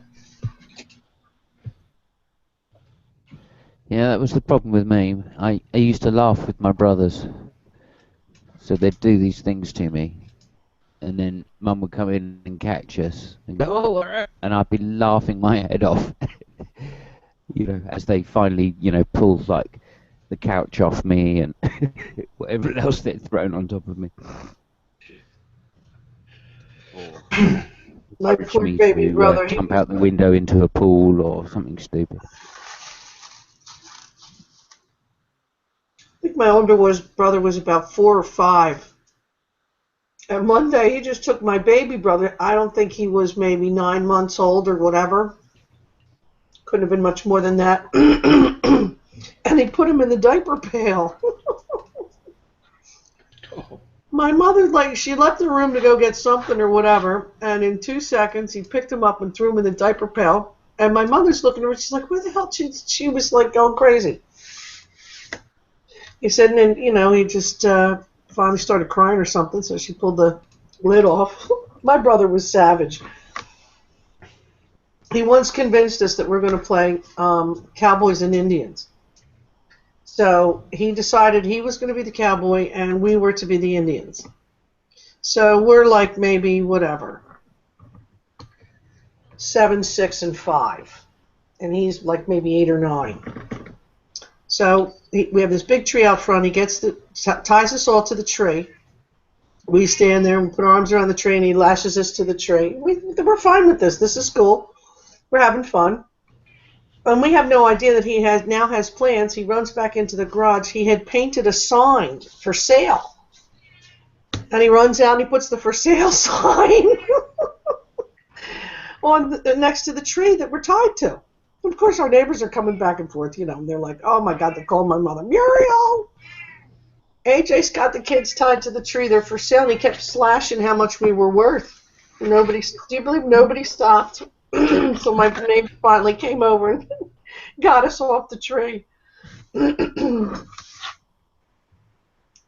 Unbelievable. Those were the days. See, now, if my brothers had done that to me, my dad would have come out and gone, "I'm not paying that much." Exactly. And then actually paid my brothers for me.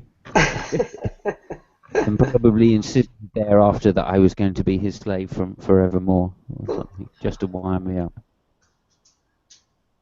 He was the slave master in our house, let me tell you. We marched to his tune. Yeah.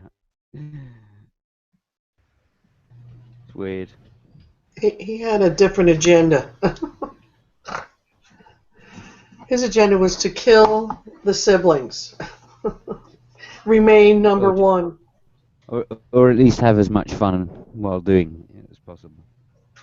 He loved it. He used to do the old peanut butter sandwich trick where it ended up in your face. Oh, right. Okay. He had all sorts of tricks. Yeah.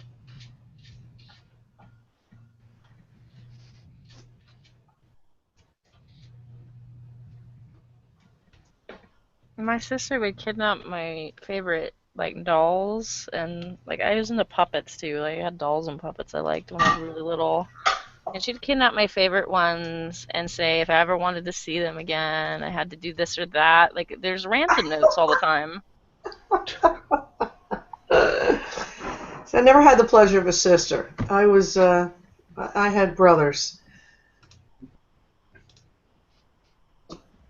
I have two brothers, two sisters, but two of them are way older than me, and the other two are closer in age. But basically, what happens is when you're little, everybody just bosses you around when there's a big gap. Yeah, so we were like Irish quadruplets. There was barely 3 years from first to fourth. I mean, we were one right after another. My mother was like a howitzer.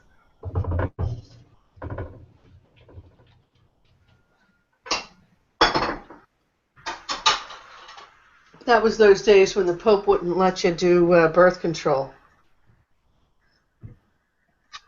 Oh, not even the rhythm method, huh? Papal roulette. Well, also, it was very trendy to have all your kids at once. Yes. Women did Yeah. tend to just go, right, I'm going to do 5 years of childbirth, and then that's it. Unless you're Jim Bob Duggar, or whatever his name is. Duggar. Yeah.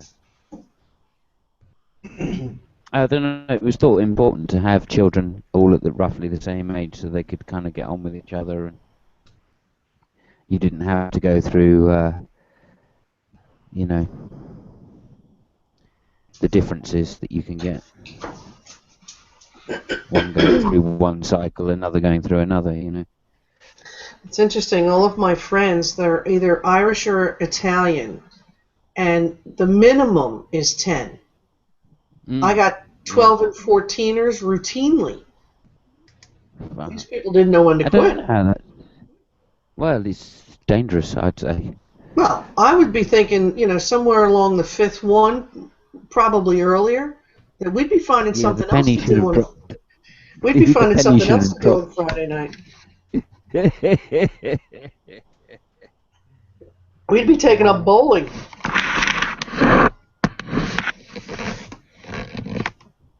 Abstinence is worry-free. Especially if you can't seem to nail down that papal roulette. Yeah, it's also fun-free as well. Mm-hmm. Well, you just got to get creative. What a joke that is. Yeah, that's why we have something called. That's why we have something called. I was listening to Catholic radio, and they were going on and on and on about, how gays can't get married because they can't have children, and that was like one of their big arguments. And so I was like, okay. And so a caller goes in and goes, well, what about, if you marry older? And they're like, well, that's fine. Or what if, someone's barren? Well, that's fine too. You can have sexual relations for that, but and just like the games that they play, it's like, well, then condoms are not okay. Okay. And birth control is not okay, like the pill. Okay.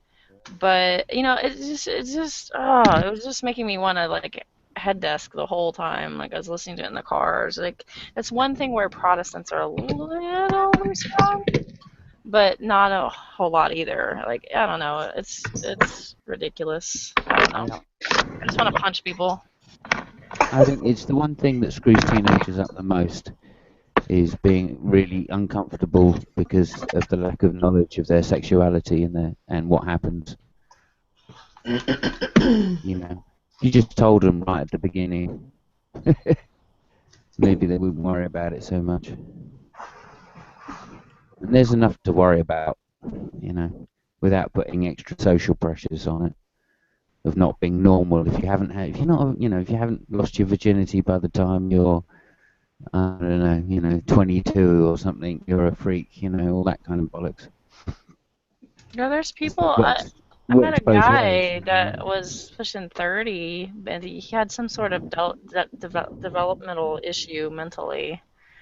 But like he was so obsessed because he hadn't lost his virginity, and like it seemed like it affected everything about his view on himself, and that he wasn't really a man, and I mean, just really, like, we think of like what society does to girls, but society does something to men too.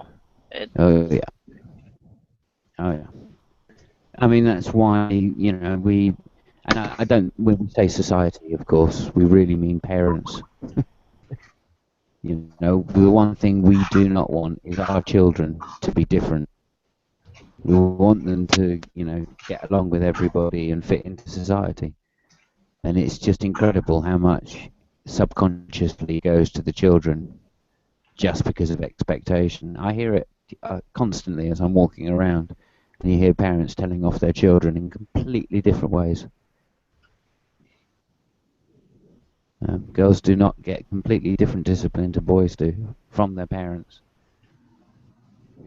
You know, it was one I heard Well, the I other day. told my nieces, A well, little child, no more than about 2.5 feet tall, so I don't know how old that is. And the little boy, and he's running along, and he trips over, and you know, cuts his knee, and there's blood coming from it. And the mother goes, "Well, if you will be so stupid." oh boy. I'm like, what? Hang on a minute. The boy just Exactly. wants mum to go, oh, there we go, I'll kiss it better. Because he's a boy, he doesn't care that there's blood, he doesn't care that he's hurting. You know, what he cares about is the shock. Right. So all I he told wants my is someone to nieces, go, there you go, that's better. And then you'll go, oh, fine. Run away again, trip over again, do the other knee, who cares, you know. And yet, if a girl happens, it's, you know, catastrophic. It's completely different. Yeah, it's all a major trauma. It's all, you know, all almost encouraging the tears, almost, you know. How's it going, everybody? Hey. Hey. Good morning. Hey, Derek. Yeah, sorry. Well, you were going to say something, Michael, and I just had to say that Oh, while I that's okay. remembered When the fact that this woman went, no, don't be such a it was crybaby. back on the sex topic, but I told, you know, the only thing I said to my nieces is that, you know, sex is natural and normal, and you should enjoy it always. But if you don't make it special, nobody else will. Oh, You know that this is a special kind of adulthood that you get to enjoy, but you have control so that at all times you're in a position you want to be in. Mm-hmm. Yeah. Yeah. Kind of strange experience I had once was this was just weird, right? This is how guys do not understand it. Okay, so early on, I must have been in my teens, and I think I was preparing to have sex with someone in that way that you do when you're a teenager, that you don't really know it's going to happen, but you're kind of hoping. You know, we're fumbling around and, you know, foreplay or whatever. And she says no. So I say, oh, okay. Whoa, no. I've heard the no word. Shit, that's big news. That means something really important. I've got to calm my brain down and listen, you know. And so I listened, and so I went, oh, okay then, and kind of backed off confused and a bit like, well, don't really know what's going on. And it turned out that was a joke. Oh no! All right, but I didn't really understand what that meant even, because I'd calmed my brain down and etc. etc. So you know, so I went and sat there and didn't do anything, and then got dumped because of course I didn't do it. You paid attention to the no. Oh my god! I was only like 16 or something. Man, What's a I was guy to do? You confused. can't win, right? I was confused, man. It took me another I'll 5 tell you, that years was to one rough get over time that. period. You know, so young, shit's happening to your body, stuff's going on in your head. People are starting to look really good to you. And you don't know what the hell to do. You know, it's like, how do I drive this car? Where's the manual for this? I need a driving lesson. I did find the solution, and that was to find a girl that was 3 years older than me. No, there you go. There you go. Indeed. She drove my mum mad because she used to snog me outside. I will Outside my say house. there is something to be said for a professional race car driver. And you know one as soon as he gets in the seat.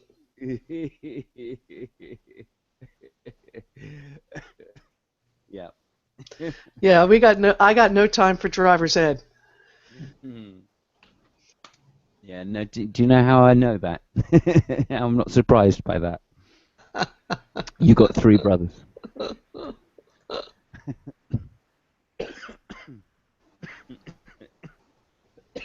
Oh dear, I've got to laugh about that. Hang on a minute.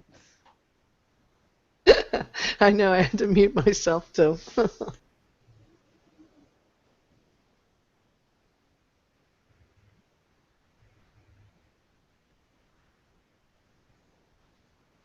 Yep.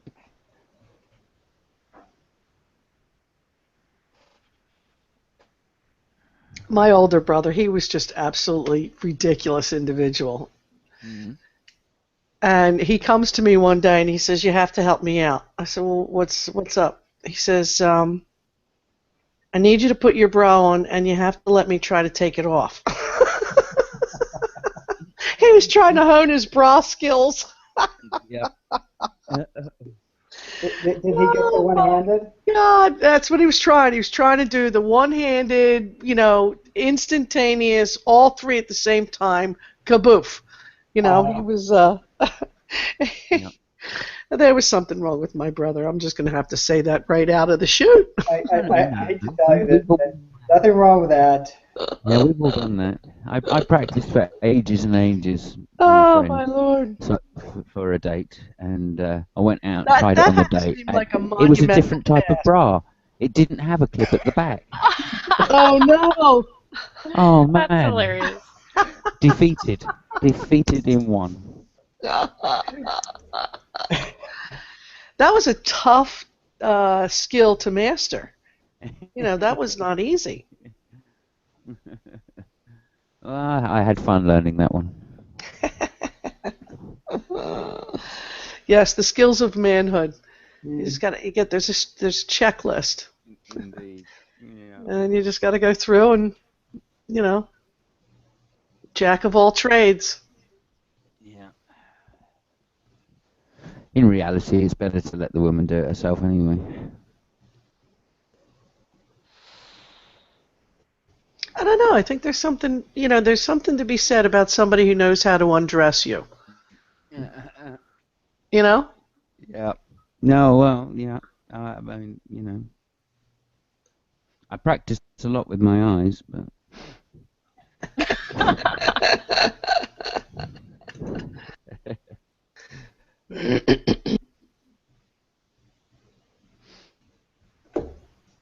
Yeah, no, it doesn't matter how old you are. That the thrill of that kind of frisson. Ooh, nice word. A great word. Yeah, that kind of thing is always exciting, I find. Doesn't matter how old I get, I still really enjoy chatting to the opposite sex when there's sex on the table, or on the floor, or the stairs, or the settee, or wherever you happen to stand, Now is wow. Yeah.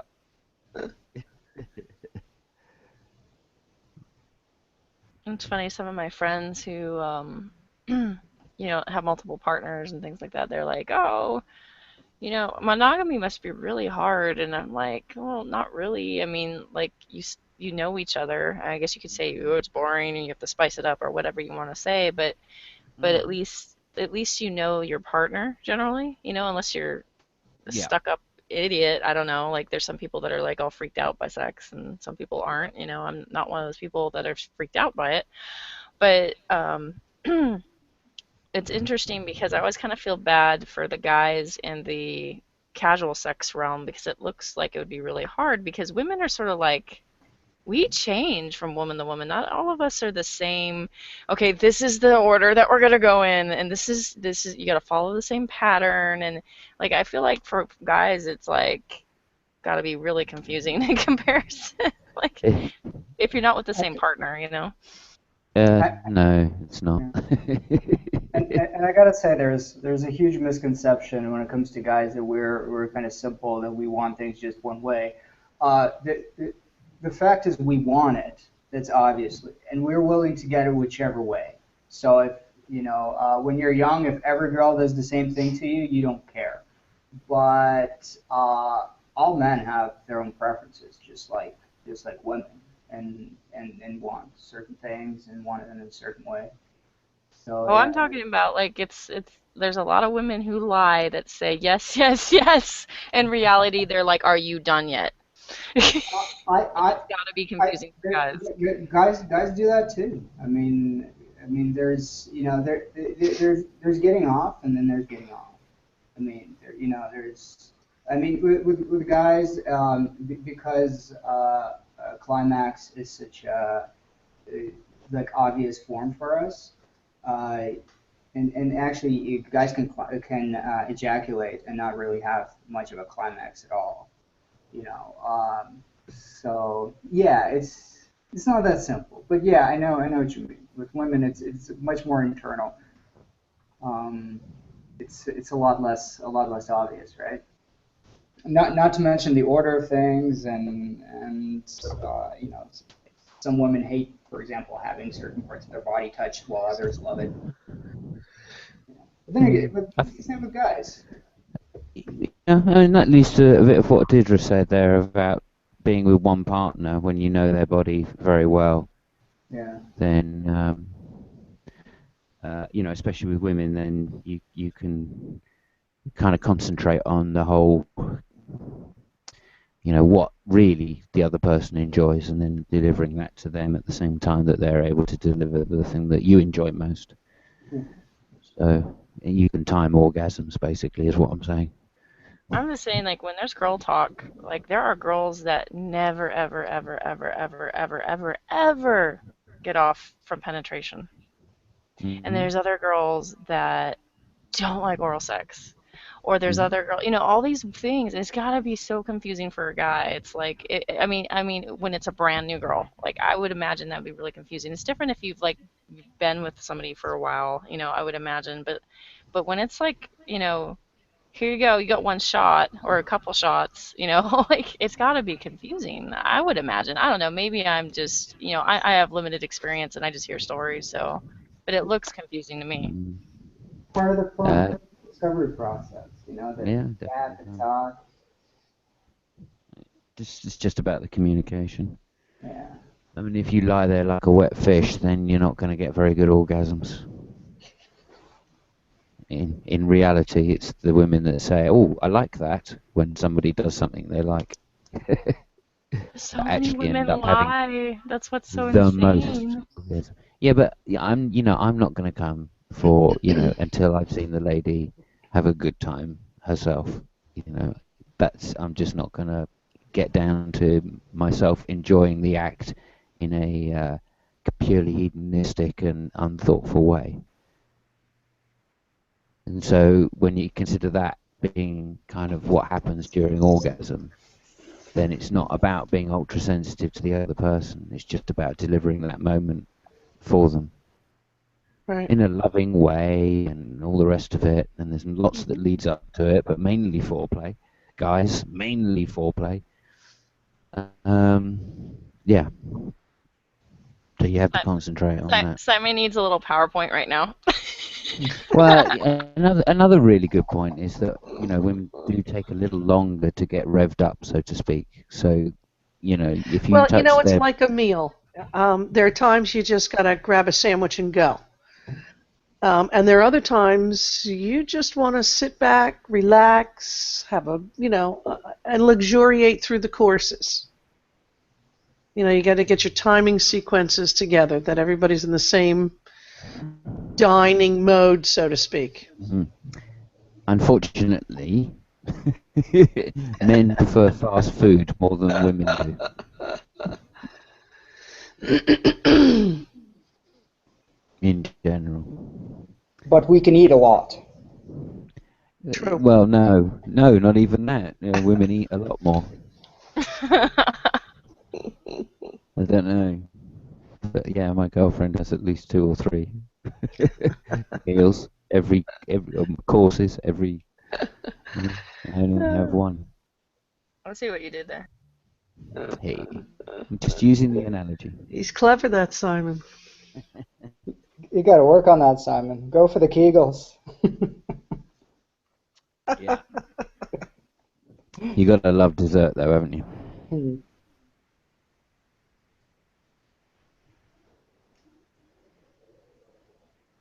The human body is just fascinating, and then what we get to do with it, it's crazy. But as long as you kind of avoid the people that are driving it like you stole it, it's a pretty good thing to be playing around with. That's very funny.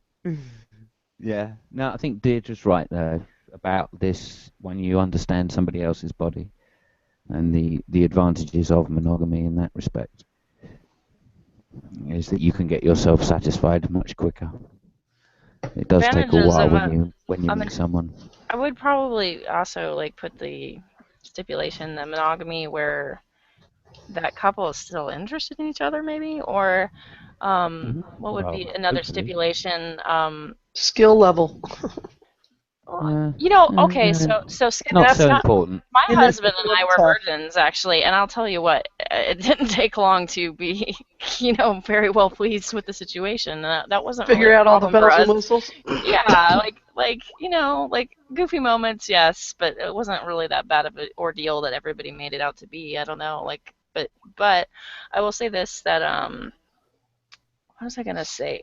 I've met other Christian couples where they have had such a tight knit on their sexual feelings, where like they've bought into the true love waits and everything else, and they were so shamed by sex, and sex was so dirty that they carried that into marriage, and sex was dirty in marriage, and they felt ashamed, particularly the female, ashamed for bringing that in the marriage, and I think that can really put a damper on things, and that would be a negative thing that I could see, where some Plus, religious as a people female, drag it's stuff from frowned that. upon if you have, more than a number of experiences. For a guy, that's not the case.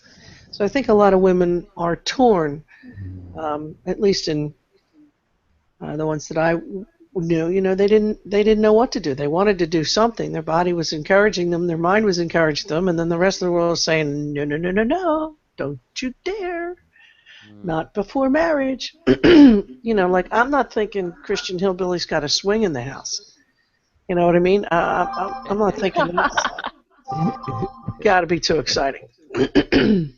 And now I've got to purge that info that just downloaded. I'm sorry if I disturbed anybody with that I image. know. I'm like, where did this come from? Well, you were talking about you were talking about really Christian people, so I thought. Oh well, I'm actually a really Christian person, and I don't really want to get into Yeah, but you're not details, Christian hillbilly. but like I've been with only one person my whole life, and there's I guess some people would say a drawback to it, but it's not like what people say it is. At least for me, I've heard some people say that they're disappointed in monogamy. It hasn't been a disappointment for me, but I mean, I think it kind of comes down to how the couple feels about each other and how they feel about their body. All sorts of factors I think come into play. Yeah. Well, yeah, definitely. 100% behind you on that. I don't think there's anything wrong with monogamy at all. In fact, if anything, it's a beautiful thing because that's the body you know in terms of the other person's. And that's really what it comes down to. You're never going to enjoy sex unless the other person learns what you like at it. And the point about being in a loving relationship is that that person is supposed to have nothing but your concern for enjoyment foremost on their mind. I love messing with people's heads. I sometimes people ask me really dumb questions, like in person in my real life, and I love to mess with their heads. They'll say like things like, "Oh, you're monogamous. You've only been with one person," and they're like, "So, like, tell me about your sex life." And it's usually girl talk, and I'll be like, "Well, we only procreate when we're planning on having a child, and it's usually once a year. And I turn out all the lights, and we light candles." I wear clothes. And it's only missionary position, and I wear a nightgown, and we use the covers. And they believe me. Like, some people are they're like dead serious. Like, yeah, that's totally how I picture Christian marriage. Totally boring and bizarre. Yeah, no, you've only got to look at the Catholics and find out how many children they have to know that that's not true.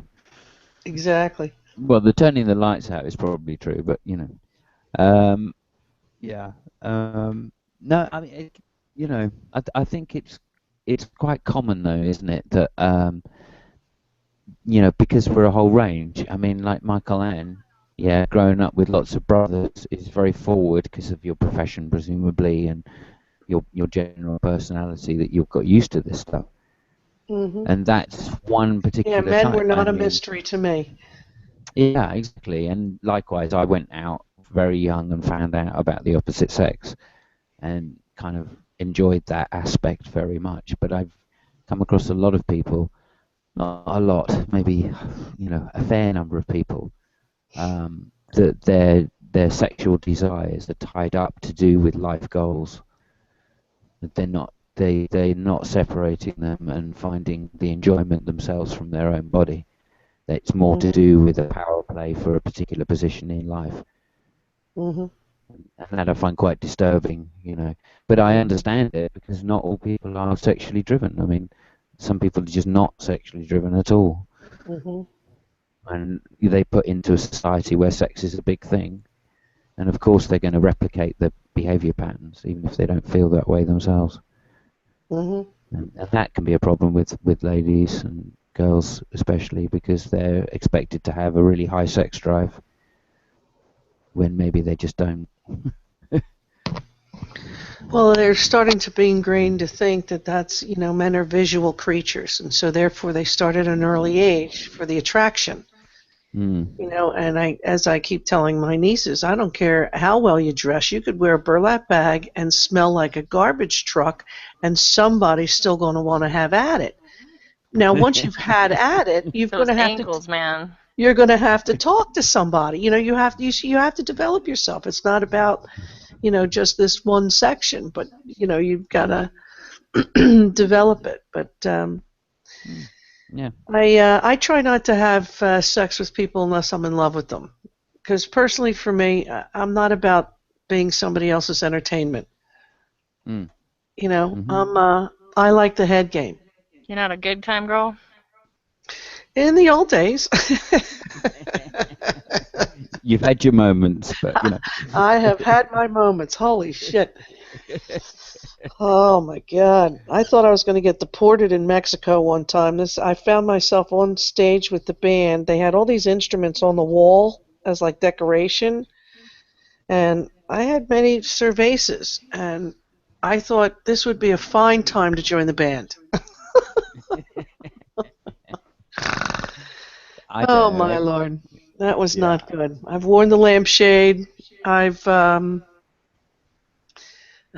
had dates with men that didn't speak English. You run the gamut. They call the walk of shame? You run the gamut. That I've never done. Can I tell you that? I've never had to do that. I always came prepared and walked out differently than I walked in. What's the walk of shame? The walk of shame is you're still wearing the same outfit. Your pantyhose have a hole in them. You're holding your shoes, and it's 8 o'clock in the morning, and you're going home from the night before. Oh yeah, okay. That's the walk of shame. You got mascara on your face. Some people that drive by can actually tell. They can actually tell. Although we have the same thing when you're leaving a casino. That too is a walk of shame. Most your pockets are out, your heads are down. That too is the walk of shame. Shame that it's a walk of shame. I know. My only regret is I was younger. The first person I was with had the skills the likes of which I have yet to find, and I was too stupid to know it. Cool. Yeah, that's cool. Too stupid to know it, but yeah, I was broken right, as they say.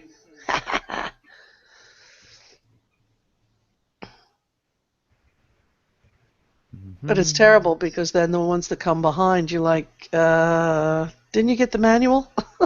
Yeah. Here, I got a guy. I want you to call him. Talk to this guy. he might hold some classes. Yeah, you might be lucky. Yeah, well, that's because guys don't get enough access to porn when they're young enough, you see. Access to porn? Yeah, so they can see it being done. Yeah, Go, oh, porn Being isn't done that's really. what half of them the happens. wrong way. Yeah, Well, porn's not that's really. Yeah, you get a few pointers and tips along the way. It's not all bad. yeah. And of course, in my day, it was just like Swedish porn, which was like 3 minutes of kissing, And really 5 hairy minutes. armpits? Oh yeah, and very hairy. So Lovely. yeah, and you'd get 3 minutes of this, 3 minutes of that, 3 minutes of that, and at least you'd find out that there was things to do before the penetration.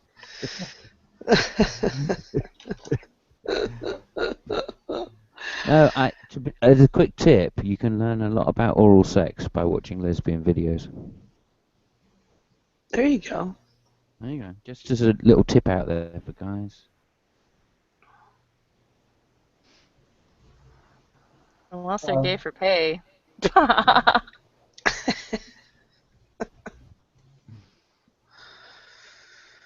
Too funny. If you want to learn stuff, you got to read the romance fiction.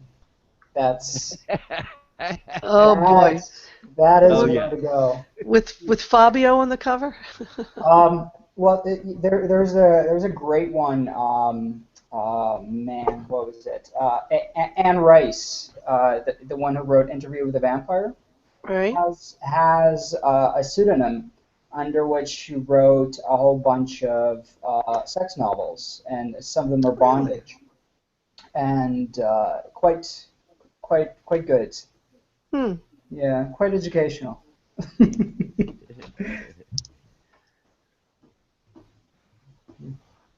Yeah, I think it's a good source because we don't get told it. Let's face it, we're never going to get told of this kind of stuff. We need to know. No. The only Not way by to the find out parents. about it is to get involved in the situation and then ask the other person. Just hope that they're prepared to tell you, despite how Well, it's a sin, embarrassed they may be. that half of us had parents that couldn't get their head around it to start with, let alone pass on the info. Oh no, like this stuff that I learned was like from my friends, and it was like so bad, like not even good information at all. I came from they'll figure it out school. Blind, right? I came from don't do it. What do you mean don't do it? You know, don't tease the boys. What does that mean? Just don't. Yeah, that's going to help. Well, like then the girlfriends would all talk to each other like, what are they talking about? I don't know. Yeah. That just makes you more curious, doesn't it? Oh yeah, I mean, once Oh, you're yeah. 13, you want to know. I mean, boys want to know, girls want to know, everybody wants to know, and your body and hormones are going crazy, and you don't know what's going on completely, and like your friends are giving you crazy information, telling you things like French kissing makes you pregnant, you know, and you're like, what? How? You know? I got the sharing a toilet seat. I got that one. Oh, Wherever if you share a toilet seat with a girl, you can get her pregnant. Oh my God! I remember I believed that for years. Wow. I used to say to the girls that I could answer their questions. Oh gosh, I'm sure you did. I know, I did. I can They'd help all you go, out. oh, really? And the most common thing was not, can I see yours? It was, can I show you mine? That's weird. It's like, is that normal? Yeah, looks good to me. I don't know. Looks good. In my professional opinion. Yeah. Did I tell you how the Baptist church I went out, they decided they wanted somebody to talk to us about sex, right? But in a Baptist-y way. And at that time, our youth group was like ginormous. We were a really big youth group, and I was like maybe a junior, maybe sophomore, somewhere in there in high school. And I was sitting in the back row with, I don't know, I was one of those kids that was friends with the stoners and stuff and friends with the like Christian preps at the same time. I was one of those in between people. Anyway, I was sitting in the back with the stoner guys and the girls, and we're just sitting there kind of watching, and this really old, decrepit guy who's not our normal leader just comes in. We don't know who he is or anything. He's 80 years old, and he's like, guys, the plumbing works. You don't have to test it out. The plumbing works. And he's like, just trust me. It fits like a glove. And we were like, what the heck? What is this? And this was supposed to be our sex talk. It fits like a glove. The plumbing works. Don't do it. Sign this card saying that you're going to be abstinent until marriage. Good job. Good job. Good job. He lied. I'm sorry, I'm laughing too hard. That's hilarious. And then you have It people doesn't like fit. Dr. Ruth. You know, she comes along and her conversations were, you know, off the hook. Totally. Yeah, totally. But she was really good because she really advocated female orgasm. Didn't Oh, she? she advocated a lot. There was also someone on TV, on radio, who was just as good as she was and just outrageous.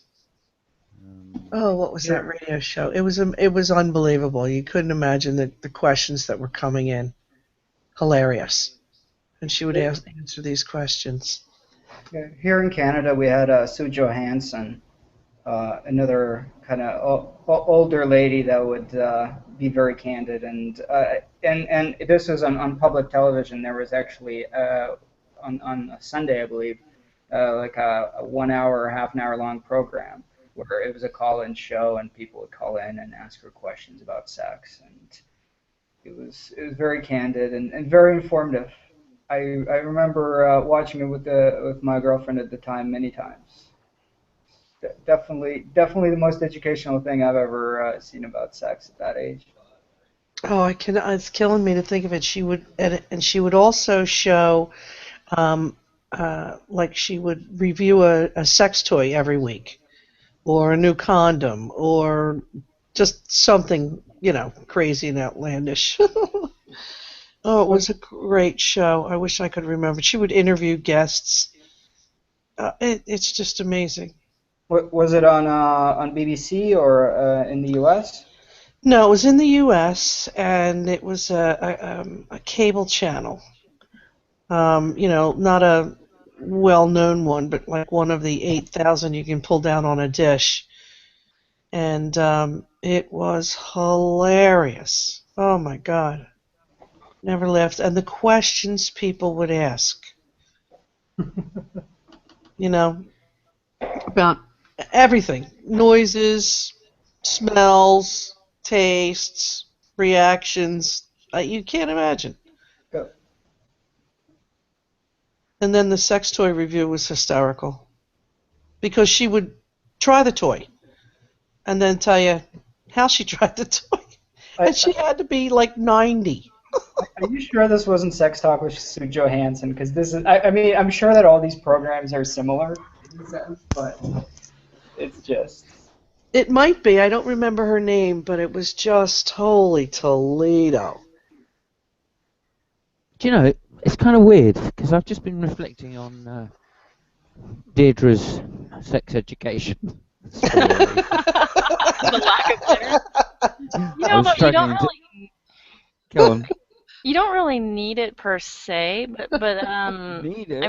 I mean you will. What I mean is biology kicks in, and you'll figure out what you like and don't like, you know, and what your partner likes and doesn't like, as long as you know, are receptive of that and are comfortable with your body and, you know, that person's body and stuff.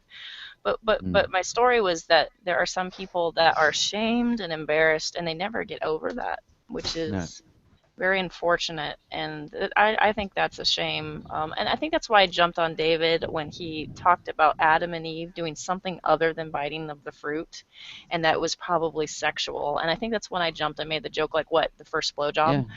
Yeah. because Yeah.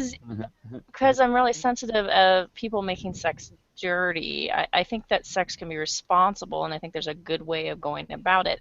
But that all sex is dirty, or all sex is wrong, or that you have to be ashamed of, trying something other than the missionary position only to conceive kids, or, whatever these restrictions are like that. I feel Well, like let me that's ask you a rough. question. If everybody, if there were no restrictions, there was no shame, there was no anything negative about it, would we be like spawning like rabbits, or was this maybe a little built-in fail-safe method so people at least tried to govern themselves?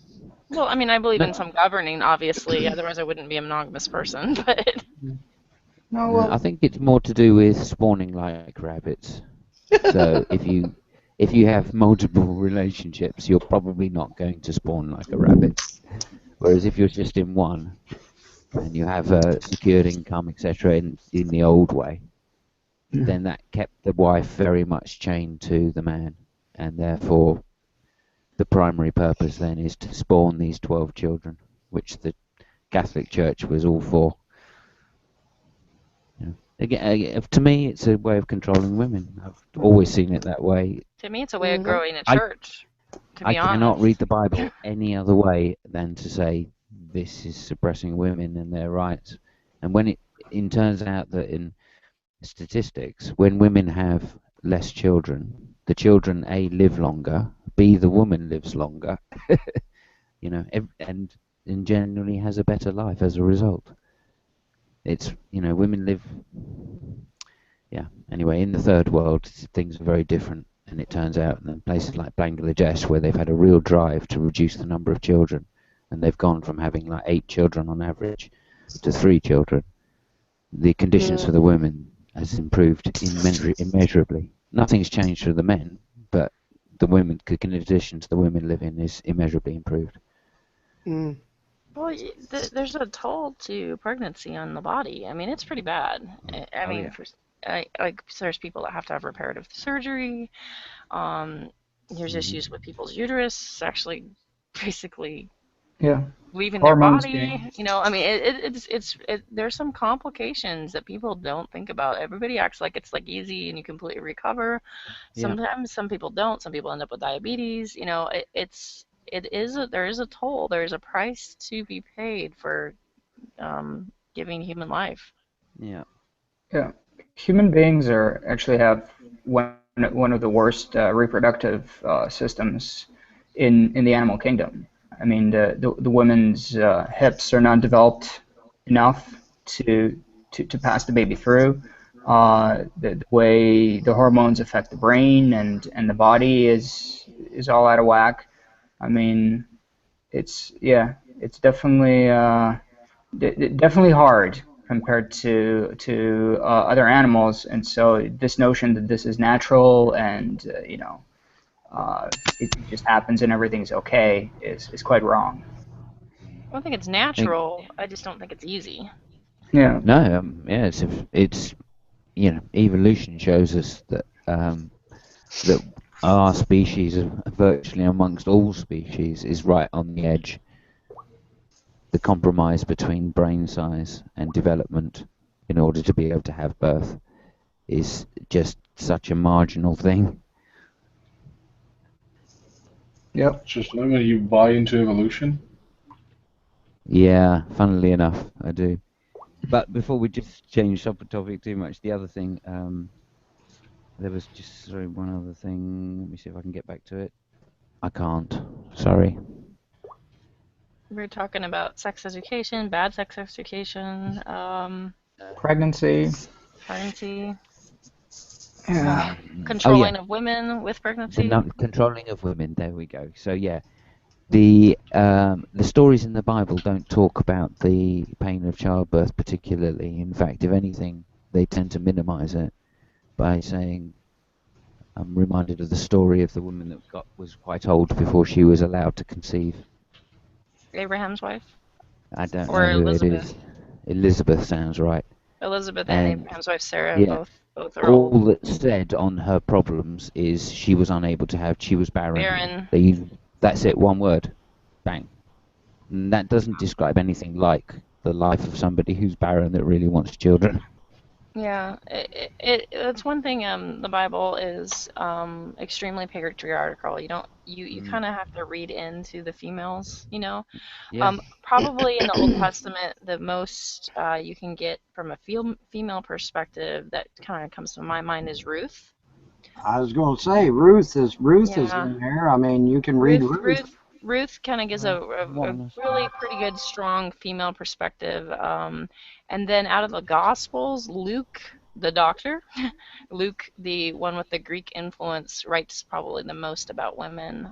So there's that. But yeah, there's definitely a strong male influence and male presence in the Bible, and that I can't dispute.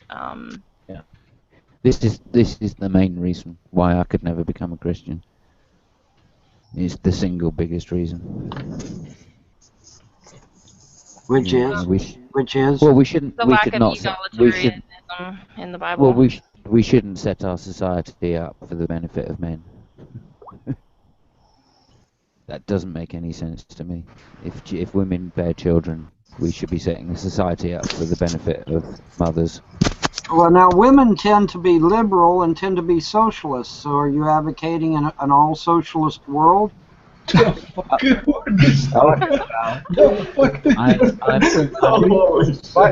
wife's got a bone to pick. James, because I come from among. Wait a second. Now, wait a second. Everybody's laughing. Let me answer your question. You asked a question. No, James. Wait a second. You asked a question, James. Wait a second. Everybody's laughing because. You asked a question, James. I just want to answer it. But everybody thinks I'm being facetious, and I'm not. No. We're being silly. We believe you. We believe that you believe this. We're just laughing at how ridiculous it is. So go ahead, Tom, and answer. That's all right.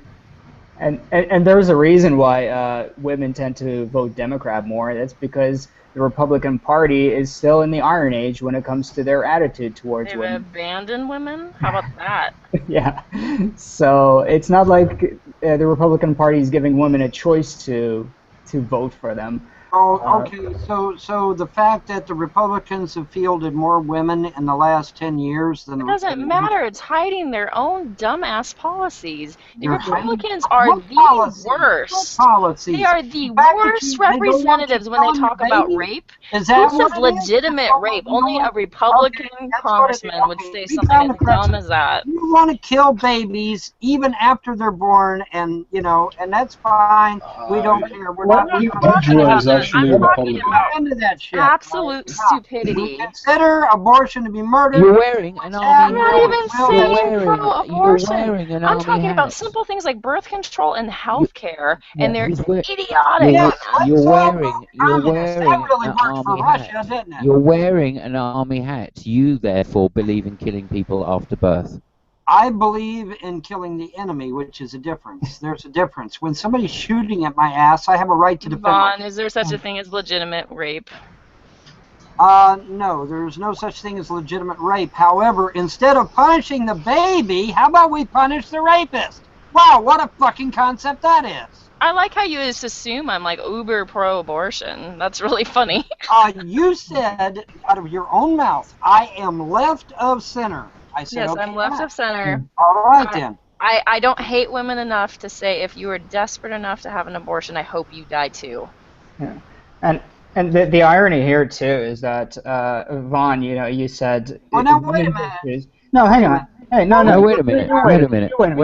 You're cutting me off. Let me finish. Wait a minute. So you said that this is about women's issue, and then you mentioned abortion. But to you, abortion is not a women's issue. To you, abortion is a fetus issue. So that's pretty ironic there. Well, it's the idea that, all men are created equal. They're endowed by their Creator with certain unalienable rights. That among these rights are life, Life! I just want to point out that in I Judaism, just want life to didn't point. exist till you were born. And look up Numbers 5. It looks like an abortion. In Numbers Looks like 5. it in Numbers. Numbers We're 5. not, Look it up. It hold looks it like now. Numbers is Old Testament. We're not under the Old Testament I covenant. know. I'm just We're saying, under like, Really, one at a time, please. And men are not created equal. Watch any porn film, and you'll get the idea. Yeah, if you speak to women, if you speak to women, they will tell you not all men are created equal. Okay, this is a fact. Yeah. Okay. Von's still talking. Yeah, but you may say that. Yeah, but you say that. Yeah, but you say that, Von. Yep, you say that. I know. Yes, I know that. Of course. Vaughn, let us get a Well, word that's in easy for you edgewise. to say, Von. No, that's easy for you to say. I can hear that. I can hear what you're saying. I really can. No, I disagree. It can't be that way. How can it possibly be like that? Come on, guys. Look, women have the right to their own bodies. You do not. Okay, I cannot bear this. Simon, I'm sorry. No, it's Vaughn, you're fine. muted. Just let it go, man. It's just I blame Art for this. Look, you make a good point. I can agree with you. You're making more sense now than I've heard in a long time. Right. Yes. Does he realize that he's muted? No, he's not. Right. Simon is not helping him. You're right. You're right. I agree. He just muted himself. No, I know. Vaughn, you were muted all that time. Now you're unmuted. No, don't say anything. I'm sorry, I cannot bear this anymore. Look, no, Art, shut it. No, I was right. I wasn't muted the whole time. Hello? Are you there? Are you there? The whole time? Simon was just the whole time? No. You missed my entire dissertation? Art, shut. Yeah. You missed the whole point that I was trying to get across? No, we got the point. You didn't get the point, because if you got the point, you'd actually fucking listen. You didn't listen to a word I said. I heard you. You didn't listen to a word I said. Did you listen to a single word I said? No, you didn't listen to a single word I said. If you go back on the tape, you will... Simon, by your own admission, you're a fucking socialist. You don't give a shit. So what are you talking about? What are you talking about? I'm a monkey. You really think I'm that fucking stupid? No, that I don't of course not. I come from a monkey. You're by your own admission, out of your own mouth, can you hear what I'm socialist. Saying? You are a socialist, right. Which means whatever mommy and daddy government tell you, you're going to be a good little puppet and fall right in line, right? I'm yes, a monkey. You are. Yes, you are, because you're a socialist. That's what socialists do. They listen to mommy and daddy government because mommy and daddy government knows best. And so they're going to listen to what their government tells them. If their fucking government told them to jump... My grandfather was hanging around in trees, I'll have you know. Hey, so was mine. I don't know what happened there. It wasn't me. I didn't do anything. My health better than I do. They know how to take care of the roads and the streets and everything. Let mommy and daddy government handle it all because they're in charge and they know better than me. I'm just a dumbass. Yeah. Isn't that right? Isn't that right? No. Isn't that what socialism teaches? Yes, it is. Because I hear it from the younger generation every fucking day. That's what socialism teaches. Yeah, I agree with you.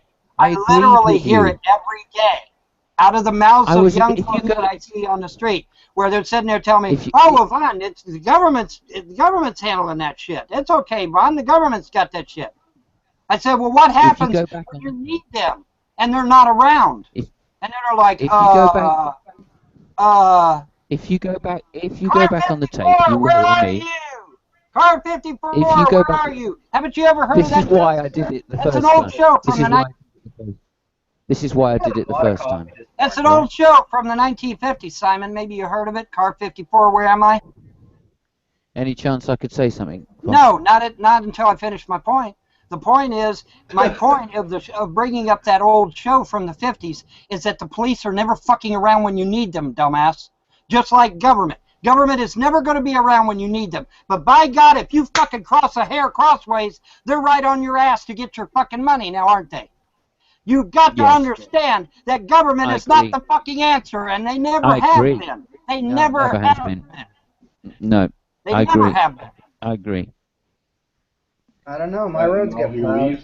Great. Oh my goodness sakes! How about if we get men out of this issue completely? But that was funny though, wasn't it? That was funny. That You've got was to admit. amazing. Thank That was hilarious, Simon. If you don't interrupt. I'm gonna totally steal that tactic sometime. Brilliant. Oh, dear. Brilliant. Oh my. Yeah.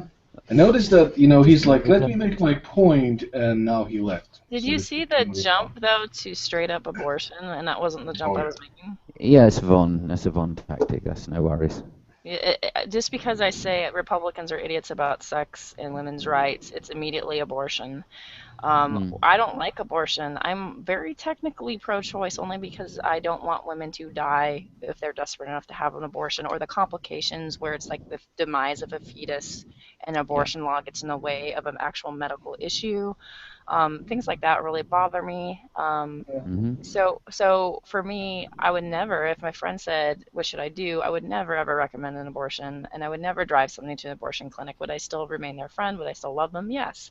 But I would never recommend that to somebody.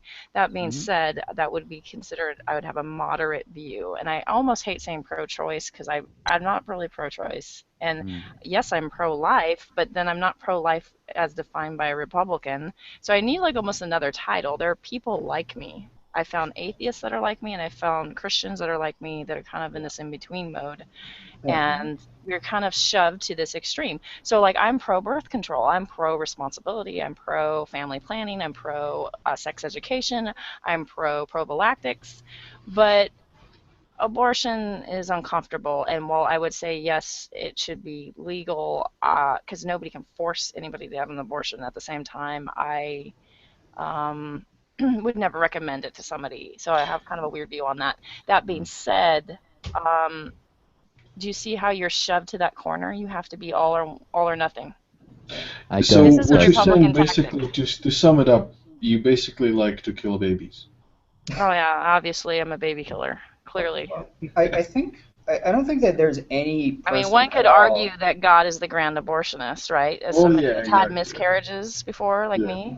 I would say that I mean miscarriages happen quite a bit. Is each time like the grand abortionist? I mean that's a really vile way to say it. And I'm doing it for shock value, but I'm saying nature is cruel in itself. Yeah. Nature is a bitch. I don't think there's anybody that would say that the act of the abortion is ever a good thing. Like the ideal world is where nobody would ever have to get one, but the fact is that we are constantly being put in such circumstances where women, need to have it. And I think the main issue for me when it comes to this is that you can make somebody stay pregnant. Like we can't have control over somebody's body to say that you have to keep this life going. I don't know. That's where it is for me. It's all about having control over your own body. To a degree, I kind of actually fall a little bit more in the middle. Even I think I agree with the point you're making. Essentially, that's the correct ethical view to take. But I would probably put in the stipulation about it being a medical procedure, and just connect it more to a matter of, a field of expertise at which some people are particularly trained, and those people's opinions really do matter. So, basically I say that there to include things where life-threatening pregnancies, etc., where it is just clearly a medical issue. It's not about the rights of a particular unborn fetus. It's a particular matter of the rights of the mother to life. And it's tough because I can't see any way that the child ever tops that right unless the mother so decides. I mean, the plea is the murder of the innocents, and I think there's a lot of abortions, and needlessly so, oftentimes. But the plea is that there's the murder of the innocents, and it's compared to, like, from the religious standpoint, it's compared to the Pharaoh during the time of Moses, throwing, the Hebrews into the river, to die. It's compared to Herod slaying of the kids. I mean, there's a big emotional plea. Sure. And while abortion's not in the Bible, the murder of babies is, and it's considered pretty evil, or the sacrifice of infants is pretty evil. Yeah. The other comparison, though, which they ignore, is in Numbers 5. It says if a woman gets pregnant, and I believe it is out of wedlock or cheating on her wife, they can bring that pregnant woman up to the priest, and the priest can have her drink a quote-unquote bitter drink. It suggests Poison, an yeah. induced abortion. And when I've asked It is, theologians, yeah. I've actually asked, atheists stumped me with this one. And I know the Bible pretty well, and I never really found this one before, and that I was stumped. I kept looking at it any way I could. I was stumped. I actually called a theologian I knew, and the argument was, well, there was a similar law in Babylon. This one's less harsh, and no one would ever actually do these things. They'd bring them to the priest, and no one would actually do it. That was the defense for it. And I thought that was interesting. He's incorrect about Babylon. He's incorrect about Babylon. I mean, women would do it themselves because, sex wasn't such a taboo and monogamy wasn't so important. But that's just that's an aside. I think the main point here is that, again, the Old Testament is so down on women. And if you have a law which equates women with cattle, you're going to have problems. I mean, you're just going to have problems. It's denying the basic tenet by which we end up trying to live our lives, which is all humans have equal value. The tricky passage is in Numbers 5, and it says, "The priest shall bring her and have her stand before the Lord. Then he shall take some holy water in a clay jar and put some dust from the tabernacle on the floor of the water. After the priest has the woman stand before the Lord, he shall loosen her hair and place in her hands a reminder of the offering, the grain, blah, blah, blah, offering for jealousy. He himself holds the bitter water that brings the curse. The priest shall then put the woman under oath and say to her, if no other man has had sexual relations with you, and you have not gone astray and become impure while you're married to your husband, may this water that brings a curse not harm you." It's just extremely bizarre, but in the end, it goes on to 21 to actually it directly says, "May the Lord cause you to become cursed among your people when he makes your womb miscarry and your abdomen swell." It's very odd, and it's So in does that Numbers not sound? 5:11 through Pedro, 31. is that not a poison? It I mean, sounds like a poison, yeah. Can it not be anything else? It's bitter almond, obviously poison. Yeah, and it would suggest that it would induce a miscarry. This one stumped me. I mean, I was always like all about the sanctity of life, except at least for babies, because again, the argument against abortion is the murder of the innocents. Like Herod is very evil. He murders the babies and the young ones. Pharaoh is very evil. He murders the babies and the young ones. And then this one comes along, and you're like, what the heck is this? First of all, it's a double whammy. It's suffering to the unfaithful wife, and on top of that, so again, female, on top of it, and then it's suffering to an unborn baby. And the theologian that I asked said they would have never really done that. It's just there for scare. It's just there for show. Yeah, I don't think know. there's some stories from Egypt about such a potion. The Greeks certainly had such a potion. And so, yeah, but the idea is to half kill the woman, and obviously that kills the baby. So, but again, it's I would draw a subtle distinction, just for you, which is between killing the innocents, as you're calling it, which is killing babies which are born, okay, and miscarriages and abortions. Okay, so there is a separation. So half of those verses in the Bible are still going to be just as true from any theologian's point, Yeah, because but they're talking about the miscarriages are killing. something that Hang happens on a minute, beyond mate. Let me finish, dude. Let me finish. All right. Half of those babies, you know, killing babies is wrong. We can say that quite definitively because it is killing the innocents. Now, the question is then a delineation between a fetus and a baby, which you could make in the Bible, in which case we're Fuck only your talking about fetus. the Fuck one your verse. goddamn fetus and embryo and any other stupid ass word you're using. Yeah, fuck you, mate. That Yeah. shit only lasts about. Yeah, look, fuck you. All right, I got mod Hey, rights. Simon, So could you give me a mod just in case? It only I lasts have maybe a week, couple of weeks tops. Bullshit. I've got mod rights. Whatever. Calm Could down. you pass them to me, by the way? I'm going to moderate. Fuck what you got.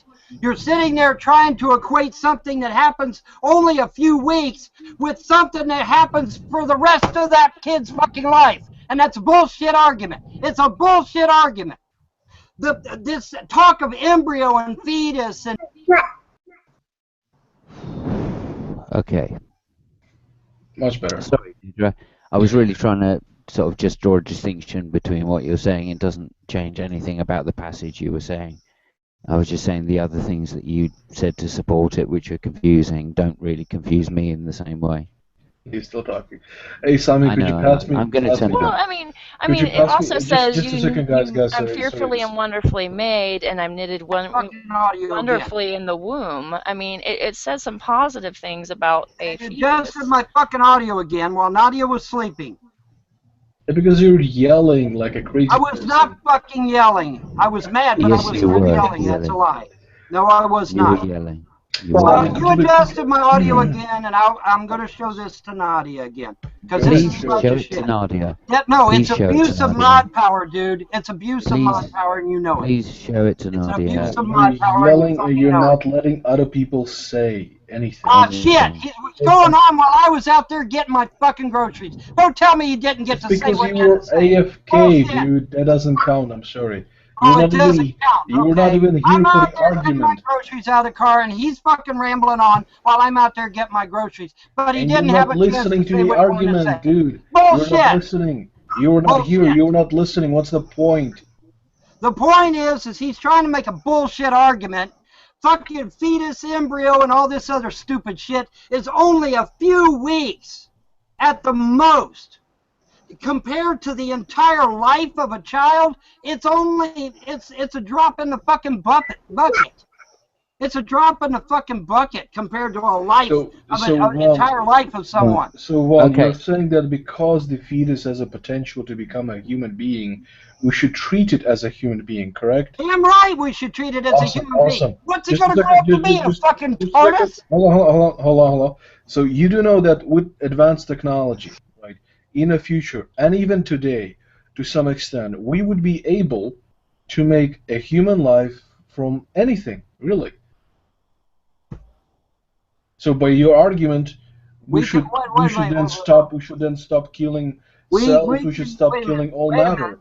All right, so you're saying we can make a human being, a viable human being with a brain, with a soul, with a conscience, somebody that I could sit down and talk about the Pythagorean theorem with, right? Not now, but in the future, yes. In the future. Okay, well, fuck the future. We live in the here and now. Let's deal with fuck the the here future. and now. So you can I kill don't babies give a fuck about the future. The future hasn't happened yet. Dude. So we can kill the fetuses now because fetus is not a human. I live here and now. We are aborting 80,000 babies a year. 80,000, dude. Babies. That's a bunch of shit. It's a bunch of shit. They're not even doing it for medical reasons. They're doing it in the name of convenience because it's legal. That's the only reason they're fucking doing it. It's because it's legal. It's I don't need to keep my baby. I just go and fucking abortion and kill it. 80,000 babies, man. That has to be against the will of the gods. It has to be. That much innocent life snuffed out has got to be against the will of the gods. It has Let's name people. Hang on a second. Let's name people that we think that should have been aborted. I'll start with Hitler. Hey, dude, you can't really do that. I mean, that's like that. If Hitler was a child and you could go back in time, but you didn't know, would you kill him? It's that weird. It's the butterfly effect. Well, for me, and the other thing is, even if you call it a human being, killing can be justified. So, you know, when we're I'm talking sorry, but the taking of an innocent life is never justified, ever. Ever. In fact, I swore an oath to that effect. So what about miscarriages? Miscarriages are beyond the mother's control, my control, even the doctor's control. So how is that? How is that would even be fair to call God the grand abortionist? Oh, I see. Oh, okay. I see what you mean. No, that's bullshit. That's bullshit. I mean, we got evil spirits out there. We got demons out there. We got Lucifer allegedly out there. No. This I'm going to lay everything at the feet of God, you know, and totally discount anything evil that's out in the world. Well, that's bullocks too. Okay, so sorry. I mean, you know, you're talking about killing of innocent life. We kill innocent life every day. So I'm not really understanding what doesn't make it right. Of course, it doesn't make it right, but it's also it's interesting. justified, right? So we're going to justify killing 80,000 babies because somebody stepped on a fucking ant one day while they were out walking down the sidewalk. Give me a break, Babies? dude. Seriously. What do you mean? What do you mean, what do you mean by babies? So I guess I stand correct, right? Because we can justify killing innocent life. So there's that. Yeah. But on top of that, problem.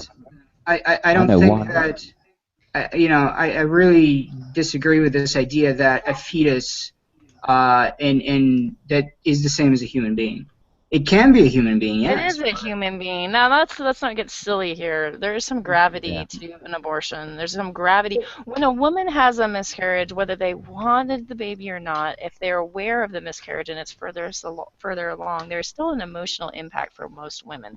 Even if they didn't want the pregnancy or wasn't planning to have the pregnancy, a lot of women still have this emotional impact of losing a potential life. If I could give a pro-lifer a wink, wink, nod, nod right there, let's go with potential life, potential human being.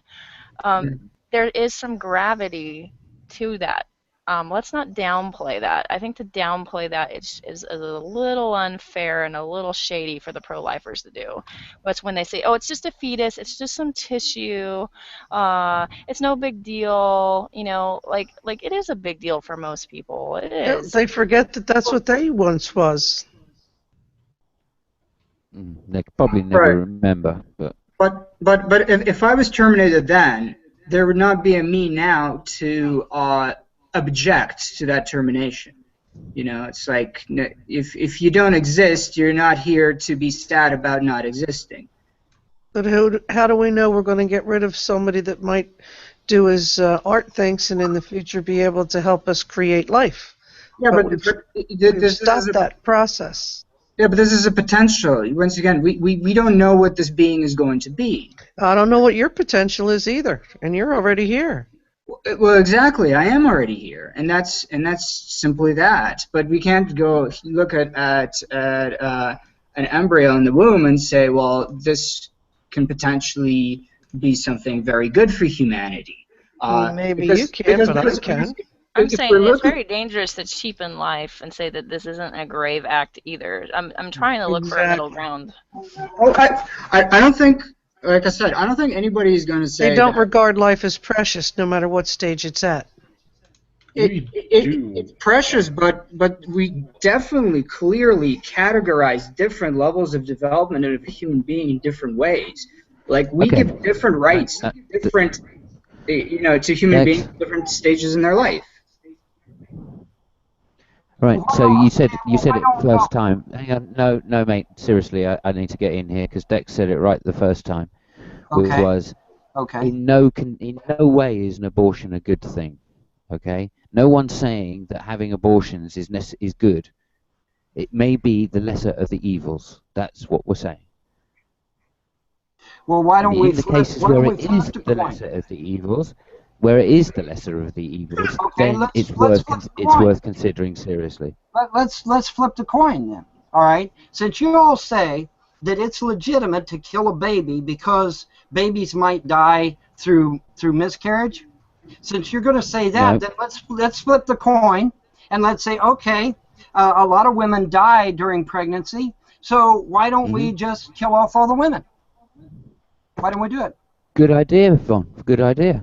Why don't we do it? I mean, with that kind of logic, I think we're finished with the conversation. Because to my ears, killing babies is just as fucking stupid as saying we need to kill all the women.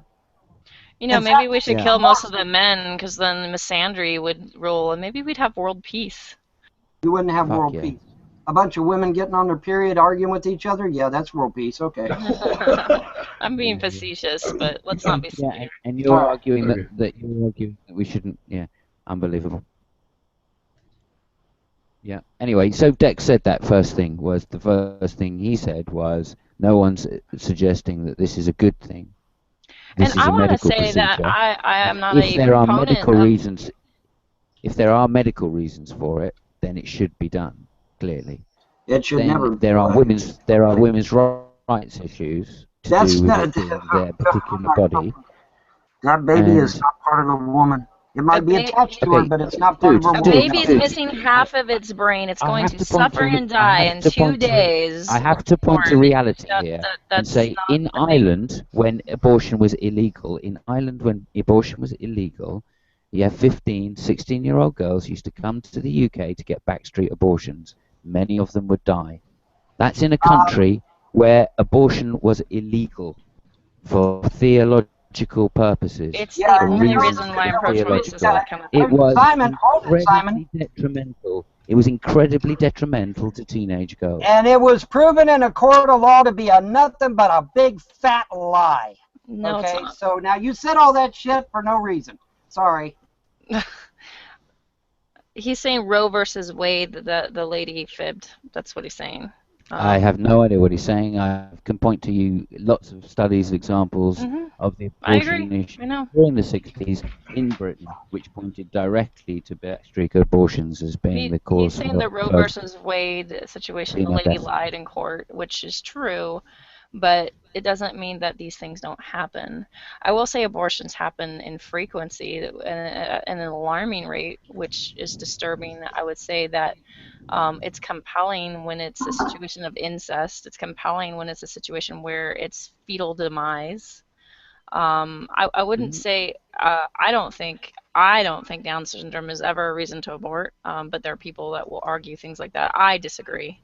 But I would say that if a baby's born with half of a brain, a baby's born with no skin, things like that. So how about societal pressures which would marginalize that woman to the point where she could never get married or have a happy life, and she would have to give up her child?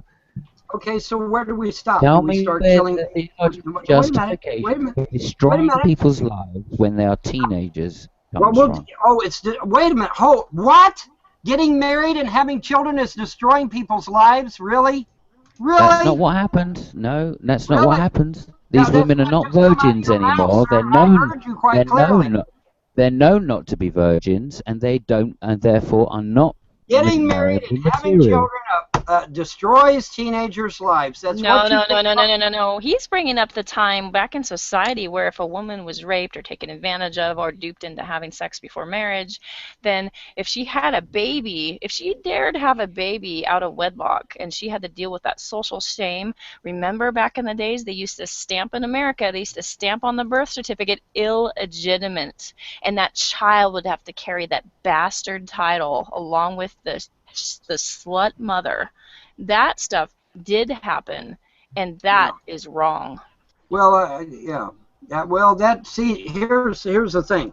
I find fault with the parents and the parents of the man that did it, by the way, because the parents of the man that did it should get on his ass and say, okay, look, you made a baby. It's now your fucking responsibility to be the father of that child and to take care of that child and to make sure that child grows up a decent citizen of society.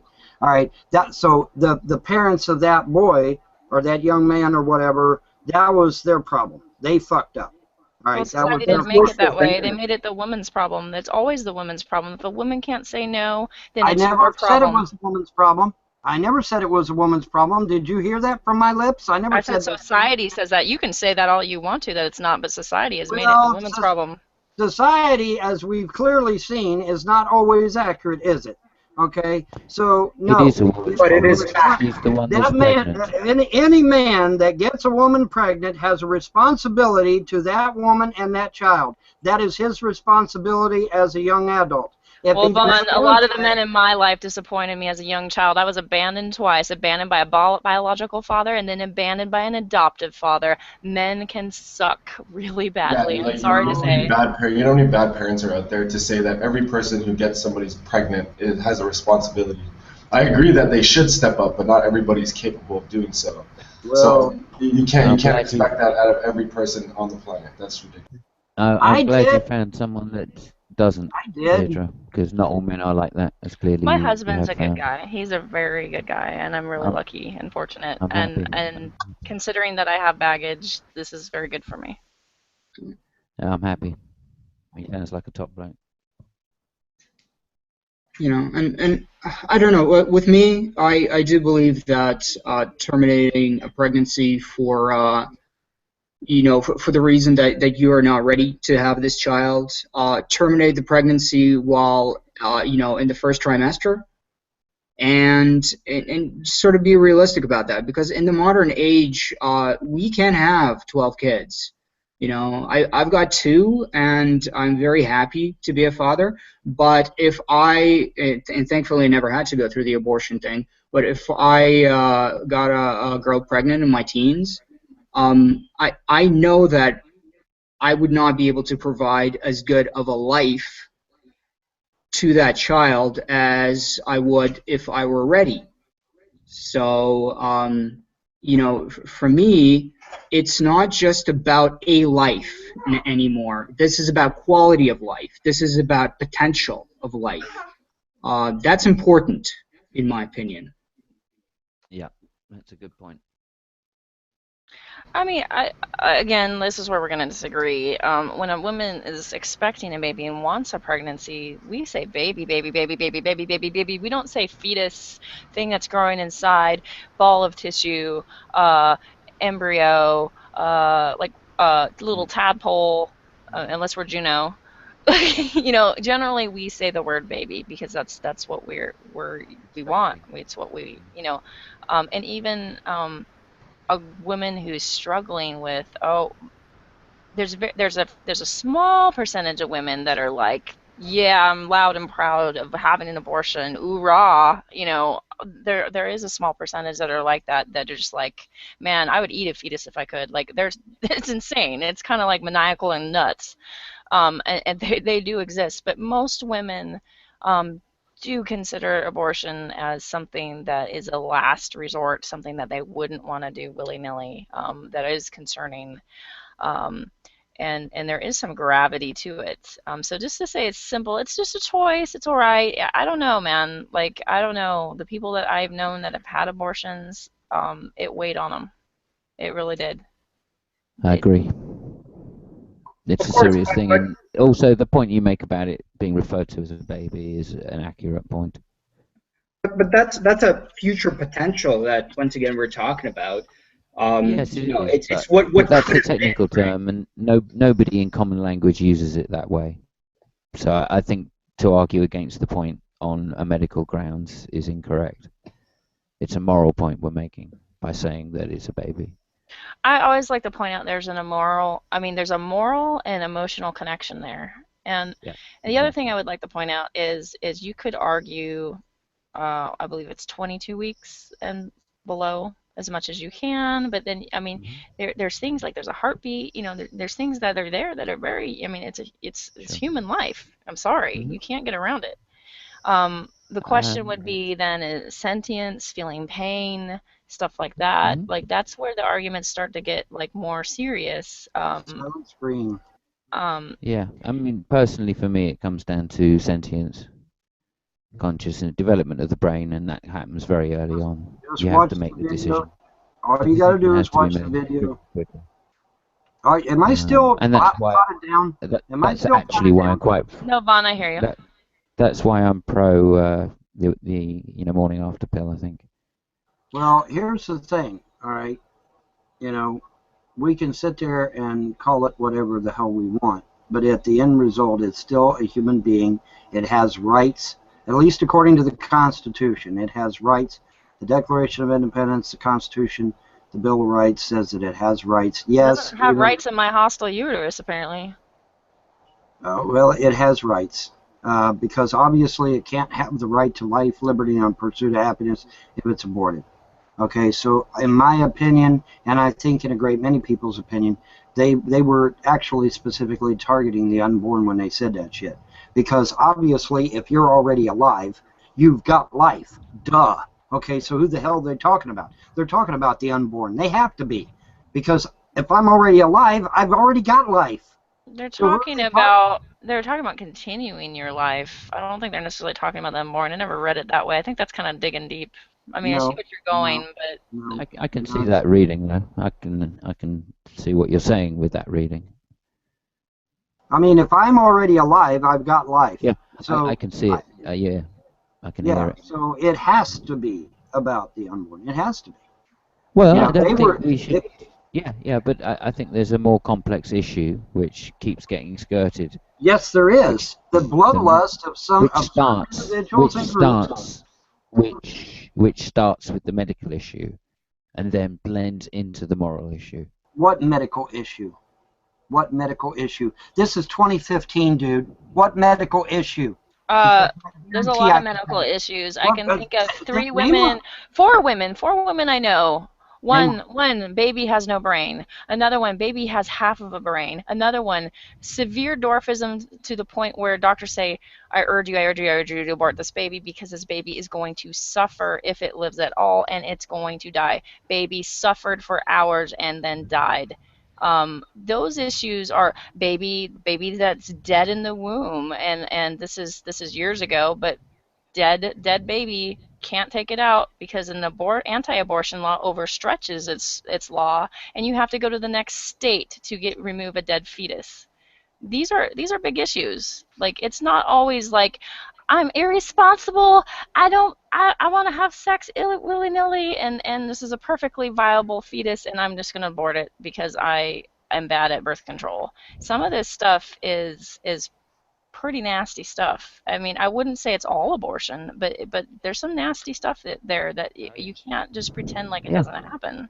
I mean, say a wife gets pregnant, okay? The child is in danger. The child is going to die, and that in the child dying inside her, that then makes the woman die. Well, that woman can no longer have a child with her husband. So just from a practical point of within marriage, it still makes sense if there's an issue to the danger, if the fetus is a real danger to the life of the woman. Well, if the child is in at least she can have another child after that. If the child is in actual medical danger of dying, say within like like she said, it only has half a brain or something. Or stillbirth. Whatever. Yeah, I mean, actual medical problems, that's not abortion, okay? That's not abortion. So you'd make an exception, basically. Abortion, no, I've always felt this way. Abortion is where you take an absolutely viable child and you kill it. That is an abortion. Children with half a brain or children that are going to die hours after they're out of the womb, that's not an abortion. Because what I'm trying to tell you, Vaughn, is these poorly written laws overstretch into medical issues. Dude, nobody, you're preaching to the choir here. I'm well versed in the fact that laws are not written specific and targeted like they ought to be. I understand that. But I mean, obviously, if the child is medically, if the child is going to die by natural means, okay, without no assistance from the doctor or no assistance from the wife or no assistance from the husband, the child is going to die of its own accord inside the womb, then yes, I think the child should be removed. What about meth heads that are pregnant and crack babies? But that's not an abortion. An abortion is where you take a totally viable child, a child that is going to survive if carried to term, and you kill it anyway because of a matter of convenience or because some idiot told you it was okay to do. Okay, Vaughn, I have a follow-up question then. So you're Yeah. anti-abortion, right? You believe in the Yes. sanctity of life, right? Yes, I do. If single parents have a baby, are you for welfare and supporting that life? It's a life, is it not? You're okay with welfare for single moms? I'm okay for government assistance, not necessarily welfare. I mean, welfare can be taken to mean socialism, communism, Let's say food stamps and shelter. Emergency food stamps and shelter, yes, absolutely, Because certainly. a lot of Republicans are anti-welfare yet so pro-life, and then they urge these people in absolute poverty and destitution in a cycle of unhealthiness to say, yes, you will have that baby, but I won't support it. Suffer Well, in your consequences and have that baby suffer too. Well, here's the thing, okay? What the I'm not. By the way, I'm not a Republican. I am a conservative, but I'm not a Republican. But here's the thing, all right? And I can speak to this because I was on the Republican Platform Committee. I was a member of the Young Republicans. What they want is they want us to go back to the way it used to be, where you had enough money in the bank to where you could pay for this shit yourself. You didn't have to go to mommy and daddy government, or you didn't have to suck off the taxpayer. You could just go pay for it yourself because you had the money in the bank yourself, right? You know, that's what they want to get us back to. The problem is that in order to get us back to it, you would have to extradite every damn liberal out of the fucking country because they're going to fight it tooth and toenail. Because the liberals want big government. Conservatives do not want big government. And that's two rams sitting there butting heads all the time, okay? And the point is that if you've got enough money in the bank to pay for whatever you want, you don't need mommy and daddy government. Okay. How do you have money when you have no job? How do you have money when you can't get a job? I mean, there's always going to be poor people. Yeah. And the fact is that it is usually the poor people who are poorly educated and don't have resources to things like birth control, for example, and are the most likely to have these pregnancies. We gave Saudi Arabia $500 million. You are $500 million. We gave Saudi. Let me say it again because obviously you didn't hear me. We gave Saudi Arabia $500 million. What does that have to do with anything? Once again, you're saying everybody has money in the bank. Wait a minute. You're saying we got poor, right? And raise their children. In which reality? Wait a minute. You said we had poor in this country, which is true. You're absolutely We always right. had poor in the world. Okay, okay. So instead of giving Saudi Arabia $500 million of the taxpayer money, I'm talking about your reality. Why didn't we give that money to the poor here in America that really needed it? Why? Why didn't we do that? I am talking about your reality that you say can't exist. Your hypothetical reality where everybody has money in the bank to pay for their child. I'm talking about your reality, bro. I'm talking about your reality. Your reality, we gave $500 million to fucking Saudi Arabia. Why didn't we give it to the poor? That's our reality. You share that with me. I'm talking about your hypothetical. Why didn't we give the money to the poor? I'm asking you. Your hypothetical was a response to this idea that bro. This is real life. This is real life. This ain't hypothetical. We gave $500 million to Saudi Arabia. We didn't give one dime to the poor. Why didn't we do that? Okay. Why didn't we give it to the poor? So let me run this down. So here was the contention that if a child is being born into a poor family that cannot afford to raise this child, are you okay with supporting this child and the family, I suppose, as well, because they are responsible for the child? And you said no, you're not okay with supporting them. That's not what I said. You didn't hear a word I said. And then you followed this up with hang on, you follow this up with a hypothetical reality that what did I say? Exist in a world where everybody can afford to take care of their own kids. What did I say? What did I say to you, Deidre? How did I answer your question, Deidre? You remember? All the shouting. I'm gonna have to do a rewind because I just got an email. I was reading it. Did I not say that I would give welfare to the wife and the son? He said that he'd be willing to give welfare to a single mom, for instance. Only if necessary. Only to the minimum. You did say emergency. You did just say emergency. And that's what it would be until she got on her feet. So what? Which might be until the kid's in school. okay, I'm okay with that. I don't have a problem. Okay. As long as it's an emergency, as long as it's a genuine, bona fide emergency, I don't have a problem with that. I don't have a problem with that at all. So you're okay with welfare. Thank you. No, I am not okay with welfare. That's He what doesn't. welfare He is. doesn't like it as defined as welfare. You're right. Okay. Government assistance. You're right. Government assistance. Social assistance. No, government assistance. Jeez. As long as we don't say, have the baby, you're an idiot, you should suffer, so should the baby. You know what I'm saying? Like let's urge you to do the right thing and give birth, and then we're going to say, screw you guys, you're out in the cold. And, like, that doesn't make any sense at all. And I've seen that. What about giving what? Okay, let's take your scenario of a female that got pregnant, and she's not financially or physically able to care for the child. Wouldn't social services step in at that point and take the child and give it to a loving family that would take care of it? No, that child would end up in the washing machine of foster care and stuff like that, more than likely. Mm. And that's not fun, and I'm speaking from experience. If you're adopted, which I'm adopted, you've won the lottery. Congratulations. But I'm adopted within a family. I'm adopted. I'm a cousin, sort of. Like, I'm a cousin to my brothers and sisters, actually. So I'm a unique case. There are people like me that are lucky. What happens when your family doesn't step up and adopt you? Well, you end up usually in the foster care system. And being that I work with youth, it looks pretty rough. Well, my children, I believe my children were assaulted under foster care. Unfortunately, I can't prove it, but I do believe that my children were assaulted under foster care.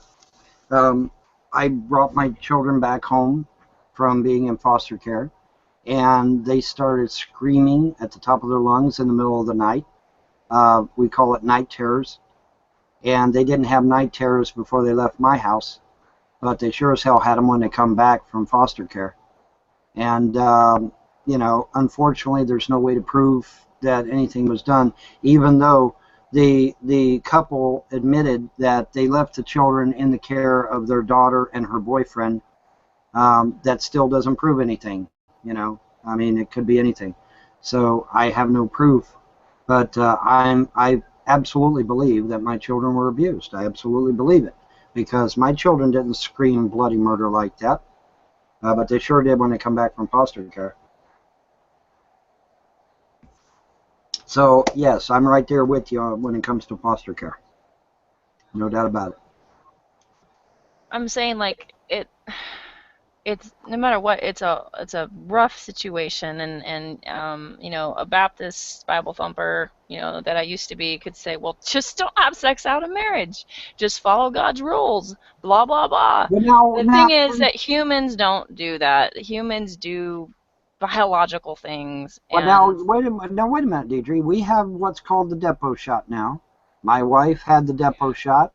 Remember when I made the Republican argument that they're idiots? It wasn't against you. It was against the Republicans that are anti-birth control, and there's a lot of them. We have the depot shot now, which you can screw like rabbits and not get pregnant at all. Not get pregnant at all, and the thing lasts for, what is it, 3 to 6 months, something like that. I'm pro-birth control. I'm pro-prophylactics, things like that. Responsible sex. And I'm sorry, but the rhythm method is not responsible. That being said, like we have Republicans that clearly don't seem to understand, that are in places of power that clearly don't understand how sex works, because they're saying ridiculous things. All the quote mining in the world is I mean, it's comedy. It's just comedy. Like the idea that, oh, well, women's bodies just rejects the sperm when they're raped. No big deal. Like, we just have this natural anti-pregnancy thing that kicks in when we're raped. It doesn't ever happen. Blah, blah, blah. Like, that stuff's nonsense. That's ridiculous. You know, now I would say that the majority of abortions are really abortions out of convenience. I'm not ready to have a kid. Mm-hmm. I'm not ready for this. I'm not going to do this, or I don't want another kid. Responsibility, yeah. I don't Um, want responsibility. but there are medical cases. There are unique situations that I'm just not willing to destroy a woman over. That's the thing that really irritates me. Is that the prime time for a woman to have children is between the ages of 20 and 30. Unfortunately, the ages between 20 and 30 is when they're the least responsible and the least amount of time they would actually want to keep their children. So it's kind of, it actually sucks, And then the woman, like I said, a woman goes into the doctor when she turns 35 and says, "Hey, I want to have children now." The doctor's like, "You're high risk. You're high risk, man." It sucks. It's not fair. It's not right. And there's no way to fix that. There's just no way to fix that. That's true. Women are pretty screwed by the whole pregnancy thing when it comes to their life and careers, just because the time off is can be a big hit to their financial state, and on top of that, employers do discriminate for that. So yeah, it does suck. We are actually one of the worst for in the first world countries with women who want to have kids, but they also have a career. We allow less time. It's just we're ranked really badly for this sort of thing, and that's interesting. It's just interesting if you compare it to other first world countries. That being said, I mean, I'm not unhappy about being in America. I think I could do worse, but I think we could do better as well. Yeah, I think as long as those the benefits don't come from largely from the employer, I think it'd be okay. I think if these benefits do happen in the U.S., they really need to come largely from the government, because what happens is if they come from the employer, then that gives companies a reason to discriminate against women, because then they become a liability. And I've from the three government systems that I've experienced that have that kind of system in place where the responsibility of paying a woman falls largely on her employer, that happens. So.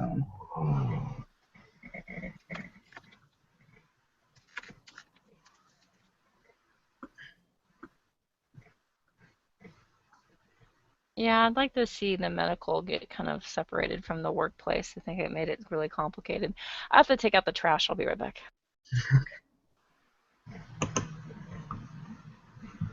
That's a man's job. Gender roles. Yeah. Well, they sit there and they say, "Oh, honey, you don't need a husband. You don't need a family. You don't need children. You need a career." And so the girl goes out and she works hard. She climbs the ladder of success, and she gets a high-ranking position in some firm somewhere, some high-rise or whatever. And by the time she does all that shit, she's 35 fucking years old, and she goes to the doctor and she says, "Hey, doc, I'm financially viable. I've got enough finances where I can actually have a child. I'm ready to start a family." And the doctor looks at her and says, "I'm sorry, but after the age of 35, women are high risk." And she's like, "What?" But that's the way it goes, man. That's the way it goes. And they're telling young women this every day. "Oh, honey, you don't need a family. You don't need a husband. You don't need children." What do you think them social workers were telling my wife when they grabbed a hold of her and took her away? What do you think they told her? Do you think they told her, "Hey, you need to go back to your husband and stop committing adultery"? Fuck no. That ain't what they told her. They told her, "Oh, honey, you don't need a husband. You don't need children. Forget your husband. Forget your children. You need a career. You need to get established financially. You need this. You need that." And that's exactly what they were telling. They weren't telling her to go back to her husband and children. No fucking way. That's not what they do, dude. Yeah. And you say, "Well, you don't know what that." Oh, yes, I do know, because I've had to deal with government. I've had to deal with government for years, both on one side of the fence and on the other. So I do know what they tell young women, because I've heard it on both sides of the fence. Yeah. But that's what they tell them. I say, oh, honey, you don't need a husband. You don't need children. You don't need a family. You don't need to be married. You need a career. You need to make something of yourself. You need to pull your big pennies on and go out there and be a real woman. Blah blah blah blah blah. You know, and that's what they tell them. Do you disagree with tell that? them that all the time, huh? Do you disagree with that? To a certain extent. I mean, think about it. What if every young woman listened to their advice and went out and got careers instead of getting married and having children? What would happen to the human race? There'll be fewer of us. Is that a problem, though? Yeah, we would go extinct. Okay, we would eventually go extinct. You can't continue doing that indefinitely. We would go extinct. All right. So, you know, obviously that's not the answer, is it? Well, I wouldn't say we'd go extinct, but it's possible to just have fewer kids and maintain a population. I think it would also be nice if women didn't have to make the choice of having to do both of them at the same time, where they could choose to either have children or work. Pick one. Well, see, what I would personally was not willing to do both, because one was going to suffer, and why have children if you can't pay attention to them? Right. Well, see, what I want to do is get it back to the place to where when a man gets a job, any job, yes, even a minimum wage job, he earns enough money to pay the bills, to take care of the wife, to take care of the children, and to take care of even extra stuff, and on top of that, even have money to put away in the bank. That's what I would like us to get back to. The problem is that you have liberals, socialists, communists, and so-called free thinkers in Washington, D.C. that are blockading that ability, that are blockading the idea of going back to the original founders' intent. And as long as that blockade is up, we'll never get nowhere. We'll never get back to the way we need to be. Right. But I mean, how do we get back to a point where it only takes half the population to essentially make enough wealth for all the families? Kill the banks. Pardon me? Kill the banks. It's the system. We shouldn't conform to a stupid system. That's right. There's no reason why why one person can't go out and earn an income for a family, and the other one takes home and nurtures the family. I absolutely refuse to do both, and that was my question every time I was asked. I was asked to be married 4 times, and I said, well, let's talk about how it's going to go. Am I having children or am I working? But I'm not doing both at the same time. That's out. I don't see you doing both. But the fact is that this whole idea of the man being a breadwinner, it in the past... Then don't have children. In the past, though, it wasn't exactly the most successful system. Most people were in poverty. I remember my grandfather saying to me, any man that asks you to marry him and insists on you working as well is no man. But you got to understand that the 40s, 50s, and 60s were an anomaly. We were in an amazing industrial boom, right? This is why it was possible for just the man to People got sucked into materialism. It doesn't cost that much money to run a family, but people insist on buying shit that's not necessary. That's very and true. I tell you, you pay for it in the long run when you're not home for the first 5 years, significantly home for your children. And there's no reason for a woman to have to run 24/7 taking care of a home and earning an income. That's out.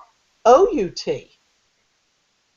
You try it. I don't see a man doing it unless he's single. Hello. There you go. How's it working for you there, Vaughn? It's a little tough without a woman, isn't it? It's a little tough, yeah. Well, it's tough. If you had to send her to work too. Well, then here's the deal. You can only have what you can afford. And guess what? If you can't afford to have a children, you might have to think about your love life. Well, I guess I'm screwed then. Yeah. I don't know. I mean, to me, it comes down to quality of life too. You know, sending kids to school, No and quality of life for a woman that has to work a 9 to 5 job and care for children and a husband and a home. yeah, but That's the part you're not seeing. yeah, but the husband's doing the same thing. He's also taking care of the children. He's also going to work. He does not. He not nowhere near what a woman does. Nowhere near. Yeah, I think we have to agree that there is a difference in the home with the fathering and the mothering.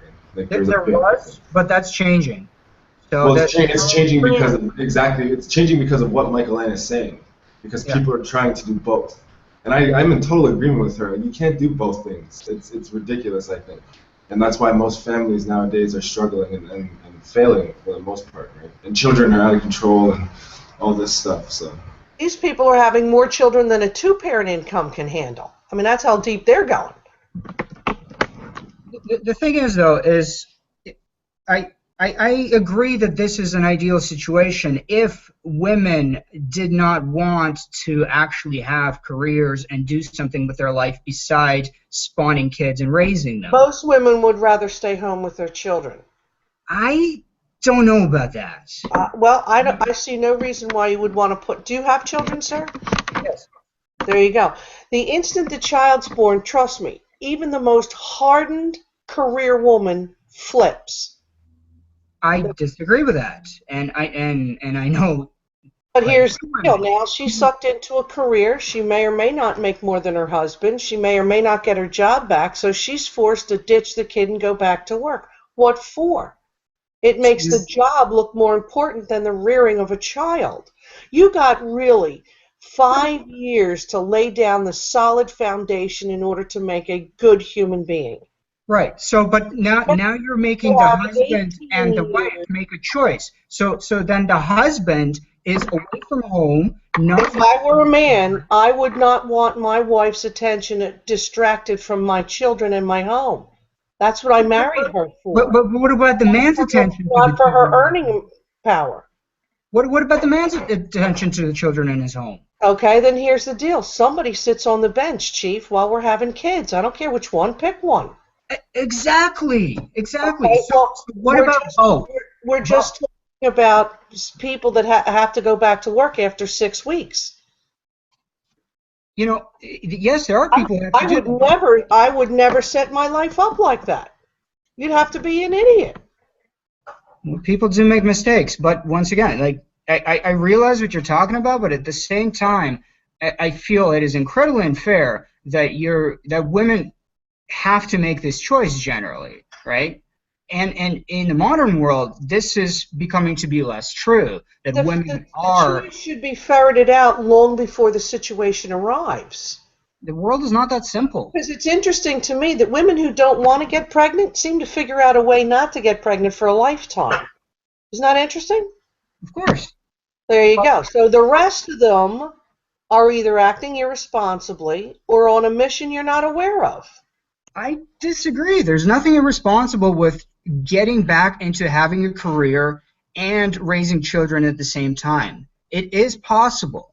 It is very possible. Well, the outcomes aren't great, and there's a better way to do it. And anybody that signs himself up for that has no complaint to whine. I would never set myself up for that. If there's nobody home to watch them kids when they get off the bus, what happens to the kids? They either become latchkey kids or they get involved in gangs, don't they? Yes. Yes, they do. The thing is, no, but this is usually with single-family homes, right? But when you have a support system, like, for example, grandparents, cousins, sisters, brothers, families make a support system so that everybody can go back to work and the kids are being looked after. I mean, that's the way it is. And it's one thing that I always tell everybody who's thinking of having a kid. Make sure that you have a support system, because without that, you're pretty much screwed. You're going to be relying on things like daycare and, pretty much paying people to watch your kids, which defeats the whole purpose of returning to employment, because you're basically Exactly. And I've seen a lot of people fall into that trap where basically daycare. That's pretty horrendous. You know, you go through all that work and you produce a child and then you just hand it off to somebody else. And I'm like, what? I don't think so. What's crazy is like you don't have an option to. I mean, we sort of say we have an option in America to raise your child. You can stay at home, raise your child, blah blah blah. And there's women that do that, but they are judged by other people. Oh, Big who time. cares? Listen, so's that stupid core curriculum. You know, Yeah. think about how you were taught in high school. I learned more bullshit in high school than I learned anything. What a waste of time high school was. I mean, seriously. That's so true. Unfortunately, private schools are not much better. They're camps for the rich kids. You know what? I think there's something to be said to now you have to have people who are running a really good home to have a child grow up and learn. You know, you have 18 years to get that child ready to live 50 with somebody else. Teach them how to run a checkbook. Teach them, if you're a man, how to maintain a home. If you're a woman, how to bake a cake. Whatever. You have to learn how to be a family also. Or if you're a woman, learn how to bake a cake and maintain a home. How about that? There it is. Everybody needs to know everybody's job. You know, but it's the sense of homeschoolers aren't looking so crazy anymore. Well, I was homeschooled. So. You know, people think, oh my God, you were homeschooled, then you couldn't possibly have gotten an education. Well, surely Usually you they did. think we're nut jobs, usually. I actually am very reluctant to say, I hate saying it almost, like, I definitely hate saying it here because people will just put so many labels on you. Well, it's in the old days I used to think homeschoolers were a little off their rocker, but considering what goes on in schools and how people are taught and whatnot, it only makes sense. Now, would I do it? I don't know that I'm qualified to homeschool. I was taught how to, balance You a know, checkbook and history and stuff like that, and normal stuff. I You think get the only any of thing that. that was weird was that I was taught creationism. That was probably the weirdest part. What I think is funny is when someone will come into this hangout saying that they believe that having God in the school is mental conditioning and programming, but yet at the same time they refuse to acknowledge the fact that in 1933 communists came over here posing as professors and infiltrated our universities and colleges and literally brainwashed people into believing in communism. So I get a chuckle whenever somebody mentions God in school because it was not programming. It was there to to give children the idea of responsibility and morality. You know, if you think that somebody's watching over you, are you less likely to commit a crime or do something wrong? Well, hell yes, you are. If you think somebody's watching you, you're not going to do something illegal or immoral or unethical. You know. Statistics would disagree with you, Vaughn. You can disagree with me all you want, but the facts are the facts. In 1933, communists came over here posing as college professors. They infiltrated our colleges and our universities, and that is an absolute fact. You can go to any library and look through the microfiche, and you will find it. You won't find it on the internet, ironically enough, but you will find it if you go to an actual library and do your due diligence. I don't think the fact that universities are bastions of liberal thought is, news to anybody. Well, the fact of the matter is, if you actually do some research on those colleges and universities, you'll find out that almost everyone, if not every one of them, started out as theological seminaries and branched off into colleges after that. Each and every single one of them. I think there was maybe one exception to that rule, but yeah, they all started as theological societies, every single one of them. Yale, Harvard, Princeton, they all started out as Bible-believing institutions, every single one. That's I true. think there was like one or two schools. exceptions. Huh? So did schools. What? In schools as well. In the past, schools were sponsored by the church. Well, yeah, those secular deists, known as the founders, made the first school book the Bible, and the first schoolhouse was a converted church. But it's okay. Separation of church and state is real, right? You know, give me a break, dude. I mean, praying all over the damn place. The first school book's the Bible. The first schoolhouse was a converted church. But separation of church and state is real, right? No, that is the case. I'm so sick of secularism. I'm sick of it up to here that I want to fucking scream. I really am. It is just so much bullshit lies that it just infuriates the fuck out of me. But there's not a damn thing I can do about it because everybody's fucking brainwashed. And I don't know how to unbrainwash them because it's been literally pounded into their fucking heads. So I don't know how to change the thing, man. I guess I can't. I'm literally sitting here watching my nation, the greatest nation on the face of the earth, turn into a third world fucking cesspool, and there's not a goddamn thing I can do about it because people like you actually believe that we're a secular nation. And there's not a damn, I know there's nothing I can say that'll change your mind. I know it. I know there's not. Okay, so I'm quitting. I am retiring. I am fucking retiring. I am not going to try and change anybody's fucking mind anymore because it doesn't do any damn good. It doesn't do any damn good. So if my nation turns into a third world shithole because of it, and it will, well, that's the breaks. Because I'm out of it, man. I am done. I am so fucking done. I am Amen, done. Vaughn. I feel the same way. It's a waste of time. My issue here is this. If you don't have a secular government and you have two conflicting religious points of views and you are basing legislature on those two conflicting religious points of views, how do you determine which one's right without a secular system? Which one's the ideal one for the society that's being governed? I don't understand the question. Okay, so you have like Mormons and Christians. They disagree on a governance issue, and they are proposing two different bills that have their religious point of view in mind. Okay, without a secular system, which bill goes through? All right, you got a false premise there. The false premise is that we need a new fucking federal law. We don't need no new federal laws. We got hundreds of thousands of federal laws on the books now. Why in the flying fuck do we need another federal law? The Democrat Party just a few years ago. Democrat Party. Okay. I'll fix mine out. Let me get my point out here. The Democrat Party of just a few years ago bitched at the Republican Party as a do-nothing Congress because instead of putting out the 8,000 new federal laws, they only put out 4,000. Do we really fucking need 8,000 new federal laws? No, we don't. Point taken. Okay, let me fix my question then. The Mormons and the Catholics want to get rid of a law. Okay, they want to remove a law. So one says one law needs to be removed, the other one says no, the other law needs to get removed. How do we determine which law gets removed without a secular system? Based on what? I don't understand the question. Because the two religious parties, right, are using their theology to justify amending a law.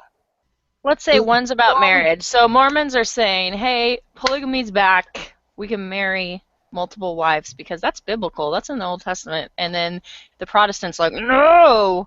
No, wait, exactly. So without a secular system, how do we determine who's right? Well, let's see. If it was up to me, I would take it to the Supreme Court, and I would say, Supreme Court, is there any constitutionality that says we must be limited to one wife? And if the Supreme Court says, nope, there's no laws on the books say you're limited to one wife, well, that ends that matter, right? That's the end of it. Right, but the Supreme Court, let's say, are all Protestants. And they go, no, we're going to keep this law. We're not supposed to do that. They're not supposed to. I know, because it's secular, exactly. No, they're not supposed to be biased because they're supposed to go by the Constitution, not by their religion. The Constitution is a secular document. The whole idea here is that in the year of our Lord, 1776. What Lord are they referring to? And that's it. That's it. The idea here is this: the Constitution needs to be enforced. Come, Jim Zazala. The Constitution needs to be enforced. And the only laws that you can enforce, the only rights that you can give, are those imparted by other human beings. That's it. So the problem here is that if you're saying, well, we are enforcing God's law here, then you are essentially saying that one religion takes primacy over another religion. No, we don't. There's no need to have a conflict. Those things. There's always co-religious conflict. Listen. Those things, not specifically delegated to the federal government, are reserved to who? They're reserved to the states and to the people. Okay. So if there is a religious disagreement, now listen, if there is a religious disagreement, the best way to handle it is to handle it on the state or local level. Let them handle it. The federal government doesn't need to be in my religious business. The federal government doesn't need to be in my bedroom. The federal government doesn't need to be in my taxes. The federal government doesn't need to be anywhere in my life. Get them out of my life. I don't want them in my life. The only time the federal government should be in my life is if I, A, volunteer for selective service, or B, decide to work for the government. So Bartholomew, or whatever his name is, let's say Jedediah the Mormon decides he has 4 wives. Okay, awesome. The state of Utah says 4 wives, totally cool. But then Jedediah the Mormon says, oh, I can't make a living in Utah, so I'm going to move to North Carolina. And North Carolina says, no way, Jose, we're not going to recognize your 4 wives. State to state is kind of a big deal in the cases of marriage, don't you think? Look at gay marriage. Well, that's true. And, but there's, I'm sure there's mitigating circumstances that can be dealt with in that regard. I mean, if you had something lawful that was, already established, I don't think the states are going to throw you in fucking irons, okay? They might not like it, but I don't think they're going to throw you in irons over it. Having said that, if you're in the state and you want to have 4 wives, well, then they might be able to balk at that. But if you've already got an established family and you're just moving to another state, I don't see where they can really say much to you about it. I really don't. It's against the law. Therefore, they're not going to recognize so if he has 4 wives, the other 3 are not, for example, going to get any benefits if he dies. All right? Who do the children go to? If there's only 1 wife that's on paper, who do the other children go to? I mean, it's not that simple. It would be like the illegal marriages. Like, you ever see that Mormon show? I can't remember, on HBO, where it was like Big Love or something like that. They had one assigned main wife, and that assigned main wife was the one that had to be responsible for everything. It would have to be illegal, basically. So, this is the reason that we have a secular system, is because religion, yes, it can make things simple, but it can also lead to tyranny. And the Founding Fathers are very well aware of that. We've never ever had a secular society until just recently. We never have. I agree with that. There's a reason for that, of course. Yeah, it's called communism. It's called infiltration. Poor McCarthy, people sit there and lambast that poor man, but that poor man was absolutely right. Communism invaded our colleges and universities. Communism invaded Hollywood. Communism invaded our government. He was absolutely 100% right. But what do they say about he's a loon. He's a loon. No, he was absolutely right. Communism did invade our country. Yeah, communism did. In fact, one Russian went right up into the House of Representatives, took off his shoe, pounded his shoe on a damn podium, and started saying, "We will destroy you from within." Said it right there on the damn House floor. Said, "We will destroy you from within."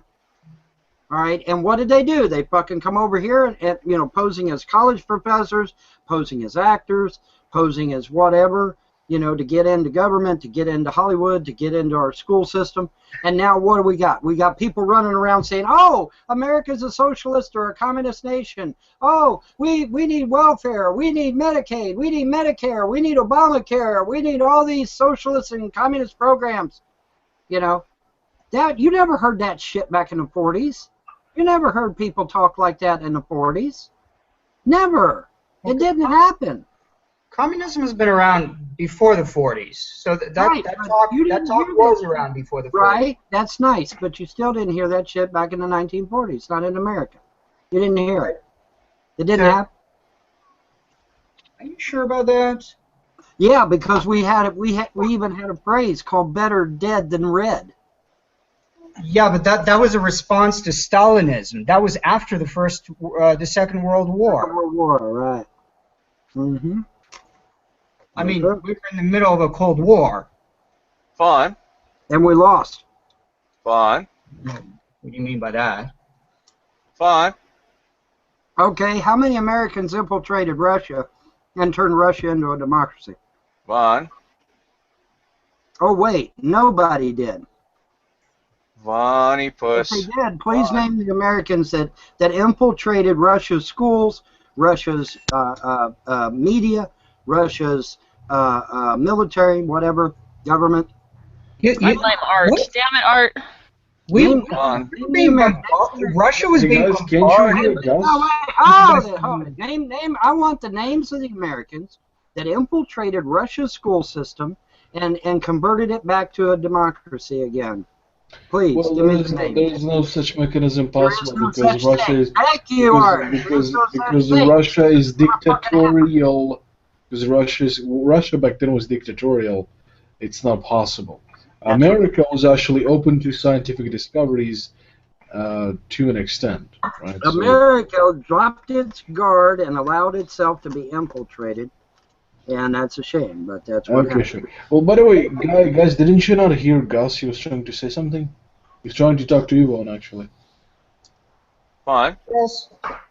Was every single person that Joe McCarthy raked over the coals, were they all guilty of being a commie, including the extremely respected, decorated Army general that actually ended up being the last straw for most of the American public? You don't remember him, do you? Fawn? Fawn, you're muted, buddy. I'm not muted now. Give me their names, Gus. Their names? Okay, give me a sec. I'll look them up. Okay. Because if you look at the McCarthy hearings, okay, you'll see that they were chugging along, and then McCarthy went after the U.S. military, and he started talking about how there were commies all over the military, and he dragged He was right. And he was right. You're funny. He dragged a respected, very well respected general who had been decorated in the Second World War, dragged him up in front of the committee, and that's where he got his nuts broke. Listen, let me explain something to you about Joe McCarthy. Old tail gunner Joe. First of all, the guy was a fucking drunk, okay? He was a drunk, and he was a political opportunist, and he made his political bones making people in the United States suffer. And I'll tell you something, okay? And it's something you don't understand, you don't seem to understand, which kind of surprises me because you're a pretty smart guy. Being a communist or a member of a workers' movement or a socialist movement in the United States in the late 1920s, early 1930s, through the Depression era, was considered to be socially progressive. There were so many people that had something to do with workers' unions, with social unions. You know what it was like? And your eyes are gonna blast right out of your head when I tell you this. It's roughly similar to belonging to the Nazi Party during the 1930s and 1940s. So many people were there who may or may not have actually believed in what Hitler espoused, but they joined up because they thought the Nazi Party was going to do Germany some good. They didn't understand exactly what it meant to be there. It was the same thing in the United States with the communists. So along comes Tail Gunner Joe, okay, and he starts swinging his dick. And he starts bringing all sorts of trouble for people. Some people who have absolutely nothing to do with the Communist Party, but they may have known somebody, or they may have known somebody who knew somebody, and he starts wrecking lives. For every one true, devious, politically active, dangerous communist that Tail Gunner Joe exposed, he must have wrecked 10 lives for absolutely nothing but his own political aggrandizement. For the little good he did. He burned your country very badly during the 1950s, and that man is not to be idolized. He is not to be made a hero of. He is to be set to one side, and if shit like that ever happens in your country again, sir, you should come and live in my country because you'd be fucking better off. socialism or no socialism, I tell you what. Well said. Well, that's nice. Now give me the names. You want the name of the officer? Okay. I want the names of these people that he abused so badly, because I'd say that obviously he's not going to bring something. He's not going to bring forth an indictment unless he has proof. Nonsense. He brought forward all sorts of indictments. Oh, and him and Tricky Dick Nixon, who was also looking to make his fucking bones at the House Un-American Activities Committee hearings. We all know that Nixon was crooked as a dog's back leg. Where do you think he learned to do that? At the feet of Tail Gunner Joe. Welcome to political opportunism at its top end. You're going to tell me Nixon was a decent president? I'll strap in for that if that's your idea. So you don't think we should have challenged communism? You don't What think an interesting interpolation from what I said. Is anybody else here? Did anybody else here? Well, now wait a minute, Gus. What was Watergate? What was Watergate? Wasn't Watergate the threat of communism? Well, I know it's a hotel, but what was the whole point of Watergate? The whole point of Watergate is that communists might have been listening in or wiretapping people or doing some kind of nefarious activity. Was it not? You seem to have a really strange understanding of what Watergate was. Watergate was when Nixon wanted a whole bunch of people to stop talking shit about him. So he hired a bunch of friggin' black operative types called the plumbers to go and rummage through the files and folders of his enemies at the Watergate Hotel, and they got their balls slapped for it in public, and he got implicated. That's what Watergate was. Watergate had nothing to do with communists. Watergate was about Nixon's enemies, because Nixon was paranoid as a motherfucker. So he was one of those proactive dum-dums. He sent the plumbers into the hotel to get a whole bunch of files that were held by organizations that were against him, and he got his pee-pee whacked, and that's what Watergate was about. See, the problem, Vaughn, isn't that you're wrong per se. The problem isn't that communists weren't, officers of the Soviet Union weren't sent to America to spy and to act as agents provocateur. The problem is that Tail Gunner Joe saw a goddamn commie under every rock. That's the problem. It's like if you were to take a medicine for a sickness, and the medicine targeted every single cell in your body instead of the sick cells. It's madness. Your Tail Gunner Joe almost succeeded in single-handedly ripping apart entire aspects of American society, some of which still haven't recovered to this day. There's still a fucking Hollywood blacklist. Why? Why? Because there's people out there who don't happen to like certain movies? No, because there are communists in Hollywood. Gives a shit. Anyway, let me read. Listen, I got an interesting piece of news for you, Vaughn, me old son. This fucking hangout is hosted by a communist, a capital C communist. What I'm going to read you is the text. Oh, no comment on that one. No comment on that one. I'm well aware of Nadia's proclivities. Anyway. Well, why would you put up with one communist whose hangout you can hang out with, but you don't? Some communist making a movie someplace. Oh well, we can't have that. I want to read you the text of a speech given by Richard No Nixon response. during his 1960 presidential election campaign. Oh, this should be good. Let me strap in. Yeah, this is going to be real good because it's called "The Meaning of Communism to Americans" by Vice President Richard Nixon. The major problem confronting the people of the United States and free peoples everywhere in the last half of the 20th century is the threat to peace and freedom presented by the militant aggressiveness of international communism. A major weakness in this struggle is lack of adequate understanding of the character of the challenge which communism presents. I am convinced that we are on the right side in this struggle and that we are well ahead now in its major aspects. But if we are to maintain our advantage and assure victory in the struggle, we must develop, not only among the leaders, but among the people of the free world, a better understanding of the threat which confronts us. The question is not one of being for or against communism, The time is long past when any significant number of Americans contend that communism is no particular concern of theirs. Few can still believe that communism is simply a curious and twisted philosophy which happens to appeal to a certain number of zealots, but which constitutes no serious threat to the interests or ideals of a free society. The days of indifference are gone. The danger today in our attitude towards communism is of a very different kind. It lies in the fact that we have come to abhor communism so much that we no longer recognize the necessity of understanding it. We see the obvious dangers. We recognize that we must retain our present military and economic advantage over the communist bloc, in an advantage which deters a hot war and which counters the communist threat in the Cold War. In the fields of rocket technology and space exploration, we have risen to the challenge and we will keep the lead that we have gained. There is no question that the American people generally will support whatever programs our leaders initiate in these fields. What we must realize is that this struggle probably will not be decided in the military, economic, or scientific areas, important as they may be. The battle in which we are engaged is primarily one of ideas. The test is one not so much of arms, but of faith.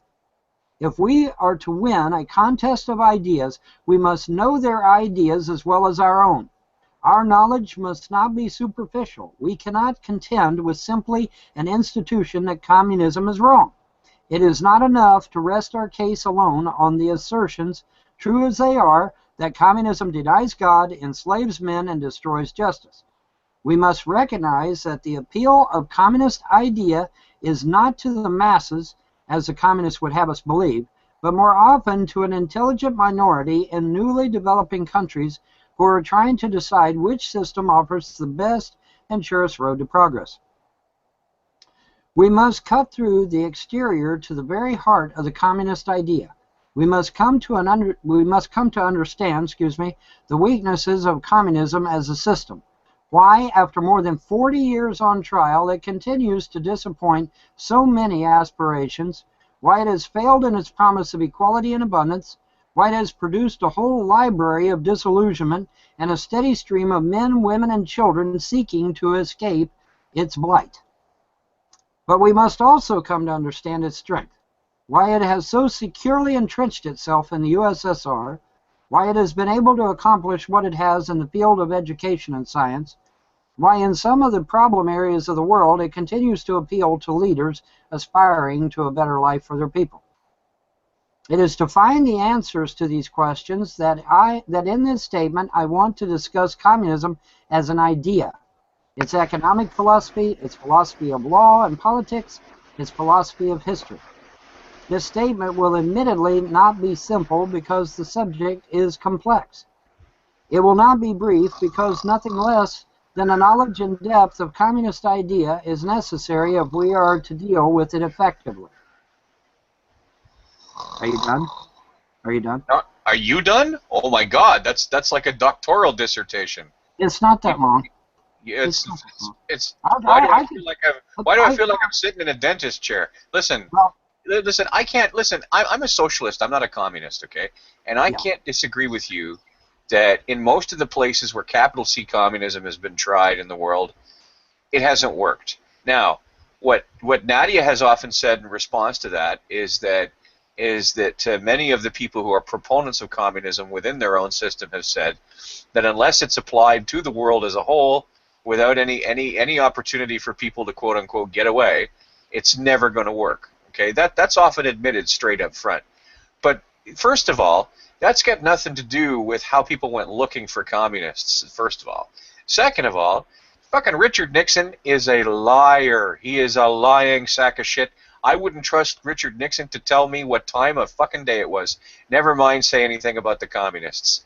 I wouldn't trust Richard. If I was on fire, I wouldn't trust Richard Nixon while holding a pail of cold water to put me out. So reading stuff from Tricky Dick, it's kind of like listening to John Wayne Gacy talk about the justice system. It's a bit freaking hypocritical.